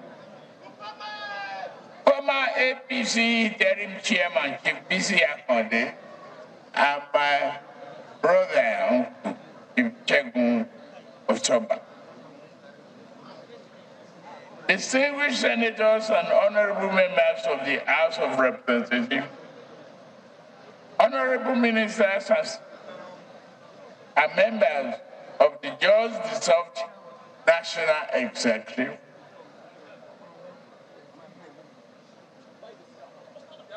members of diplomatic corps, the royal fathers,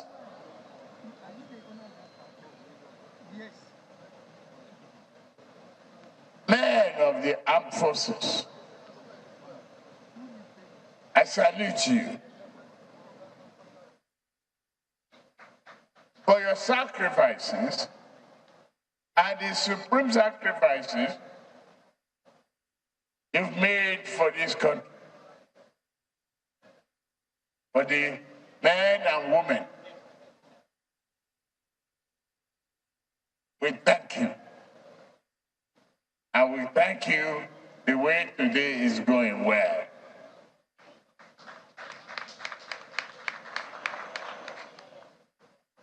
Gentlemen of the press, distinguished ladies and gentlemen, my fellow citizens, I stand before you honored to assume the sacred mandate you have given me. My love for this nation is abiding. My confidence in its people, unwavering, and my faith in God Almighty is absolute.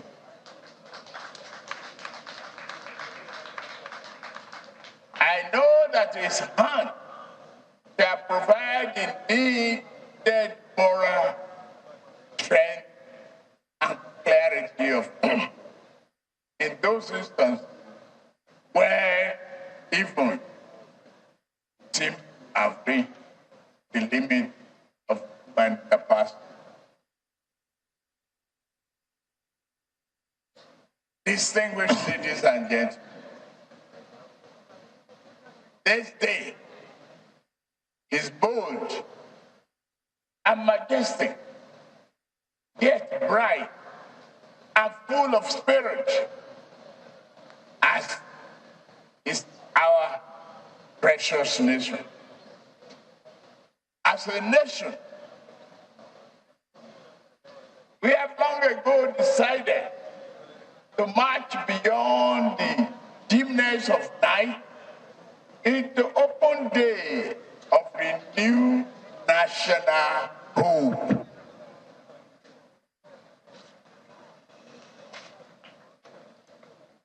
The question is, and we must now ask ourselves, is whether to remain faithful to the work inherent in the building of a better society, or retreat into the shadow of our unmet potential. For me, there is but no one answer. There are we are too great a nation and too grand as a people to rob ourselves of our finest destiny.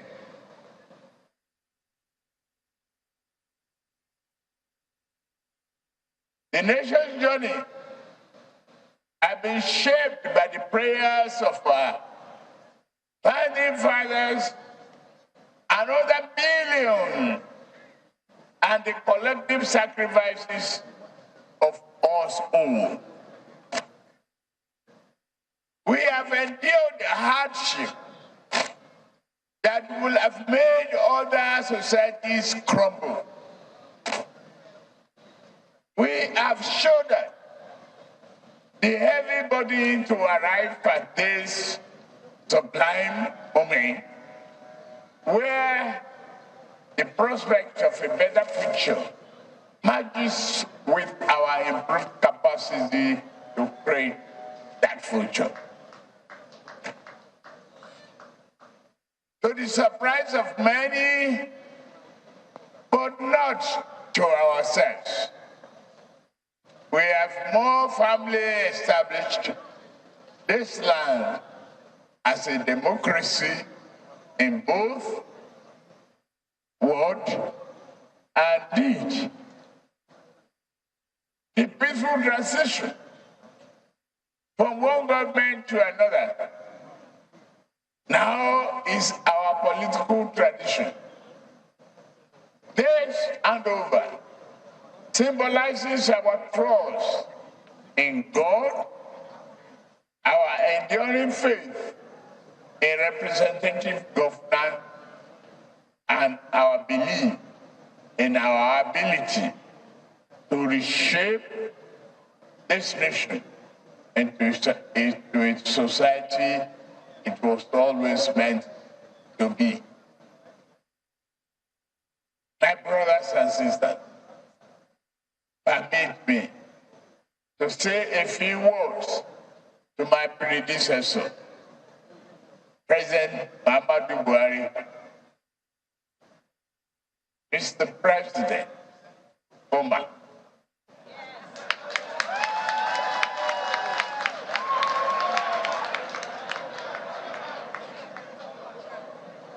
You have been an honest, patriotic leader who has done his best for the nation you love. On a more personal note, you are a worthy partner and a friend, and may history be kind to you.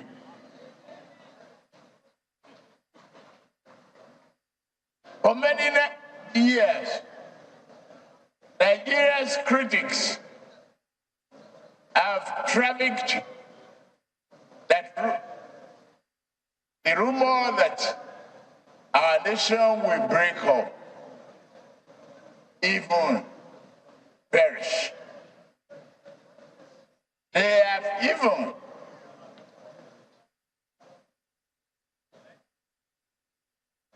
redesigned the map. Yet we are here.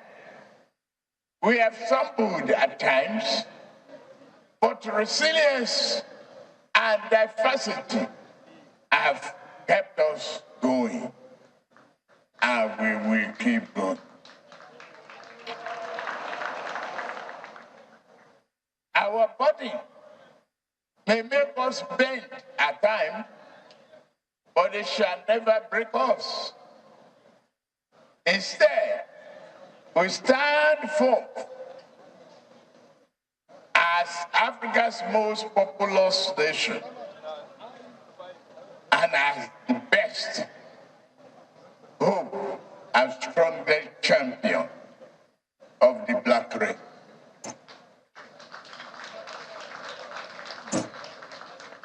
As a citizen, we declare as one unified people, devoted to one unified nation, national cause, that as long as this world exists, Nigeria shall exist.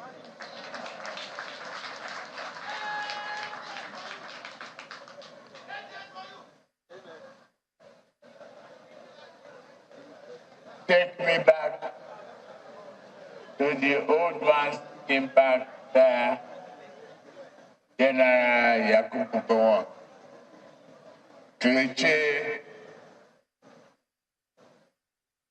if Nigeria wants the task that must be done. If you are young or old, you will remember.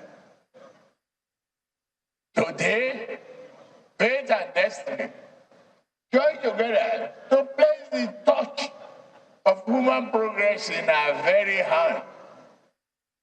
We dare not let it slip. We live high this touch so that it might shine on every household and in every heart that calls itself Nigeria. We hold the beam aloft because it lights our path with compassion, brotherhood, and peace. May this great light never extinguish. Say amen.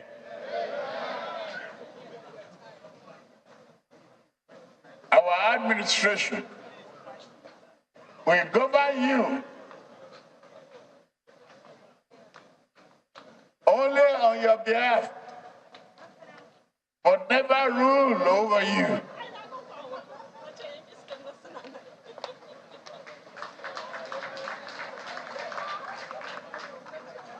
We shall consult and dialogue, but never dictate. We shall reach out to all, but never put down a single person for holding view contrary to our own.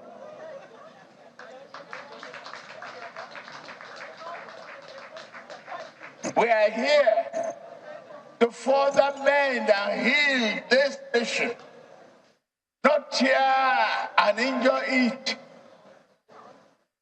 In this way, may I offer a few comments regarding the election that brought us here today to this jump. Yes, it was a hard-fought contest and was also clearly won. Since the advent of the Fourth Republic, Nigeria has known had an election of a better quality. I said so.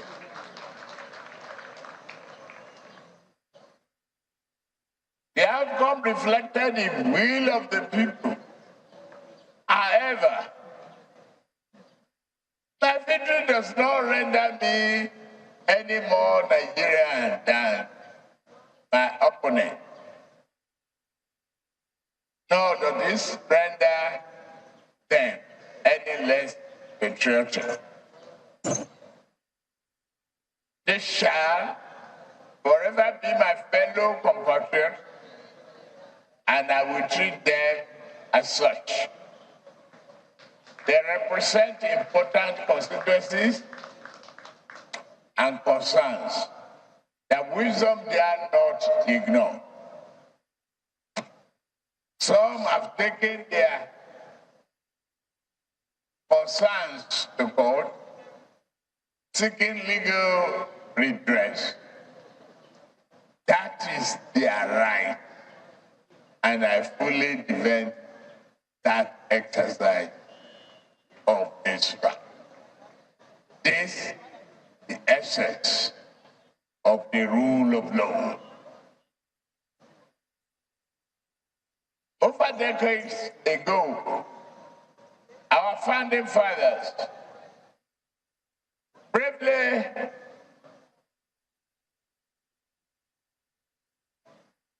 gave us this country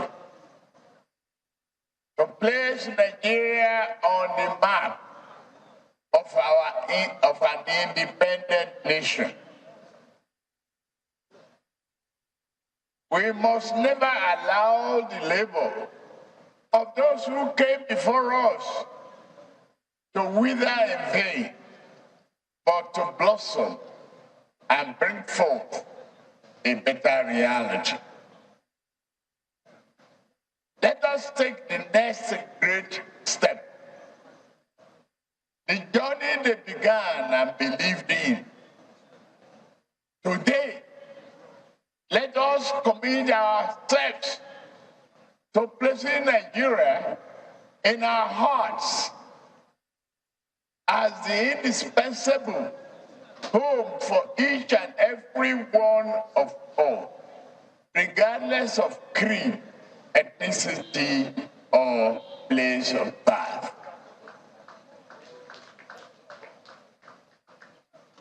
To my supporters, I thank you. To who did vote for me, I thank you as well. I extend my hand across the political divide. I ask you to grasp the national affinity and brotherhood.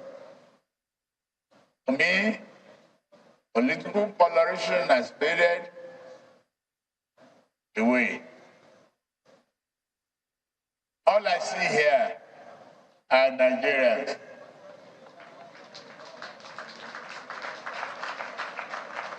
All of you.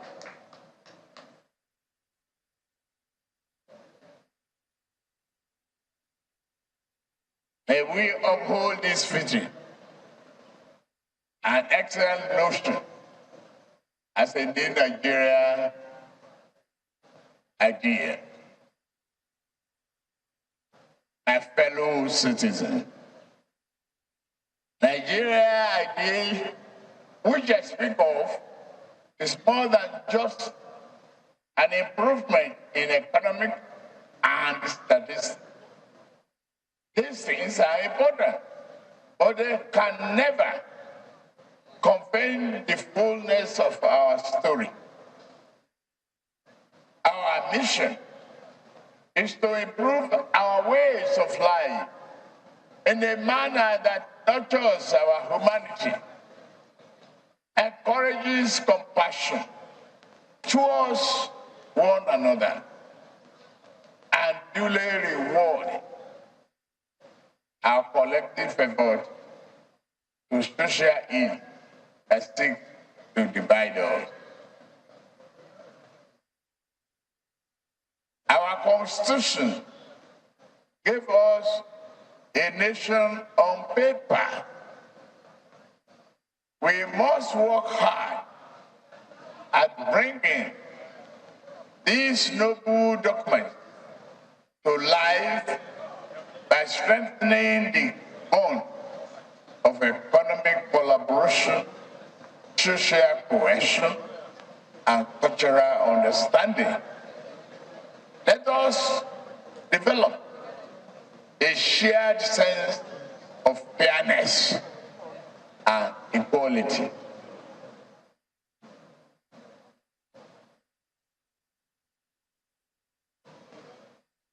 South must not only seek good for itself,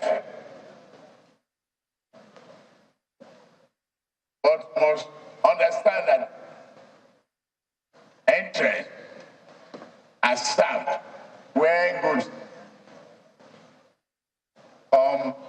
the north. North must not steal the south likewise. Whether from the winding creeks of Niger Delta, the fastness of northern Savannah, the boardroom of Lagos, the building bustling capital of Abuja as easy market of Onitsha. You are all my people.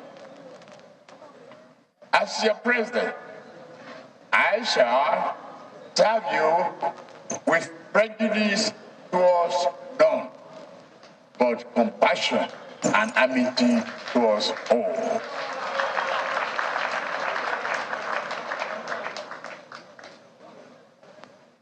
In the coming days and weeks, my team will publicly detail the key aspects of our economic program. Today, permit me to outline in broad terms a few initiatives that define our concept of progressive good governance and furtherance of the Nigerian idea. The principles that will guide our administration are very simple. Nigeria will be impartially governed according to the rule of law, Constitution. We shall defend the nation from terror and all forms of criminality that threaten the peace and stability of our country.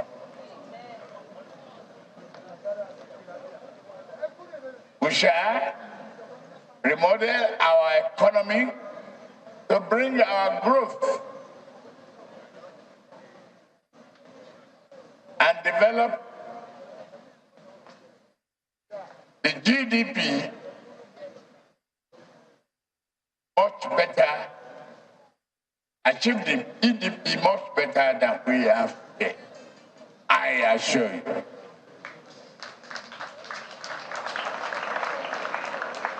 Do that through job creation, food security, and an end to extreme poverty. In our administration, women and youth will feature prominently.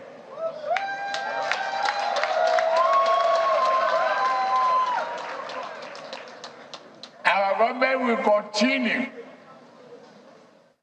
to take proactive steps, such as championing a credit culture, to discourage corruption, while strengthening the effectiveness and efficiency of the various anti-corruption agencies. That's to be a continued work in progress. Security shall be top priority of our administration, because neither prosperity nor justice can prevail amid insecurity and violence.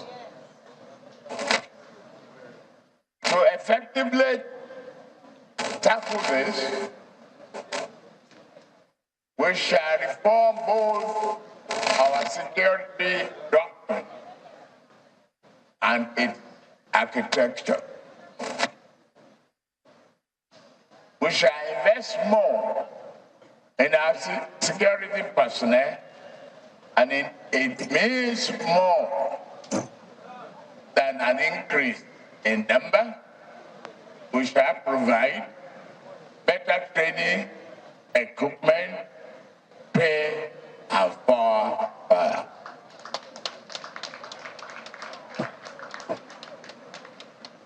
On the economy, we target a GDP 6% growth.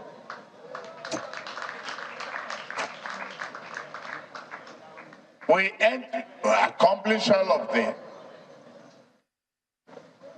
by taking the following steps. Budgetary reform, stimulating the economy without engendering inflation. Industrial policy to utilize the full range of domestic manufacturing and lessen import dependency. The electricity will become more accessible and affordable to businesses and homes alike.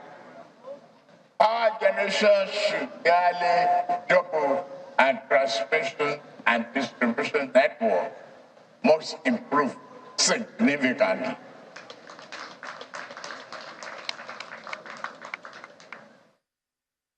We will encourage various state governments to continue to participate in this effort. Power generation and distribution of their own. I have a message for our investors, local and foreign. Our government shall review all the complaints about multiple taxation.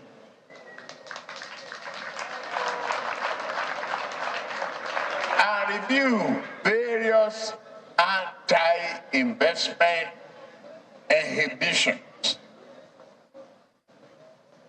We shall ensure that investors and foreign businesses repatriate their hard-earned dividends and profits home. My administration must create meaningful opportunities for our youth. We shall honor our campaign commitment of 1 million jobs in the digital economy. Our government also shall work with the National Assembly to fashion an omnibus job and prosperity bill. This will give our administration the policy space to embark on labor-intensive infrastructural development, improvement, encourage light industry, provide improved social services for the poor, elderly, and vulnerable.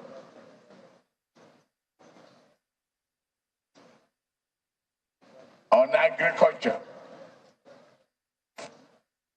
rural income shall be secured by commodity exchange board, guaranteeing minimum prices for certain crops.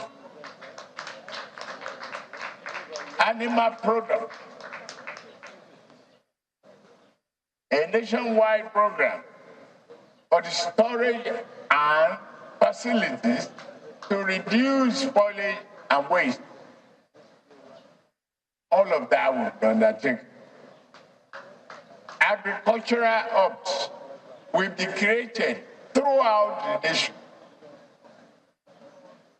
to increase production and engage in credit, promote credit, engage in value-added processing. The livestock will introduce the best modern practices and steps taken to minimize the perennial conflict.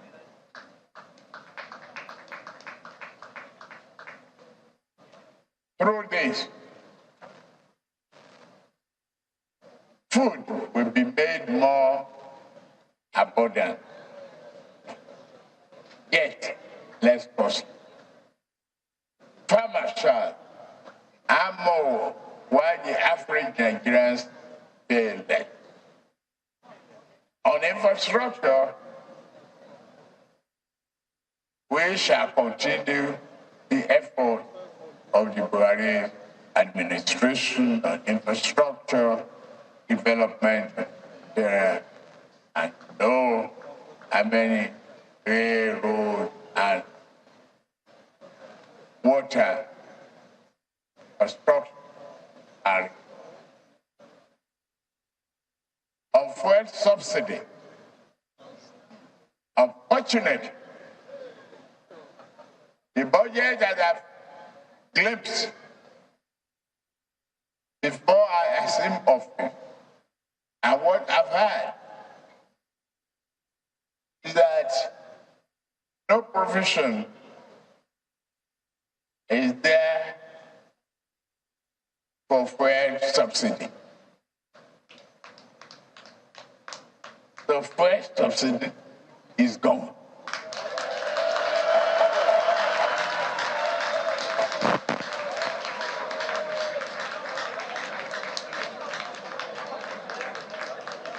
Subsidy can no longer justify an ever increasing cost in the wake of dry resources.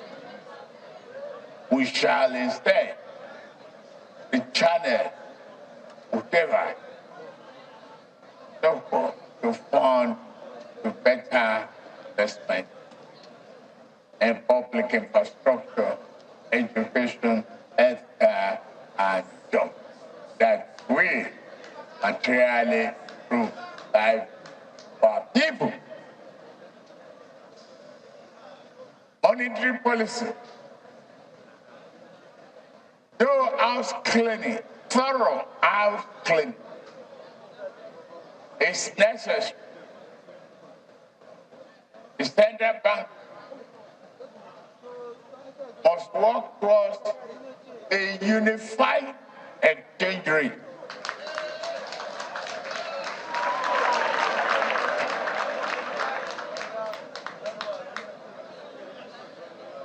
Let's redirect the fund from arbitrage to meaningful investment and the plant and equipment, jobs that are powered, that will power the real economy.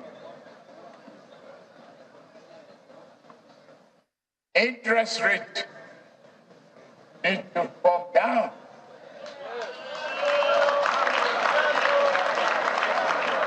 Currently too high. Anti-people, anti-business. We have to work on all of them. To me, I know I've taken you through a winding time, a long time today. I will end this speech by assuring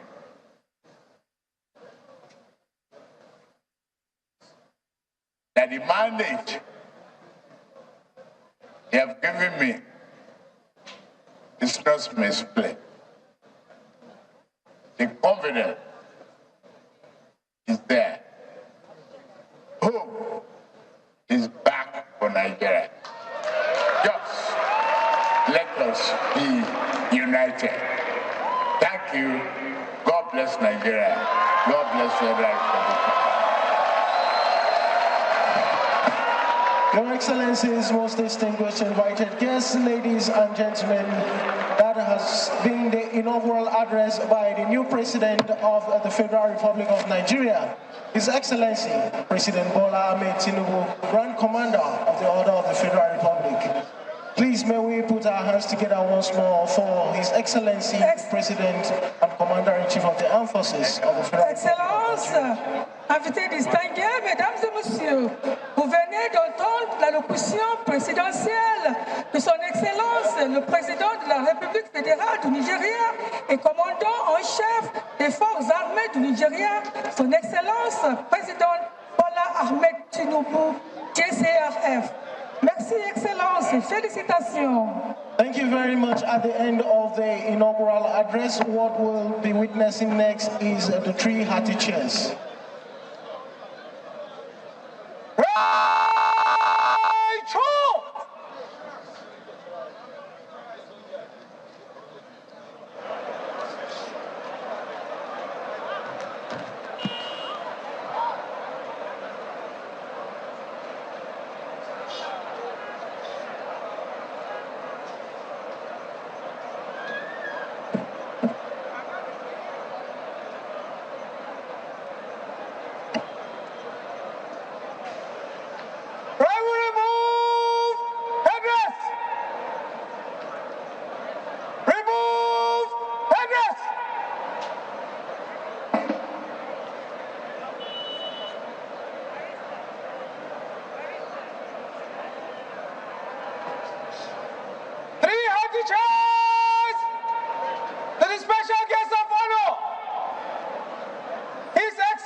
Excellencies, distinguished guests, ladies and gentlemen, please may we all rise for the 21-gun salute.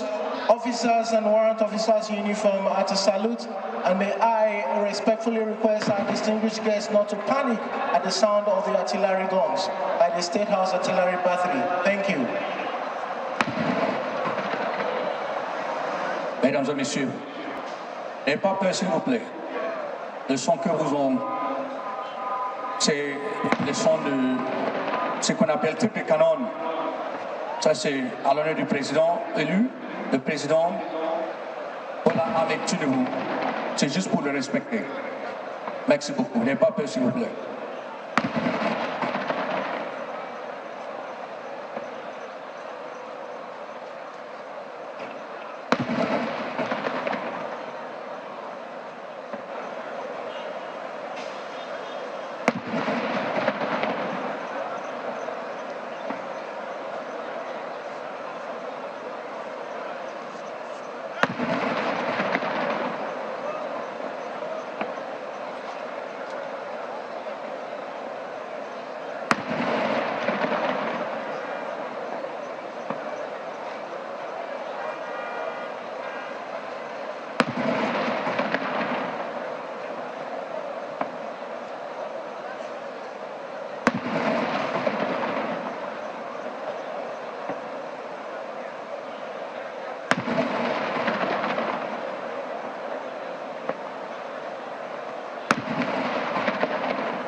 May I request we remain standing to sing the national anthem. Thank you.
Thank you.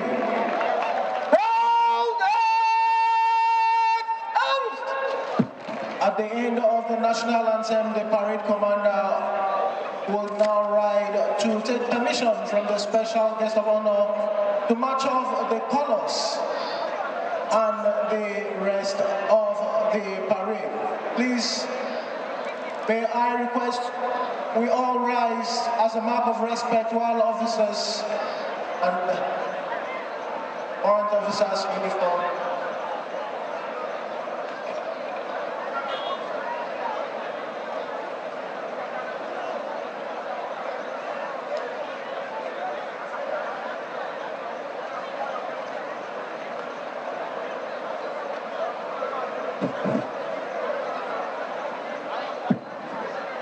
May I have your permission to march off the colors and rest of the parade, Your Excellency?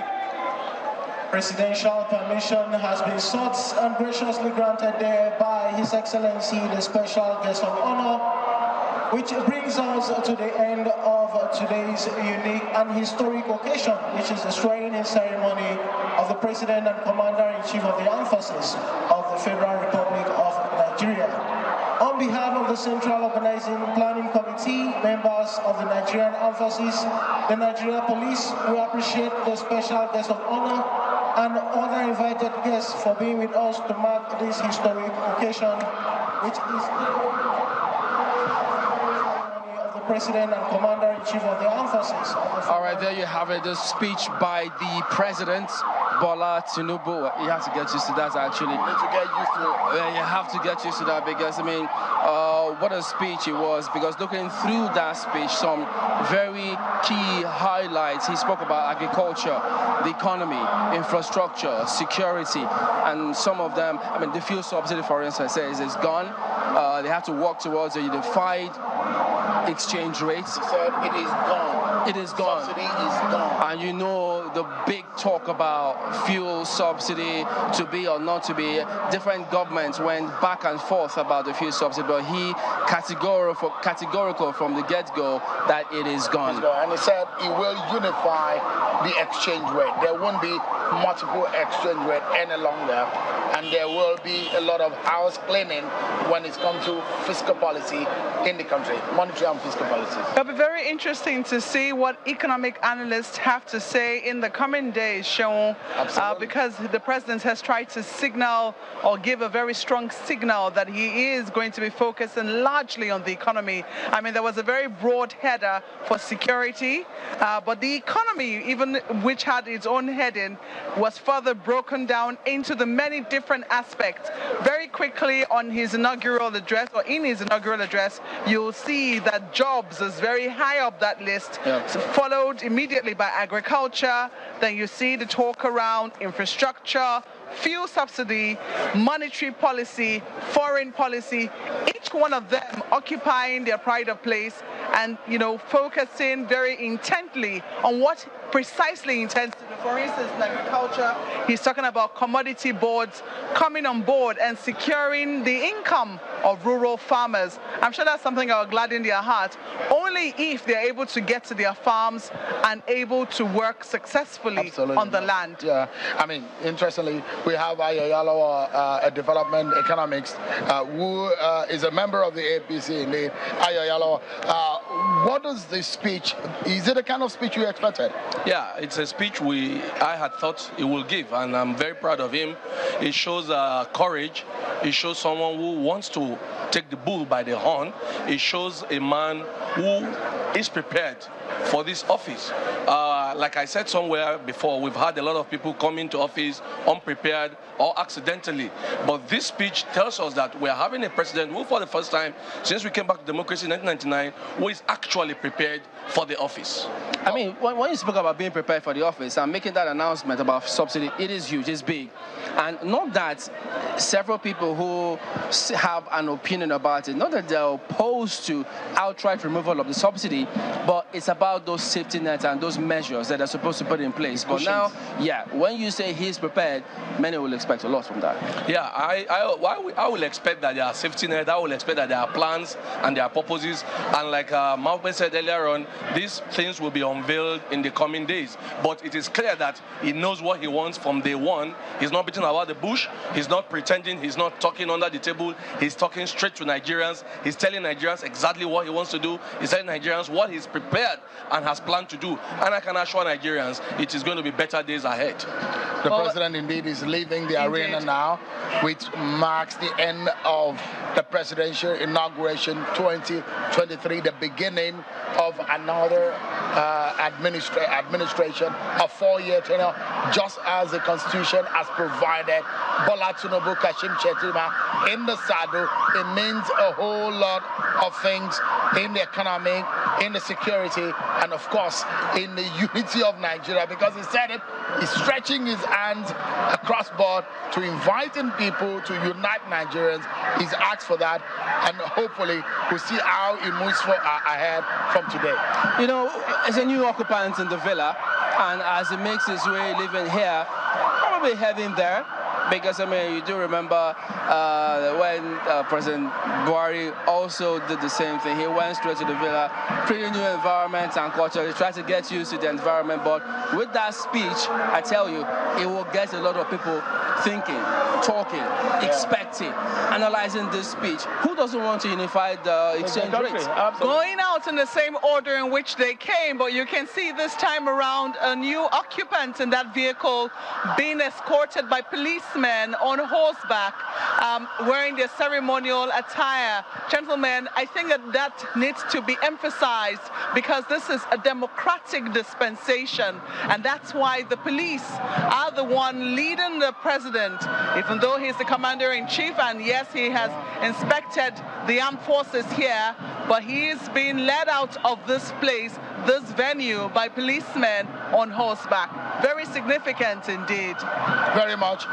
It might be a short travel from the Eagle Square to the presidential villa, but the 4-year journey is not going to be an easy one. He said it, Kashim Shettima said it, the vice president, that it's not going to be rosy.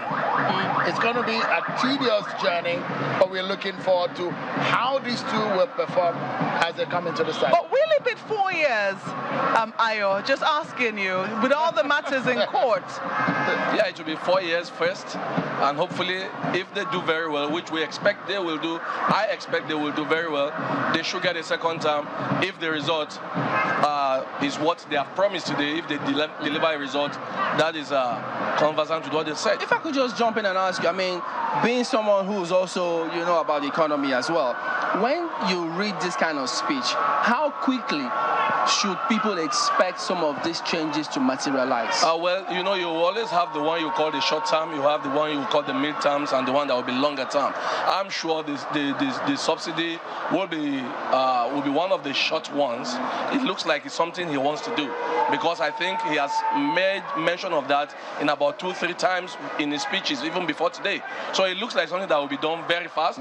It looks like the exchange rate unification will also be done very fast, because those areas members are the two things I've seen him emphasize upon even before today. So I expect Nigerians to begin to see this to happen within the coming days. Ayoyalowo, thank you so much indeed. We're also now being joined by a former Speaker of the House of Assembly in Lagos State, one man that worked closely with the President Bola Tinubu. He was in charge. He was the chair of the House of Assembly in Lagos State, while Bola Tinubu was the executive governor in Lagos State. But now he joins us right here in the former Speaker of the House of Assembly in Lagos. So thank you so much indeed for joining us. Thank you. How does this feel with you today? How does this come to you? I'm just so excited. I mean, I feel so happy. I know that this is a new beginning for Nigeria, and we're looking forward to a very bright future. We are looking forward to a nation of action, a government that will actually engage the people, and the people can engage the government. I mean, you have worked with him closely when you were Speaker in Lagos. Now he's given his speech. Different people will internalize this speech differently. What should we expect from him in terms of his mode of operation? Honestly, I mean, his speech moved me a lot, and I still feel very emotional about it because I know Bola Tinubu very well. He says it and he follows his words. I mean, he does not beat about the bush. Whatever he says is true. I told people just a few days ago during an interview like this that I expect him to hit the ground running, and he has demonstrated that. Look, policy statements have come out just like that within the first few minutes of his presidency, and I know he's going to follow it to the letter. How quickly do you think that we will begin to see the people who will help actualize his policies appointed? Yeah, like I said, I mean, I expect his administration to hit the ground running, and so it's not going to take a long time before he comes up with the list of his cabinet members and so on. And I'm sure even tonight we're going to have some of the key people named. But I mean, between now and tomorrow, I expect that. I mean, the time you worked on Yemi Ikuforiji, on a final note, the time you worked with Bola Tinubu, he was a younger Tinubu. He was more charismatic. Just like it was a younger Yemi Ikuforiji. So, I mean, what are your expectations? What are those things that we do not generally know about the Bola Tinubu that is today the president that Nigerians should look out for? Well, I know one thing. When it comes to governance, he has a lot of respect for the rule of law. He believes very much in the separation of power, that, I mean, the three arms work independently but interdependently as well. I mean, and I know that there are some salient things. I won't be surprised if some people who are expecting offices and so on right now get disappointed. He will look deeply. Is that his modus operandi? Yeah, that's the way he operates. He throws out surprises. He looks deeply and he throws surprises when it's needed. I mean, you will find him looking for the round peg to put in the round hole. Some may be thinking politics all the time, but to him, yes, politics is over now, is governance. And I know that's what he's going to do. All right. Honorable Yemi Ikuforiji. Yeah, just a moment. What should we expect from, because we know about NERD, resident doctors, we know health sector, ASU, several of them went on strike last time. How does he approach this kind of issues? No, with Bola Tinubu, you can expect round table discussion all the time. Whenever there is an issue, he does not put it behind anything. He goes straight, frontally, confront whatever be the issue, brings people to the table. He doesn't look down on anyone. In as much as you have something to give, he brings you to the table. You discuss. I mean, you may agree to disagree, but he will definitely allow each and every group, every section to have his word. So, Honorable Yemi Ikuforiji, a former Speaker of the House of Assembly in Lagos, congratulations to you, because I know you're a very close ally of Bola Tinubu. The journey has been from Bola Tinubu, the governor of Lagos State, now the president of Nigeria. And I know that most of you have looked forward to this day. Thank you so much. Thank you very much. Like we say in Lagos, know your friend, know your friend. Thank you so much, indeed. So there you go.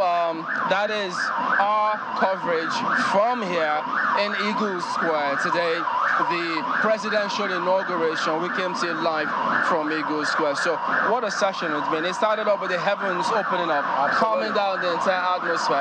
And here we are now, just wrapping all of this up. I'm telling you, what a day. I'm glad I'm a part of history, no matter the division in the country of how anybody feels about the situation, politically speaking. There must be a way forward for our country. The courts are there. The nation needs to move forward. The president has spoken. A lot of burden on his shoulder. We will be expecting him. We will hold him by his word and onto his word to see him perform those things that he has said today. Indeed, the coming days certainly will not be easy. I do know that it's one thing for you to say something. It's another thing for you to be able to handle the consequences of what it is that you've said. I mean, when you look at what the president has promised, the very signal that he sent with fuel subsidy, monetary policy, these will have immediate implications for the economy. It'll be very interesting to see how the economy reacts to what he said in the next coming days or so, and how economic analysts interpret this. The stocks will open tomorrow. Indeed, the stock markets will be open tomorrow. Will it open up and or down? Whether the bears or the bulls will come to the market, it'll be very interesting to see. But gentlemen, we can certainly say that we wish our country the very best. Yes, indeed. And at the end of the day, really, one cannot fault the theme that they have chosen, that Nigeria is indeed better together. Yes, indeed. So it is on that note that we say goodbye from here. So we have to thank you for letting us from here bring you this coverage from Eagle Square. Our colleagues in Lagos are on standby. I'm Chamberlain Oso. And I'm Seun Okimaloe. And I'm Maokwe Ogun Yusuf. It's been a pleasure serving you. Nice one to be able to interact with you back and forth. I would just have mentioned my name as well and just sign up, but hey. Hold on. You know, if this were radio, I'd give you the time check, but I'll still give you anyway. It's 19 minutes before it's 2 o'clock, and the official function of ceremonies are over. Yeah. The work starts now. Not just tomorrow, but one would say essentially that speech is the crowning activity of the entire inauguration process, and most certainly a number of issues have been raised. Absolutely. And I mean, our guests in the studio, Professor Femi Otubanjo, Professor Sylvester Kaine. By the way, also joining us from our studio in Edo State is Professor Eddie Eriagbe, Professor of International Relations, Dean of the Faculty of Social Sciences, UNIBEN. And gentlemen, we've watched this. We started early, about 7:30, watching the whole proceedings from the handover eventually to the speech. And, you know, as we just wind down on this belt, I wonder, listening to President Bola Tinubu's speech now, I know a lot of Nigerians will need to get used to that. Certainly. President Bola Tinubu. Starting with journalists. I know. What were the major, highlights for you? What did you expect to hear? Did it meet your expectations? And what are your expectations moving forward? Well, I'm not sure that he met my expectation. It was not a stirring, inspiring, motivational speech. There was no what might call the absence of empathy about the past. You see, there's a routine agenda of governance. Good, many things he wants to do, exchange rate. But it was high on unity. That didn't address the problems of the past. An inaugural speech needs to have some philosophical context. I know that we have suffered insecurity. I share this thing, and this is how I'm going to address it. I know that the economic poverty has been raging. You need to make almost like a spiritual statement, not just a dry listing of items in an agenda. So there was, of course, Tinubu himself was not a great, orator. Delivery was not very exciting. It didn't inspire me.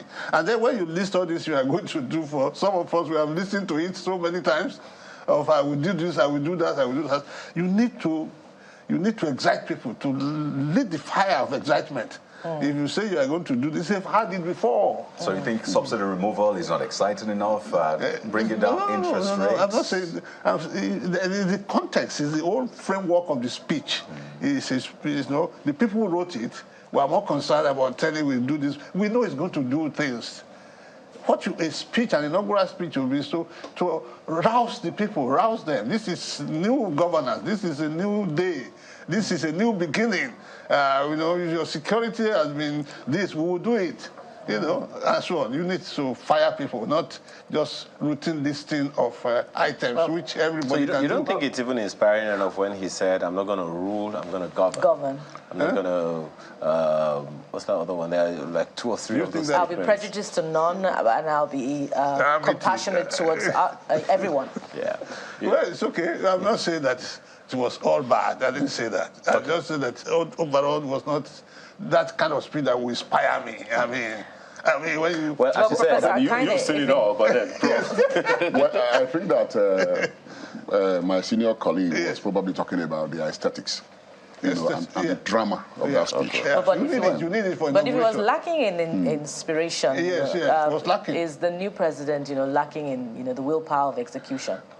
Well, I can speak to that question because I know him. Yes, okay. Because I know him. Yes. And his kind of person is highly impulsive and will tell you that I want to do this. If there's a problem, he asks you, what is the problem? Mm-hmm. And he will say, then if you say this is the problem, he will say, what if we deal with it like this? That is his kind of person. Okay. So, but like he said, inaugural speech, for a president of Nigeria should be philosophically packed. Yes. You see the cadence. Yes. Then you see climax. Yes. In the process. Yes. That isn't there. Yeah. But of course, the speech we can pick, call issues. Yes. Yeah. From it. That is the big deal about it. Yes. The question about security. Yeah. Is there. The question about job creation. Yes. Is there. The question about growing the economy is there. And all of these issues are actually perennial problems. Yes. That we have faced, yes. that we have faced, as a country. There are perennial problems, and I think that what we'll be looking out for are the details. Yeah. Well, we have our guests as well in Benin. That's Professor Eddie Ariagbe. Professor Eddie Ariagbe is in our Benin studio. Professor Ariagbe, if you can hear me, I'd like you to also speak to the high points of the inaugural speech of President Bola Tinubu. Did it meet your expectations, and does it hold that commitment, not just the promises, but does it hold that commitment of realization in the coming days? Yeah, good afternoon. I would say that the speech as delivered by the president now definitely has thrown up a number of issues that, as you have rightly captured earlier on, we definitely elicit debates and discussions, and of course, we also change the narrative as to the direction of Nigeria. For me, as a professor of history and international studies, I would say the opening part of his speech was quite, again, I would say, really trying to build the faith in our nation and believing also and calling for all Nigerians' hands to be on deck. I would say that was inspirational. I would say that was expected, especially in these days that have really, many have been having problems with the viability and, of course, the national project that is our country. To that extent, I am saying it took us down the memory lane, the historical lane, as to how we all came to be, and, of course, reaffirmed our faith in the collective belief that Nigeria, despite all the predictions, for example, of its disintegration, has remained firm. And he went on to borrow the cliche of the head of state when Nigeria went through its darkest moment, that is the Nigerian Civil War, to talk of how keeping Nigeria one is a task that must be done. And that is, for me, a reaffirmation in the Nigerian project, the unity of our country, and of course, calling on all Nigerians to be part of that project. As for the programs, as I tried to point out... If you can you hear me, Prof? Yes, my apologies. We're running out of time, but gratifying that you and Professor Akhaine here, and most certainly Professor Tubajo also, happen to speak to young people. So I'd like you gentlemen to take turns to talk about how this speech will reflect or resonate, thank you, with the young people. Speak to that for us if you can in about 30 to 45 seconds. What should, or what perspective should the young people take of this speech, because expectations are definitely high, and if inspiration, according to Professor Tubanjo, isn't there, then what do we have? For me, I think the speech tried to address one of the major concerns of our youth, and that is the question of unemployment. And he has tried to say that to address that, there has to be a frontal engagement as far as the economic challenges of our country are. And so it wasn't surprising. He talked about the problems of the industries and investors, talked about agriculture and all, and talked about creating jobs. I think these are major things that are of great concern to our youth. For me, however, as a professor, I also expected him to talk about the educational sector, which we know that the last administration had to contend with, and is still a thing of major concern. All right, Prof. Let me bring you back home here. Please pardon me, Professor Tubanjo. We've spoken quite some about the speech, but speak again also to rousing young people. Yes. In all of this, because everyone has been calling, even from before the inauguration, for a reunited Nigeria. Yes, yes. Let's speak to young people and make that appeal to them in 45 seconds tops. Well, you know, the point about inspirational speech is that if I were to have structured that speech, I would structure it on current problems. The problem of young people is the inspiration behind the emergence of Peter Obi. It's a major issue in Nigeria. Somebody has to address it in a speech like this. Look, I know you young people, you want change, you want this. You know, because next time around, another 4 years, the young people, they will be double what we have. They will become a threat. That for you has to be addressed. Yes, it has to be addressed. You have to address insecurity the concerns of the young people. Those concerns must be spoken first captured. Okay. Before you start listing what you are going to do. But he did say that, you know, his administration will prioritize young people and women. But you first describe the problem before you start talking. Okay. Professor Akhaine, I think 45 seconds, pretty much saying, last words. I think that, we just have to tease out those points that can inspire the young ones. Yes. And for me, it talks about, one thing about leadership is, governing for all. Yeah. It talks about transcending, partisanship. Yes. Which means that the youth themselves should not see politics as one that is based on partisanship. Yes. But one, that should be uniting and elevating in terms of how we deal with national problems and issues. Yes. I think that is a takeaway. The man is looking beyond the election, and he wants to govern and not to rule. Okay. So it's day one of 4 years that this administration has. So we clearly have more days to go into.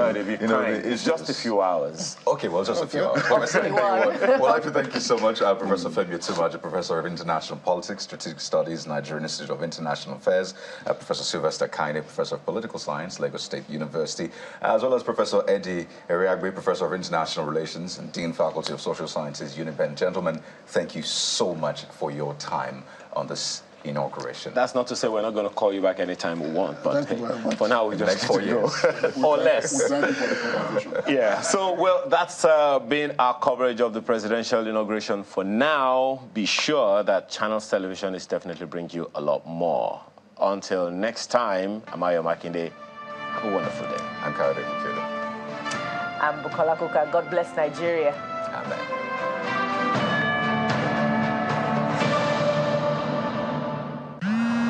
Obieme. Oh, I wish you were here. I'm always with you. But it's not the same without you.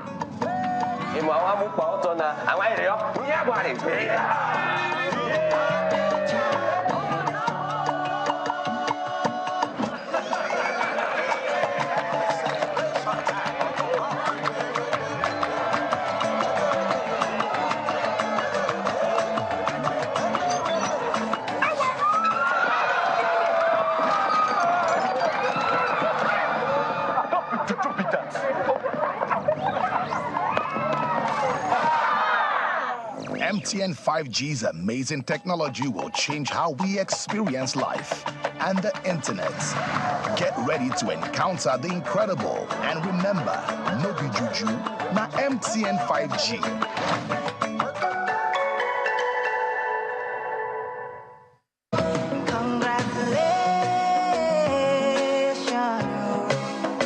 Congratulations, Nigeria's President-elect, His Excellency Asiwaju Bola Tinubu. Mandate for All-Inclusive Nigeria congratulates His Excellency Asiwaju Bola Tinubu, President-elect of the Federal Republic of Nigeria, on his victory during the February 2023 Nigeria presidential elections. We join millions of Nigerians in wishing His Excellency a successful swearing-in as President of the Federal Republic of Nigeria and Commander-in-Chief of the Armed Forces on Monday, 29th May 2023. We are using this opportunity to ask our fellow citizens and compatriots to support the incoming administration of Asiwaju Bola Tinubu so that Nigeria will continue to experience great developmental strides. And now, Sir Ozo Okabwe, convener, mandate for All-Inclusive Nigeria. Congratulations.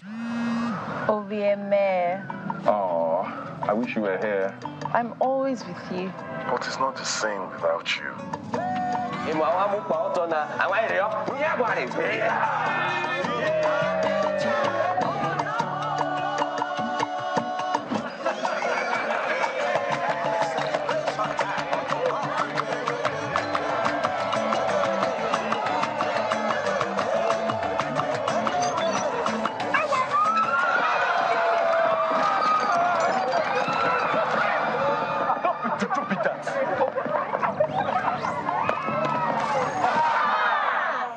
MTN 5G's amazing technology will change how we experience life and the internet.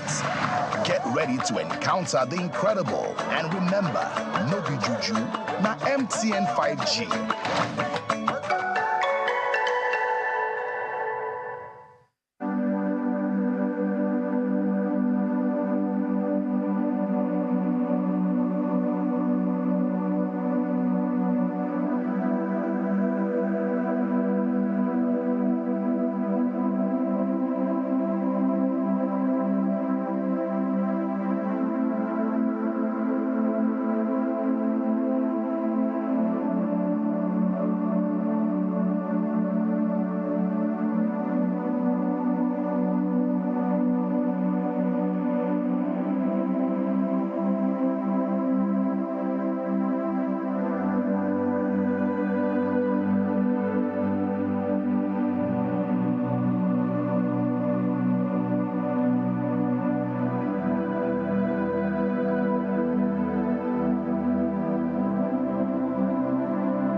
OVMA.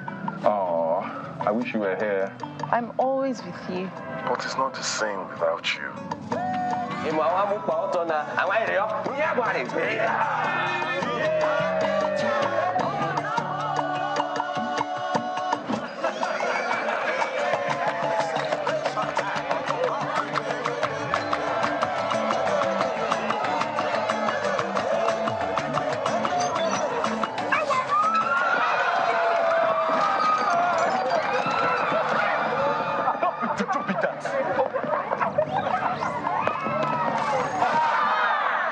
MTN 5G's amazing technology will change how we experience life and the internet. Get ready to encounter the incredible, and remember, no be juju, na MTN 5G.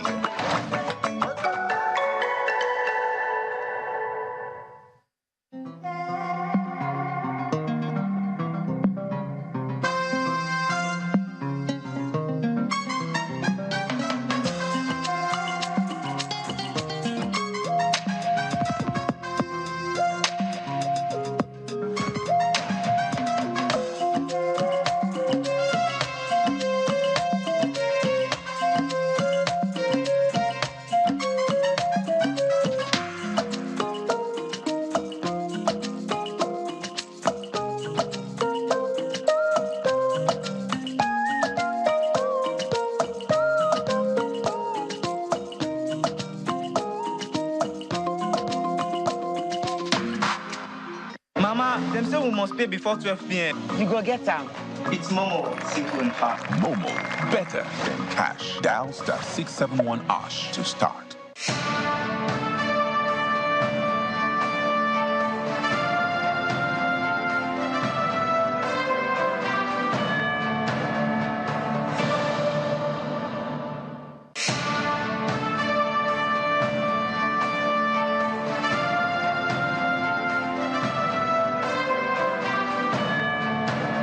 Unmatched coverage across Nigeria, MTN Broadband gives you reliable internet service to do whatever you want everywhere. MTN Broadband, data that's got you covered.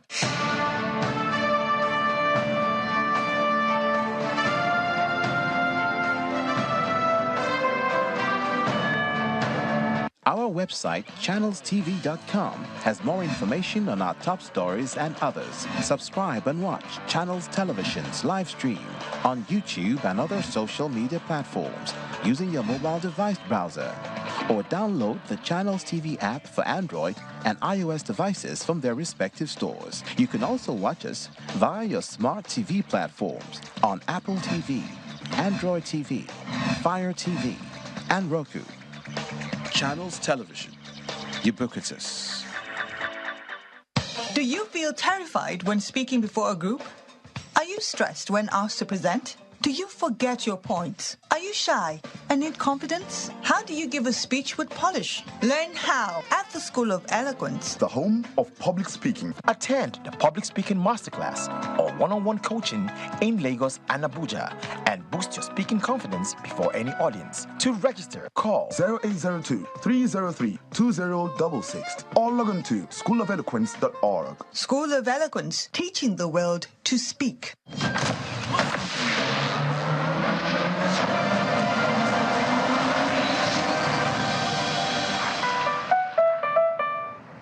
Stay connected to the world with Channels TV Podcast and get all the trending stories. Simply log on to channelstv.com. Click on Podcast, select the program of your choice, and listen. Our podcast is available on Apple, Google, and Spotify. Tap the expertise you trust. Touch the stories that touch you. Anytime, anywhere. Our website, channelstv.com, has more information on our top stories and others. Subscribe and watch Channels Television's live stream on YouTube and other social media platforms using your mobile device browser. Or download the Channels TV app for Android and iOS devices from their respective stores. You can also watch us via your smart TV platforms on Apple TV, Android TV, Fire TV, and Roku. Channels Television. Ubiquitous.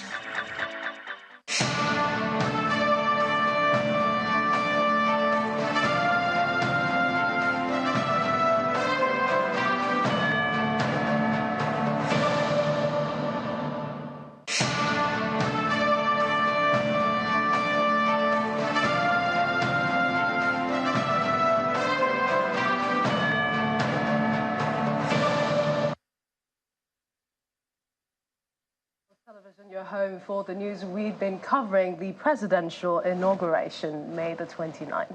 And it's a special day for Nigeria. We've seen the handover ceremony taking place at the nation's capital, the Eagle Square. Now we have a president, new president, I should add. Some people may be struggling with still calling former President Muhammadu Buhari, but now we have President Bola Tinubu at the reins of affairs, who will be running the country from this very moment. And a lot of people are saying this president has his work cut out for him. There's a lot of work to be done. Yes, indeed. And he quite adduced a number of that, too, when we heard from him during his inaugural speech. But earlier, talking about much earlier in the day, we saw him take his oath of office, sworn in by the Chief Justice of Nigeria, Justice Olukayode Ariwola. And then right after, of course, it was the Vice President first, and then the President. And then right after that, there was the parade, and there was him going around, you know, waving and greeting and then his inaugural speech. A lot of people have felt that, sometimes that speech is something that a number of people look forward to. It signals the beginning of a new presidency, like a new term.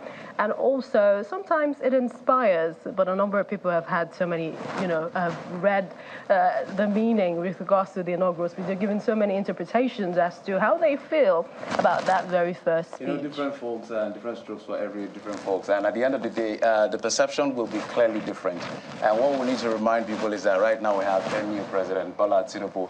And some of the things he highlighted, we're going to run through some of the things he highlighted in his speech. But some people were saying that they were looking for moments like in the time of Muhammadu Buhari 8 years ago, when he said, I belong to nobody, I belong to everybody.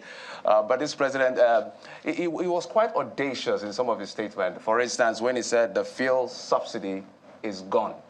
Yes, indeed. One wonders what will happen to the markets now. A number of people feel that, and this is a number of experts we've spoken to weeks before today, saying that it is to be expected. But I know we will be having experts who will give us their thoughts on what this announcement, especially in a day like today, would mean for the country. So we're going to be running through some. Let me remember some of the things he said just as a point a moment ago when President Bola Tinubu, I beg your pardon. There you go. President Bola Tinubu went on to make his speech. He talks about that we are established as a family. He said we have defied cynics and critics who predicted our fall, but as long as there's a world, there will be Nigeria. He admonished the Nigerian spirit. He said he will not rule, but he will govern. Talking about that, remember in Section 14, subsection 2A and B of the Constitution, clearly talked about that sovereignty belongs to the people of Nigeria, from which government, any government at all, derives its authority through the Constitution, and that the welfare and security of citizens is the priority and principal priority, if you will, of every government. So he said, look, I will not rule, I will govern. He talked about we'll be open to dissenting voices. All voices will matter. The election was clearly won, he said. This is perhaps the best. He said the outcome reflects the will of the people. I'm just reiterating some of the things the president said. He said, my opponents at the poll are not less patriotic because they are simply because they did not win the election. He said it's okay to seek redress in court, and that is the right path. He talked about the labor of our heroes past not being in vain. He said Nigeria is home for all. Millicent, he talked about thanking his supporters and his opponents, extending the olive branch to all of them. And he says, I know I see everyone right here, right now, as Nigeria. Millicent. And for him, he said political colorations have faded away. And now it's really the business of Nigeria, restoring back hope for the country. Well, a number of highlights we also saw with, the inaugural speech was the focus on a number of key parameters, the economy. He said that the coming days and weeks, of course, he would dish out what he has in store. He talked about the impartiality of government, and this according to the rule of law, the Constitution. He talked about insecurity, where he said that security shall be top, the absence of which, we cannot have peace. So that's also a very important point. He talked about discouraging corruption, strengthening the various anti-corruption agencies, and then he mentioned job creation. Said, of course, the 1 million job creation touted during his campaign, and to extreme poverty. We know that we're averaging 133 in terms of the multidimensional poverty since that was announced late last year. He talked about defending the nation from terror and crime, remodeling our economy, developing the GDP, and he gave a figure not less than 6% growth. Yeah. So many positives to this speech. Yeah, he also talked about import substitution. I know that's also part of his campaign promise. He talked about there will be synergy. So you can see on your screen some of the things that the president, I almost made that mistake again, the president said. So if I'm going to read from what you're watching, security shall be the top priority of our administration because neither prosperity nor justice can prevail amidst insecurity or violence. To effectively tackle this menace, we shall reform both our security doctrine and its achievement. We shall invest more in our security personnel, and this means more than an increase in number. We shall provide better training, better equipment, pay, and firepower. So some of the things you're seeing on the screen, we're going to speak over some of them as well. But I also know that he talked about when it came to the economy, he said 18.5% interest rate is quite high. He calls it anti-people, anti-investment. And he talked about unified exchange rate, and people were applauding. So let's get back to what we're seeing on your screen, Millicent. Indeed, talking about how this handover symbolizes trusting God, enduring faith in representative governance, belief to reshaping the nation. Says that, you know, as the world exists, Nigeria shall exist. This is contrary to some of the rumors, you know, we've heard about separation and what have we. He also said that the mission of his administration will be to improve the way of life in a manner that nurtures humanity, encourages compassion towards one another. Amazing. So, as I said, quite audacious, quite bold, some of the things he said. So he said, Nigeria shall be impartially governed according to the Constitution and the rule of law. We shall defend the nation from terror and all forms of criminality that threaten the peace and stability of our country. And we can go on, but I also want to reiterate the fact that I talked about when it comes to the economy, he mentioned the fact that 1 million jobs will be created in the digital economy.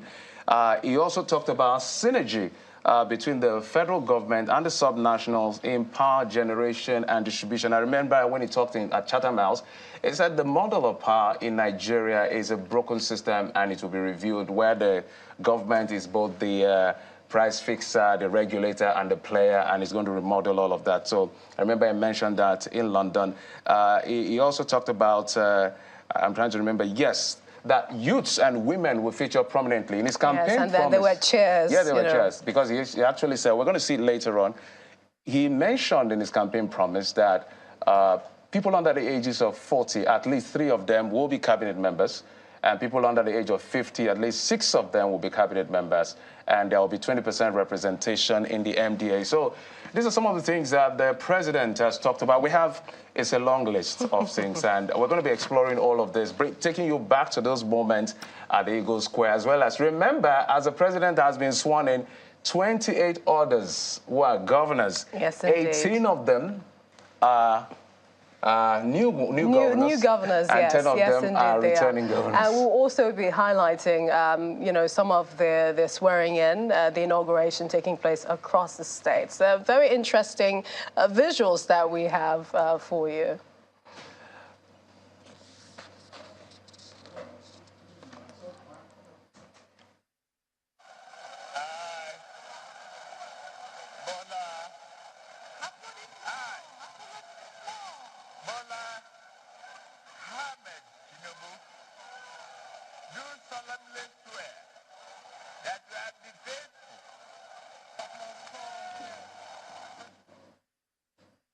Well, those are earlier highlights of the Eagle Square with the new president, Bola Tinubu. But then let's take you to, you know, what's happening or what happened earlier today in other states. Lagos is where we're beginning. Governor Babajide Sanwo-Olu sworn in today for a second term.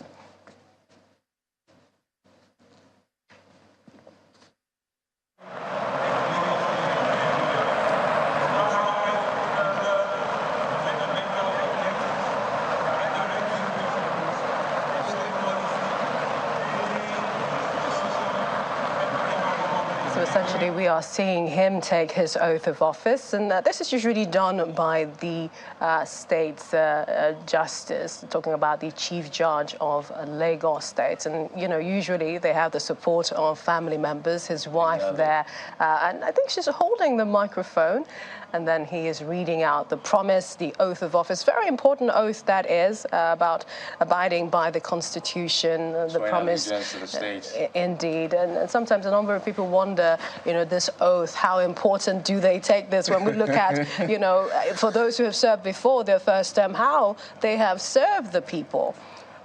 So that's Governor Babajide Sanwo-Olu, who has just been sworn in after his first 4 year. Now he has a mandate to run for another 4 years. And that is Nigeria's biggest economy in terms of state and subnational. So we're seeing those visuals right now. So we're going to going from one state to the other. We're going to go from all this. Remember, we told you that 28 governors are being sworn in today across the Federation. 18 of them are new governors, and about 10 of them are returning governors, one of which you're seeing at the moment. We know that all the governors in the Northwest are all new governors, literally. All the governors in the Northwest are new governors who are coming in for the first term. And in the Northeast, we have 5 governors that are returning. Okay, that should be visuals from Jigawa. We heard there was a little bit of an incident. Let's take a listen whether we can hear what happened. Wow, now that is a crowd talking about the number of people who turned in for the inauguration in Jigawa State for no longer governor-elect, but Governor Umar Namadi. I think that's the incident that happened where I think part of the stage caved in at some point on the top of the tarpaulin, right? Indeed. Almost caving in, and we do hope that everyone is safe. We do hope everyone is safe because you can see the crowd right there in Jigawa. So, phenomenal see people, crowd, and people trying to get off of that place. Amazing. You know, everybody's trying to get a vantage position to witness history, literally. And there's a proliferation of red caps. Literally. Did you observe that, Millicent? Yes. What's going on? The colors are there. The colors are there. Well, who knows? Who knows why they all decided to wear the red caps? But we know that the Jigawa State governor has attributed his win, especially since after the elections, to the will of God, calling on the people of the state to always remain prayerful, and says that he is committed to the development of the state. He expressed all of this joy also today, earlier, when he took that oath of office sworn in by the chief judge of the state. That's an amazing crowd there. Amazing crowd, because at the end of the day, everybody just wants to be part of this very historic moment. So we're going to walk you through, as we get the visuals across the state, to let you in to see the very moment when these 28 governors, are taking their oath of office. I do know that a couple of them in the Northwest, Millicent, 7 of them, I think, all new governors. In the North Central, we have 3 new governors. That's in Plateau, Benue. Which other state is there? Niger State. And then the returning ones are Kwara and, of course, Nasarawa. We also have, in the Northeast, we have 5 governors coming back, which are just a new one. And then when you come down south, in the Southwest, we have 3 new governors. Three returning governors, sorry. No new governors. South, we have all 4 new governors. And then in the South is all 3 new governors. We have our guest, Millicent. Yes, we will indeed break down also a bit more of these high points and highlights of what we're seeing across the country today. But we'd like to, we've since been joined by a special guest here in Lagos. Joining us, Professor Njubisi Nwokoma, Director, Center for Economic Policy Analysis and Research with the University of Lagos. Thank you for joining us. Thank you for having me. And also Colonel Yomi Dare, popular with us here, former Director, Legal Services, Nigerian Army, CEO of International Master Security Systems Limited. It's great to have you today. Thank you very much, Melissa. All right. I know that you've both been following the highlights, the events, especially for the removal of fuel subsidy, which I will come to you. But I would like us to begin first with your thoughts about the first speech, inaugural speech by President Bola Tinubu. Thank you very much. The first speech, in my opinion, it's satisfactory to some extent, but short in terms of details, because there are a lot of issues that somebody can bring up. But I think for somebody that wants to discuss unity and talk of oneness together, that we are better together and all that. So to that extent, I could give it a pass mark. But in terms of sectorial issues or some kind of specifics, I think it's lacking in some respect. Probably as we discuss, we'll be good to bring up those areas. Indeed. For you, Colonel Dare. Yeah, I think I share in the opinion of Professor Nwokoma with regards to the president's speech. Again, I would like to call him a pass mark too, because for me, what he said about security is very, very, very motivating at this point in time, because whether we like it or not, the truth is that security is of utmost concern to each and every one of us. And he spoke the words about security. Someone said that it's a bit too early to be getting a pass mark, but then we'd like to tell you that we've been joined by another guest virtually, Mr. Jide Ojo, Development Consultant, Public Affairs Analyst. It's good to see you. Welcome to the program.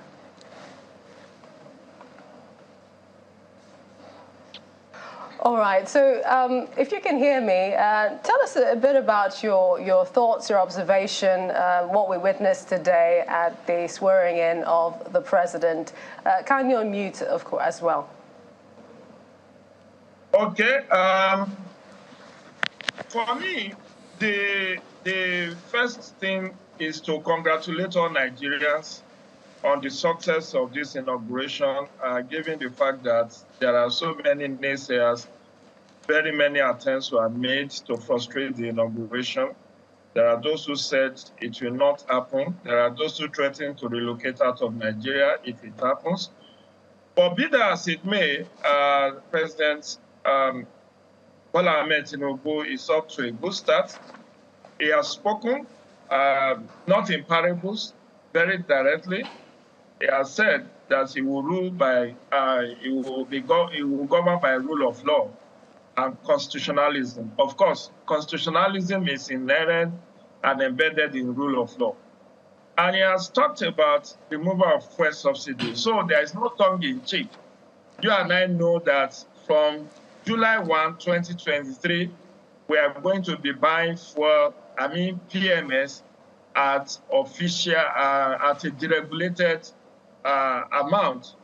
I know that would be major concerns, because then you talk about price of goods and services and how this will impact.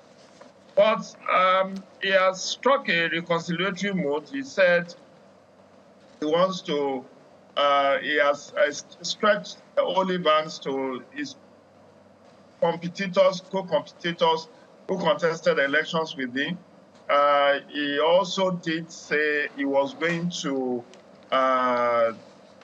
give attention to Nigerian women and youth, given the fact that they are critical stakeholders in governance in Nigeria.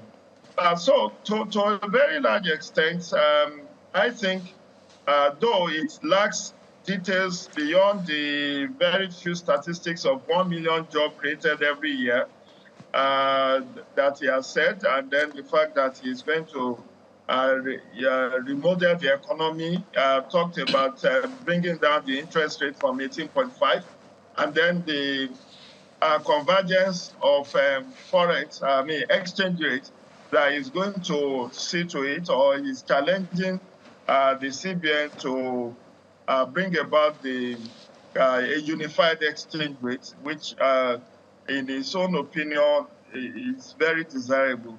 But as it is said, talk is very cheap. People can tell you all manner of things. But then, how do you intend to implement? He has said we should not, we should wait a few days. All this will be unpacked. And mark you, he has an 80-page document, renewed dope, which he campaigned on. That renewed dope is there for us to track his campaign promises. And since he has said that he's going to govern by rule of law, and we want to see how much of rule of law in terms of fundamental human rights, equality before the law, and then the supremacy of the law, how much of that will govern, will guide his performance in office. So it's a waiting game. We look forward to his first set of appointments, perhaps later in this evening or before the end of the week. I'm sure the Chief of Staff, the Secretary to the Federal Government, his media handlers, all of those appointments should come in a few hours or days. And Mr. Ojo, what will be those indicators for you as a development consultant that you are? Because, I mean, we see this, year in, year out, inauguration in, inauguration out. What will be those things that you think people should watch out for? And this is when we look at the activities of today, when we look at the speech, and perhaps in the coming hours, as you've mentioned.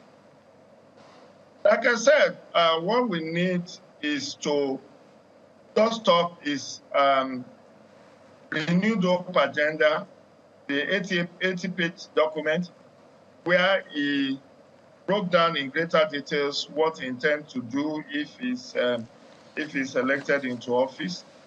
And the time has started to count, you know, as it is said in one TV show, your time starts now.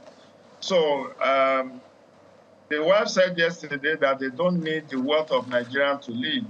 So it is now called to service. And he said something very instructive yesterday evening at the inauguration dinner. He said Nigerians should not pity him. So we are not going to pity him. We are going to hold him to account. We want to see how he intends to go about that renewed hope agenda that he has set for himself. He said this has been his lifelong ambition. We want to see how prepared he is for governance. He knew about the rot in the economy. He knew the state of insecurity. I mean, under Buhari, we have about, was it 63,000 lives lost to, you know, banditry and insurgency, according to some trackers. And of course, over 3 million displaced persons and several other very unpalatable indices and statistics. But this is not time for lamentation. This is time for action. Like the late Professor Tajuddin of blessed memory said, it's now time to agonize. It's time to organize. So I look forward to the implementation of that renewed hope agenda. But I'm not too sure whether the Nigerian labor unions will not come out smoking in the, before the end of the day or before the end of the week, given their opposition to removal of subsidy. And that would really, really set the tongue wagging, given the fact that, you know, the 30,000 and the 30,000 minimum wage are not being paid by many state governments. Many of the 28 state governments, many of the 28 new governors, the elected or new, they are meeting anti-treasury. There was newspaper report that in Benue State, the governor of Benue State, Samuel Otom, the former governor now, I should say, has left 187 billion naira, you know, debt for his for Father Alia. And that will likely be the story. So if the cost of goods and services hits the rock in the by July, once the subsidy is removed, I'm not too sure whether there will not be mass protests against the presidency of Bola Tinubu. But it's a waiting game. What I look forward to majorly is first set of appointments. Who is he bringing to the table? Is it political jobbers or people who are technocrats who have something to offer? What would be the key performance indicators that will be set for these people that is going to be appointed? Will there be, you know, see the kind of clannishness and what is called, you know, provincialism? Is it going to be provincial, or is it going to be, you know, father for all, as he has indicated in his inaugural address, that is going to be the father for all Nigerians? It sees Nigerians, it doesn't see the color of ethnicity and religion is fading away. So the time has started. Mr. Ojo, just before we come back to the studio, I remember listening to his speech. One of the things he said he will not toy with the mandate, that hope is back. But one of the very last things he said is that just let us be united. And at least with INEX data, we can clearly see he wouldn't want him to be president, about 14 million. When you calculate Obi's 6.1, Atiku 6.9, and Okonkwo so 1 million, as against his 8.7. The question of unity right now is critical because with all of this beautiful, audacious, brave, bold, if you will, plans he has to revamp the economy, to turn around security and all of this, if the house is divided against itself, it cannot stand. So where do you think he needs to start from in uniting the country? Is it through the appointments you're talking about, or there has to be some other measure?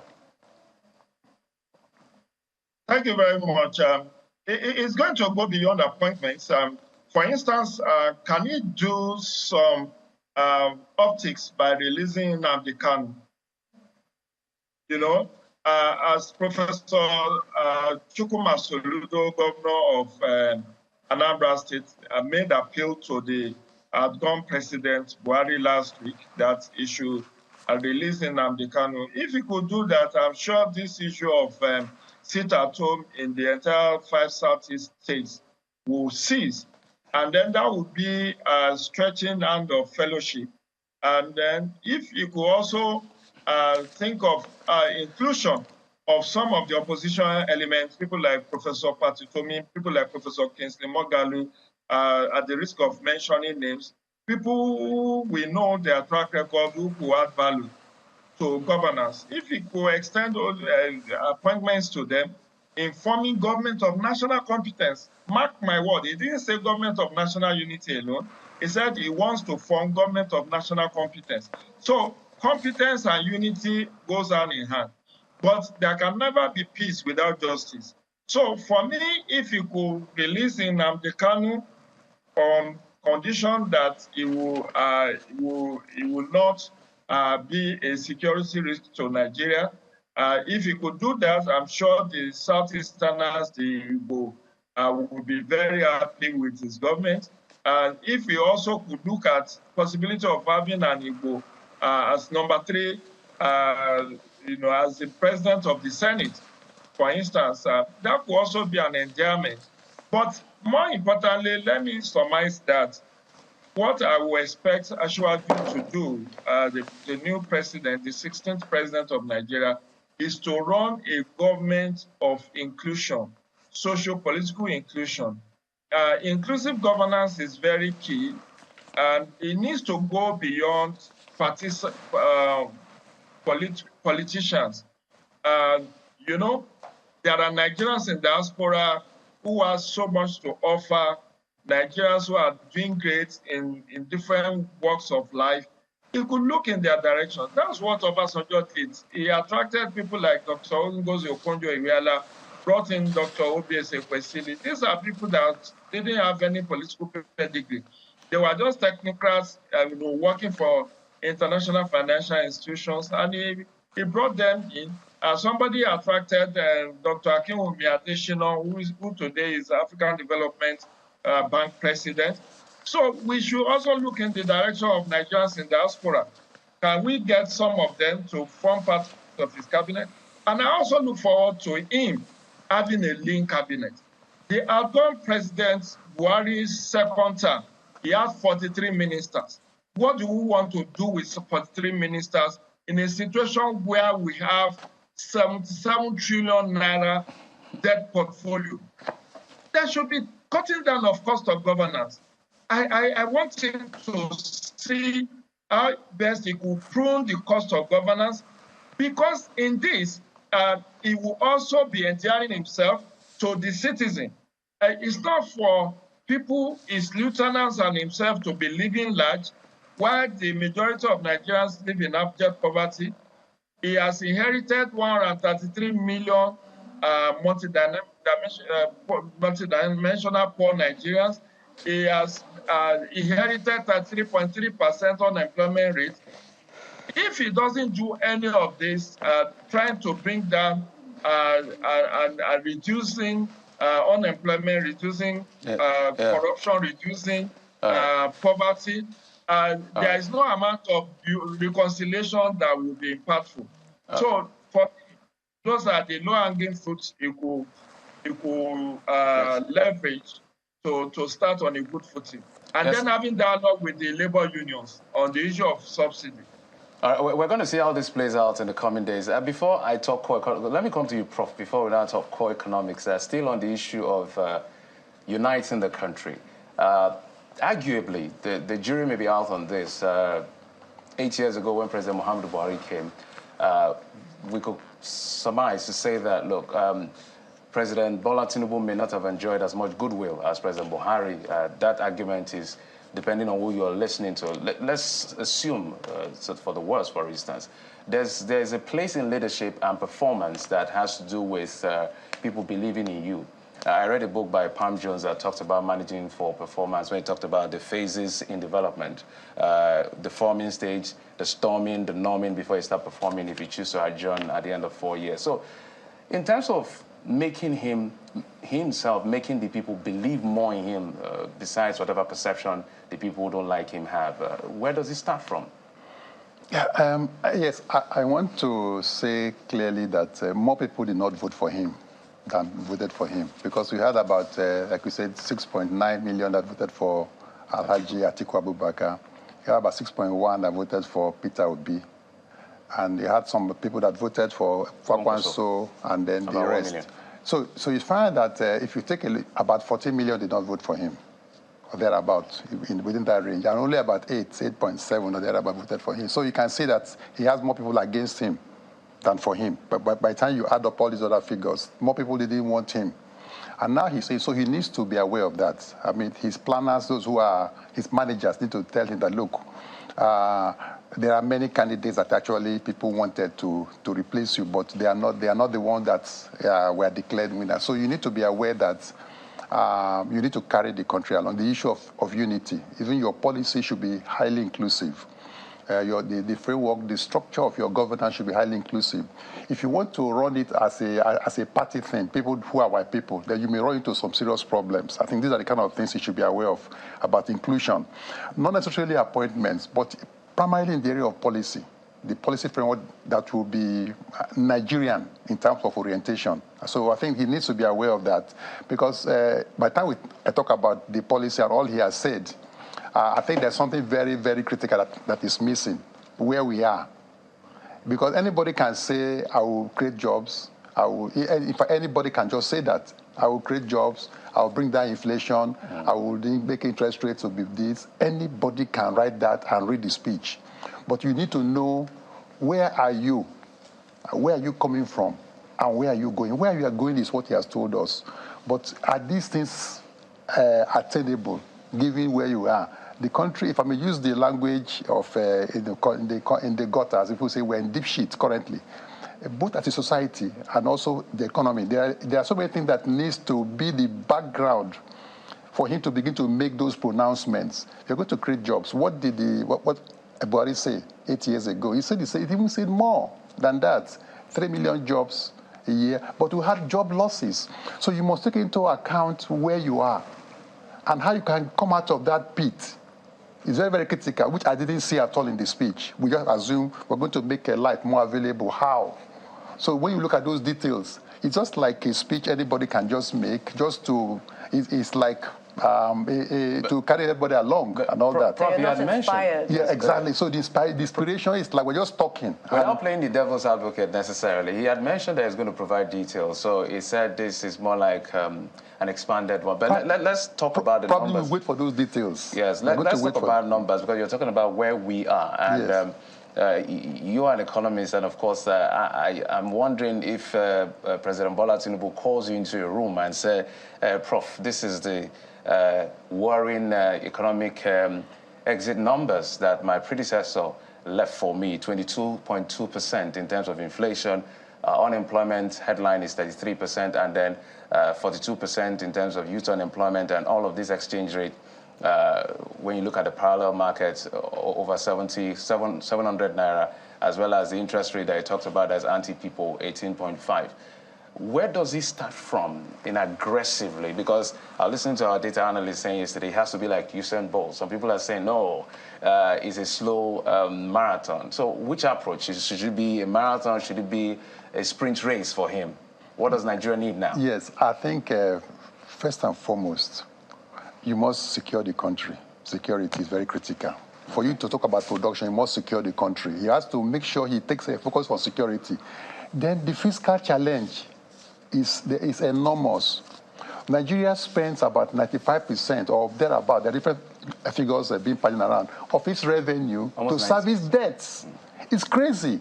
So if you are earning 100 naira and you use 95 naira to pay the debt of yesterday, and you only have 5 naira to live for today, you have to borrow again. If you don't borrow again, you have to increase taxation. And there's no increase in income. Nominal income is the same. And you have inflation jumping up.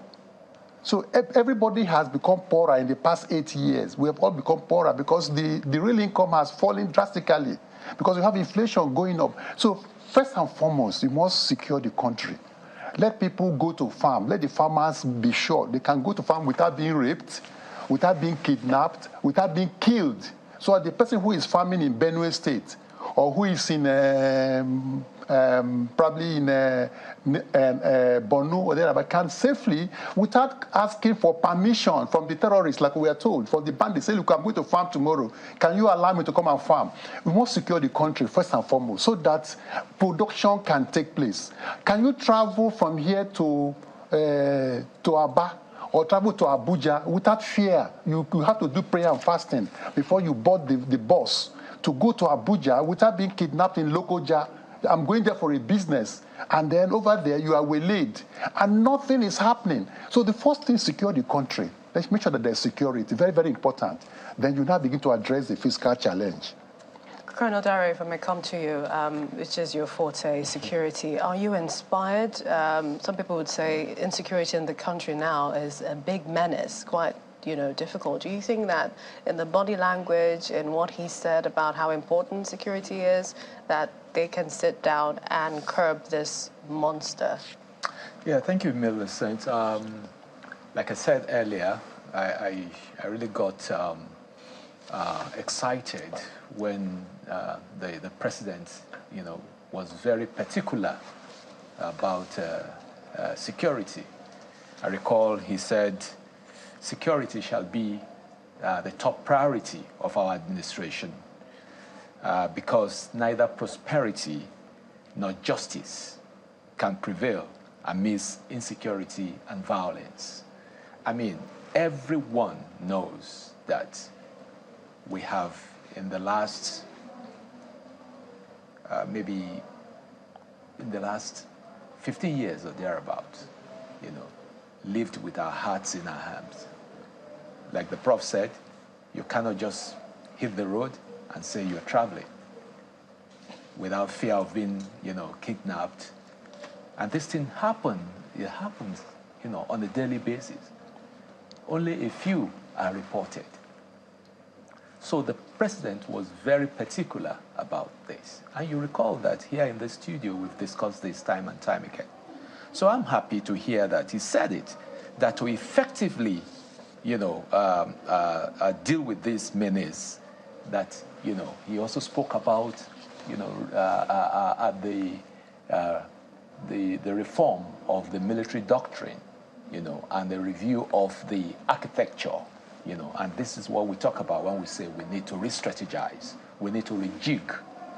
So I think he has spoken to these specifics that we really need. And he went further to say that we will invest more in personnel. We'll invest more in personnel. Not just numbers, not just recruiting 20,000 people without clear direction. He says there will be improvement in equipment, improvement in pay, improvement in, there will be provision of better training, pay and allowances. Welfare. And then firepower. Just, Millicent, sorry. What is he doing that President Buhari did not do that will give us a different result? President Buhari comes from a military background. He anchored his administration on three things: security, anti-corruption, and the economy. Literally at the Eagle Square, he said relocating the base of the fight against terrorism to the north. And of course, one of his things he talked about before leaving, he said there were local government that were controlled by these terrorists. Now they are no longer controlled, but of course the proliferation of insecurity across the country. So you mentioned the fact that he's mentioned specifics. I'm wondering what is different from what he said that will bring a significant result besides what former President Buhari said? Well, with all due respect, what the former president said was kind of ambiguous. He said we'll take the fight right there, so many things. But here we are. And don't forget that, in fairness to the president, I think his antecedent in Lagos speaks for him, which we are believing will be replicated, you know, on the national plane right now. He was very particular. He spoke and said that pay. So you see, I want to believe that Nigerians can no longer be taken for a ride. Everyone is an analyst now, with their pen and paper, taking particular notes.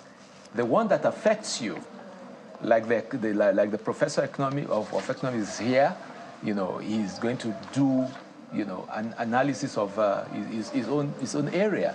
And then when I heard about security too, I've picked my pen and paper and jotting down specifics, you know. So he has said it now, because welfare, a soldier marches, when he goes there, he marches, he wants to know what will happen to my family if in the event that I even lose my life in this battle. So it's no longer talk shop. It's not a situation where, you know, some senior personnel officers will corner what is meant for the men. No. So the soldier should know what his entitlement is. What is coming to me in the event that I even lose my life in the course of this battle. So these are what we're talking about. He says, you know, welfare. He talked about pay. He talked about equipment. We've had cases where soldiers have gone out even to the press, to the media, to say that, look, we are ill-equipped. The firepower of the enemy is even better, is more than what we have. Indeed, but we've also had cases where the budget for security was much more than previous years. Maybe that's what I wanted to find out. Well, again, it shouldn't be business as usual. There must be accountability. Everyone, the chief of army staff, should be made to account for what has come to the army. The chief of the air staff should be made accountable for what has been given to the Air Force. The chief of the naval staff should be the Inspector General of Police. So probably in the past, nobody cared. You know, everyone just walked away. But I want to say that the present administration should, you know, tread very carefully on these points. So that will make the difference, because we want to see what the difference is. And they're talking about the doctrine again. You know, hitherto, the type of warfare that we fought, you know, or the kind of training that we had, you know, is different from what we were faced with the Boko Haram insurgents. Okay? There's what you call the asymmetric warfare. There's what you call the guerrilla warfare. So these are new. It's not as if they are new concepts in warfare, but in this part of the world, we're not exposed or we're not into such. So, and I'm happy that he has said it, that, you know, training will be given priority. And of course, there has to be a change in the architecture. We have to put those who can really perform there. I mean, not just finding, you know, a job for people who are hanging around. So do you see a change of guard, the army, the police, the NIA? Do you see a change? Well, I even as we speak, you know, the present heads of various services, I think they must have spent some time there. And then usually, since we have a new president, there must be some, you know, changes. I guess, Millicent, one of the reasons why I need to follow up on that, but sorry, we're dwelling on security because it's quite critical. Rob, we'll come to you. At the end of the day, one of the things that they criticize former President Muhammadu Buhari, I can't believe I'm saying that already. Former President Muhammadu Buhari. Everything is temporary. Former President Muhammadu Buhari is that kind of foot dragging when it comes to, you know, firing people, literally. Now, if by the perception of the populace, you say, look, these gentlemen, we thank them that they came to serve, but they are their service or whatever they're offering is not good enough, they should be let go. And it looks like the president just keeps quiet, he doesn't say anything. Are you seeing a Bola Tinubu administration doing things differently? For instance, if we have things that there was a time people were being killed almost every other day. We report these things every other day. And then I think there was even an incident where the president, I understand, sent one of the hierarchy in the force to go do something. He didn't show up, and nobody was fired there. Do you see President Bola Tinubu not tolerating all of this? Honestly, I can tell you for free that, in my opinion, and with what I have read, you know, I mean, like I said, we're all analysts now, and we've been watching keenly, we've been watching with interest, especially the person of Bola Ahmed Tinubu, you know. People who worked closely with him, I think they've said that, look, there's a man who will just look at you in the face and tell you that, look, you have to get a solution to this, otherwise nobody leaves this room. So that is the kind of man that we need. I believe that he's going to do, you know, it's not going to be business as usual. You know, I think he's going to be brutally brutal with dealing with some of these issues that... Professor Wakoma, I want to come to you, and yes. This is when you remember the Lagos under Governor Tinubu and Nigeria now under his, you know, his watch as president. What do you expect? Well, if I can recall clearly how he governed Lagos, I think he ran an inclusive government. To that extent, I think if I look at his cabinet, people from various parts of Nigeria, so that could give you some signals as to what may happen now. Maybe, maybe not. You know, people from Ogun State, from Anambra, and so we are in his cabinet, and he had people that that trusted him, and he trusted also. You know, I'm sure we can hear this song, is on your mandate to stand, that kind of thing. That sends a signal that people are ready to stick out their lives or to be able to commit to whatever programs he puts forward. So if that level of loyalty existed in Lagos when he was governor, I want to believe that he must have treated people well. He must have been able to take care of them. And at the federal level, we should also expect that type of scenario where people are loyal to him, and when they are loyal, they want to deliver on kind of program, said, I want to do ABCD. And there was a time that the Vice President was speaking about something that happened in some of the states in the Southwest about some election issue, and he said, and Tinubu called him, Oshibajo, and said, look, I want this done. And the man told him it's not possible. He said, just find a way around it. And at the end of the day, the thing was solved. So if that type of mindset actually comes to the federal level where people are after results, just like, you know, even my personal experience, I used to work in the bank. I was called by my general manager once, and I was told to do so and so. I want to report on my table by 2. I was given reasons, saying, I don't care how you do it. I just get this thing done, and then we can discuss the problems you encountered later. But just, I want this report on my table by 2 p.m. So I guess that kind of mindset it's in Bola Ahmed Tinubu. So at the federal level, the country will gain from that. In terms of the economy, Lagos growth since he was governor and Nigeria's In terms of the economy, I believe there were some things that he did which were also quite innovative. For example, the issue of the withhold of the funds by the federal government because of this issue of states and LCDs. And so I think he was able to enhance the IGR from a paltry amount to, you know, basically, and tax actually, you know, was given high prominence in Lagos State. So because even now in Nigeria is not properly taxed compared to other African countries. Tax to GDP ratio in Nigeria is about 8% or thereabout in that region. But look at the African average, it's around 15% in some African countries. So if you look at that, if it's able to increase the money coming in from taxation, from taxes compared to GDP, however, must also grow income. You know, don't just tax people without growing income. He had mentioned that he's not thinking of taxing in his document. It's more because it's counterproductive. He's thinking of expanding the tax net. And he did say he will look at the multiple taxation. Yes, exactly. You know, that's the way to go. Not necessarily to tax those paying tax already or to tax them more, but to enlarge the tax net and also to deploy technology. Yeah, he mentioned that in his... You have to deploy technology. If not, there will be leakages. So I think in Lagos State, he used a consultant, you know, which people are also, there are also issues about that, Alpha Beta, so able to collect tax, and also that helped the state significantly. So if he's going to find a way to enhance the revenue through that particular channel, I think that would be beneficial to the all right, let's go to Mr. Ojo, because we're running out of time, so we have a lot to cover in just a few moments.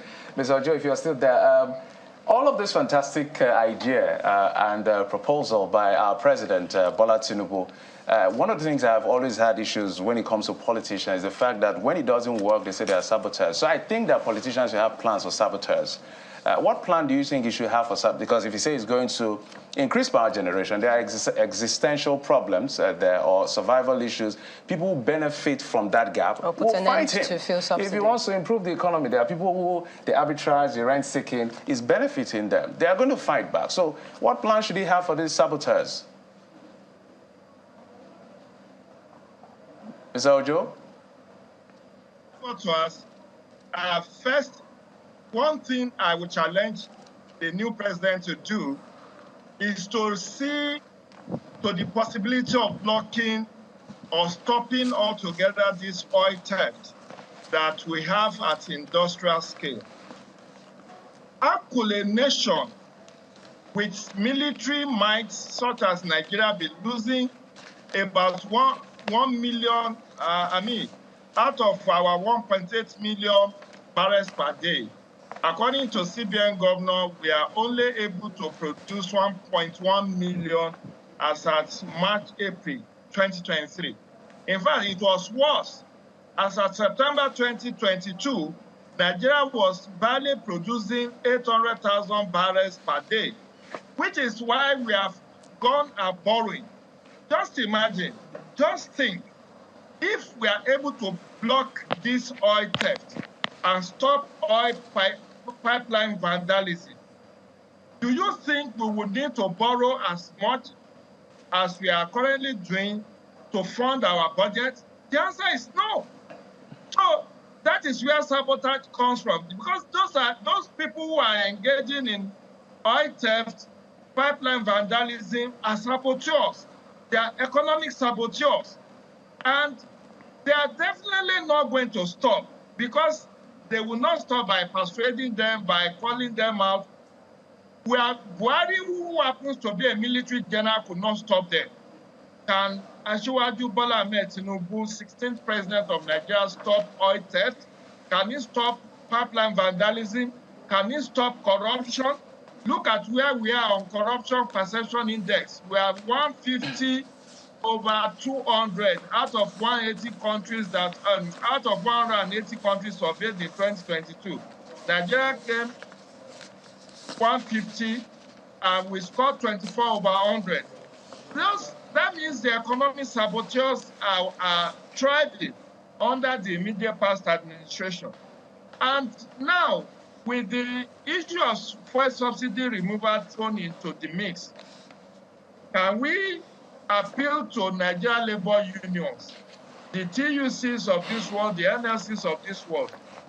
They are the ones that kick against the sale of Blue Star, the sale of Port Harcourt and I think Kaduna refineries to Blue Star Consortium way back in 2007.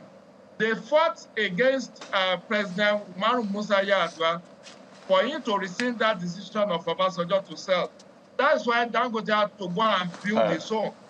It's part of challenge that Asiwaju will face in the coming days. So he needs to see how he would deal with the economic saboteurs and the fifth column. The fifth columnist who want to use Mr. Ojo, if I may, his administration. I'm so sorry. Time is not just our friend on Inauguration Day. We have a lot to talk about, Prof. Mr. Kodendari and all of that. But let's quickly remind you that earlier we showed you visuals from one of the 28 states of the Federation where this is taking. Yes, that's visual. It's not Jigawa, that's Kano State. That's where you see the red caps. The red cap, the Kwankwasia movement, literally the leadership of that state is now being run by the NNPP. New Nigeria People's Party. Sadly, those are visuals from earlier today of, you know, that particular edifice caving in almost, and a number of people trying to get out of there. But that is quite a crowd in support of Abba Yusuf Kabir, Kano State. Millicent, I guess we need to just start wrapping up. Yes, we'd like to thank our special guests who have joined us for the special program, Inauguration Day. Thank you so much, Colonel Yomi Dari. Have our last word. Last words. If you can, in 30 seconds, 10 seconds. 10 seconds. 30 seconds. Let's begin with you, Colonel Dari. I think it's a new beginning. It's going to be a new dawn, and everyone will be excited. I'm sure tonight the soldiers in their trenches, for those in the fronts, front line, they will really leap because the morale booster to hear that there's going to be a rejigging and restructuring. We should take the battle to the enemy rather than sit down. Professor Wakama. Yes, my comment is on the fuel subsidy. I thought I would have more time to discuss that. I think they should handle it with caution. It could boomerang. There are consequences that could be difficult to manage. I believe in the removal of the fuel subsidy. However, if you do it just at once, it may have consequences. So before they embark on that, they need to take a look at the issue of the labor unions, the issue of inflation, issue of income, poverty will be affected, and every other thing. So the fuel subsidy should be handled with caution, but I believe in it. I don't think we have so much time for Mr. Ojo. We do. It's a democracy. Your 30 seconds starts now. Go ahead, Mr. Ojo. Mr. Ojo, 10 seconds, if you can. Well, I want to see the president, the new president, respecting the rule of law as he has promised. Rule of law is the basis of everything. Let him respect federal character principles of this country as enshrined in the Constitution, Section 14 of the Constitution, and then prioritize security and welfare of citizens. Thank you. Thank you so much. Thank you all, gentlemen, for joining us on our very special coverage of the 2023 presidential swearing-in inauguration of the president-elect, and the governors across the country. So we now have a new president. In case you are not aware, President Bola Tinubu and his deputy, or vice, if you will, Kashim Shettima, and of course, we told you 28 states of the Federation are having they had their inauguration today as well. And one of those states is Rivers, which in a moment from now, you will be watching how things went down there. I'm Jeffrey Uzoma. And I'm Millicent Walker. Stay with Channels Television, your home for the news. I, Olusegun Obasanjo, do solemnly swear. My priority will be to ensure adequate peace and security. I will be faithful and bear true allegiance to the Federal Republic of Nigeria. I belong to everybody and I belong to nobody.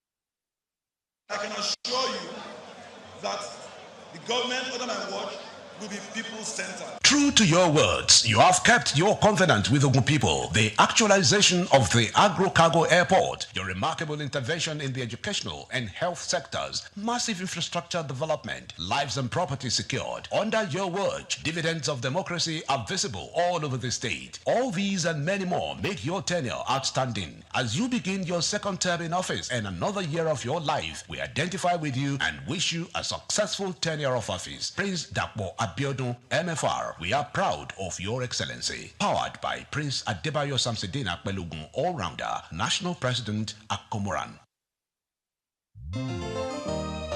My name is Adefunke Ajibade. I'm a landlord in Adron. We live in UK. They came in 2017 to come and advertise. I heard about them that time, but I was saying that Ayegunleyo is a very fast place and it's a bush area. We can't go and build there as we are living in the UK. So good for us that we bought in 2018. And we glad when we bought it in 2018, it wasn't developed as much as it was now.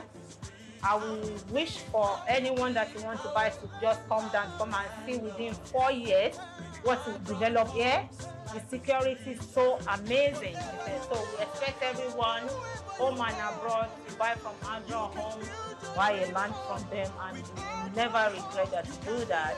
Adron Homes, building cities, communities, and homes.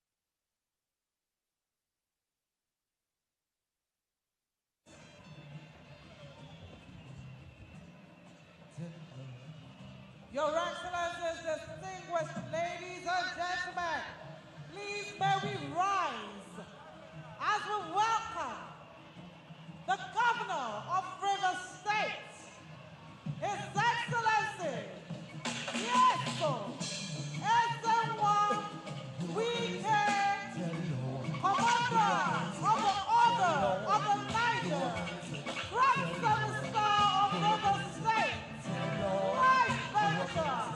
Pride of River State, pride of Nigeria. The icon of democracy, a legend of equity, fairness, and justice. Let's be on our feet with every atom of excitement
please come over to this stand for preparation, opening prayer. Thank you.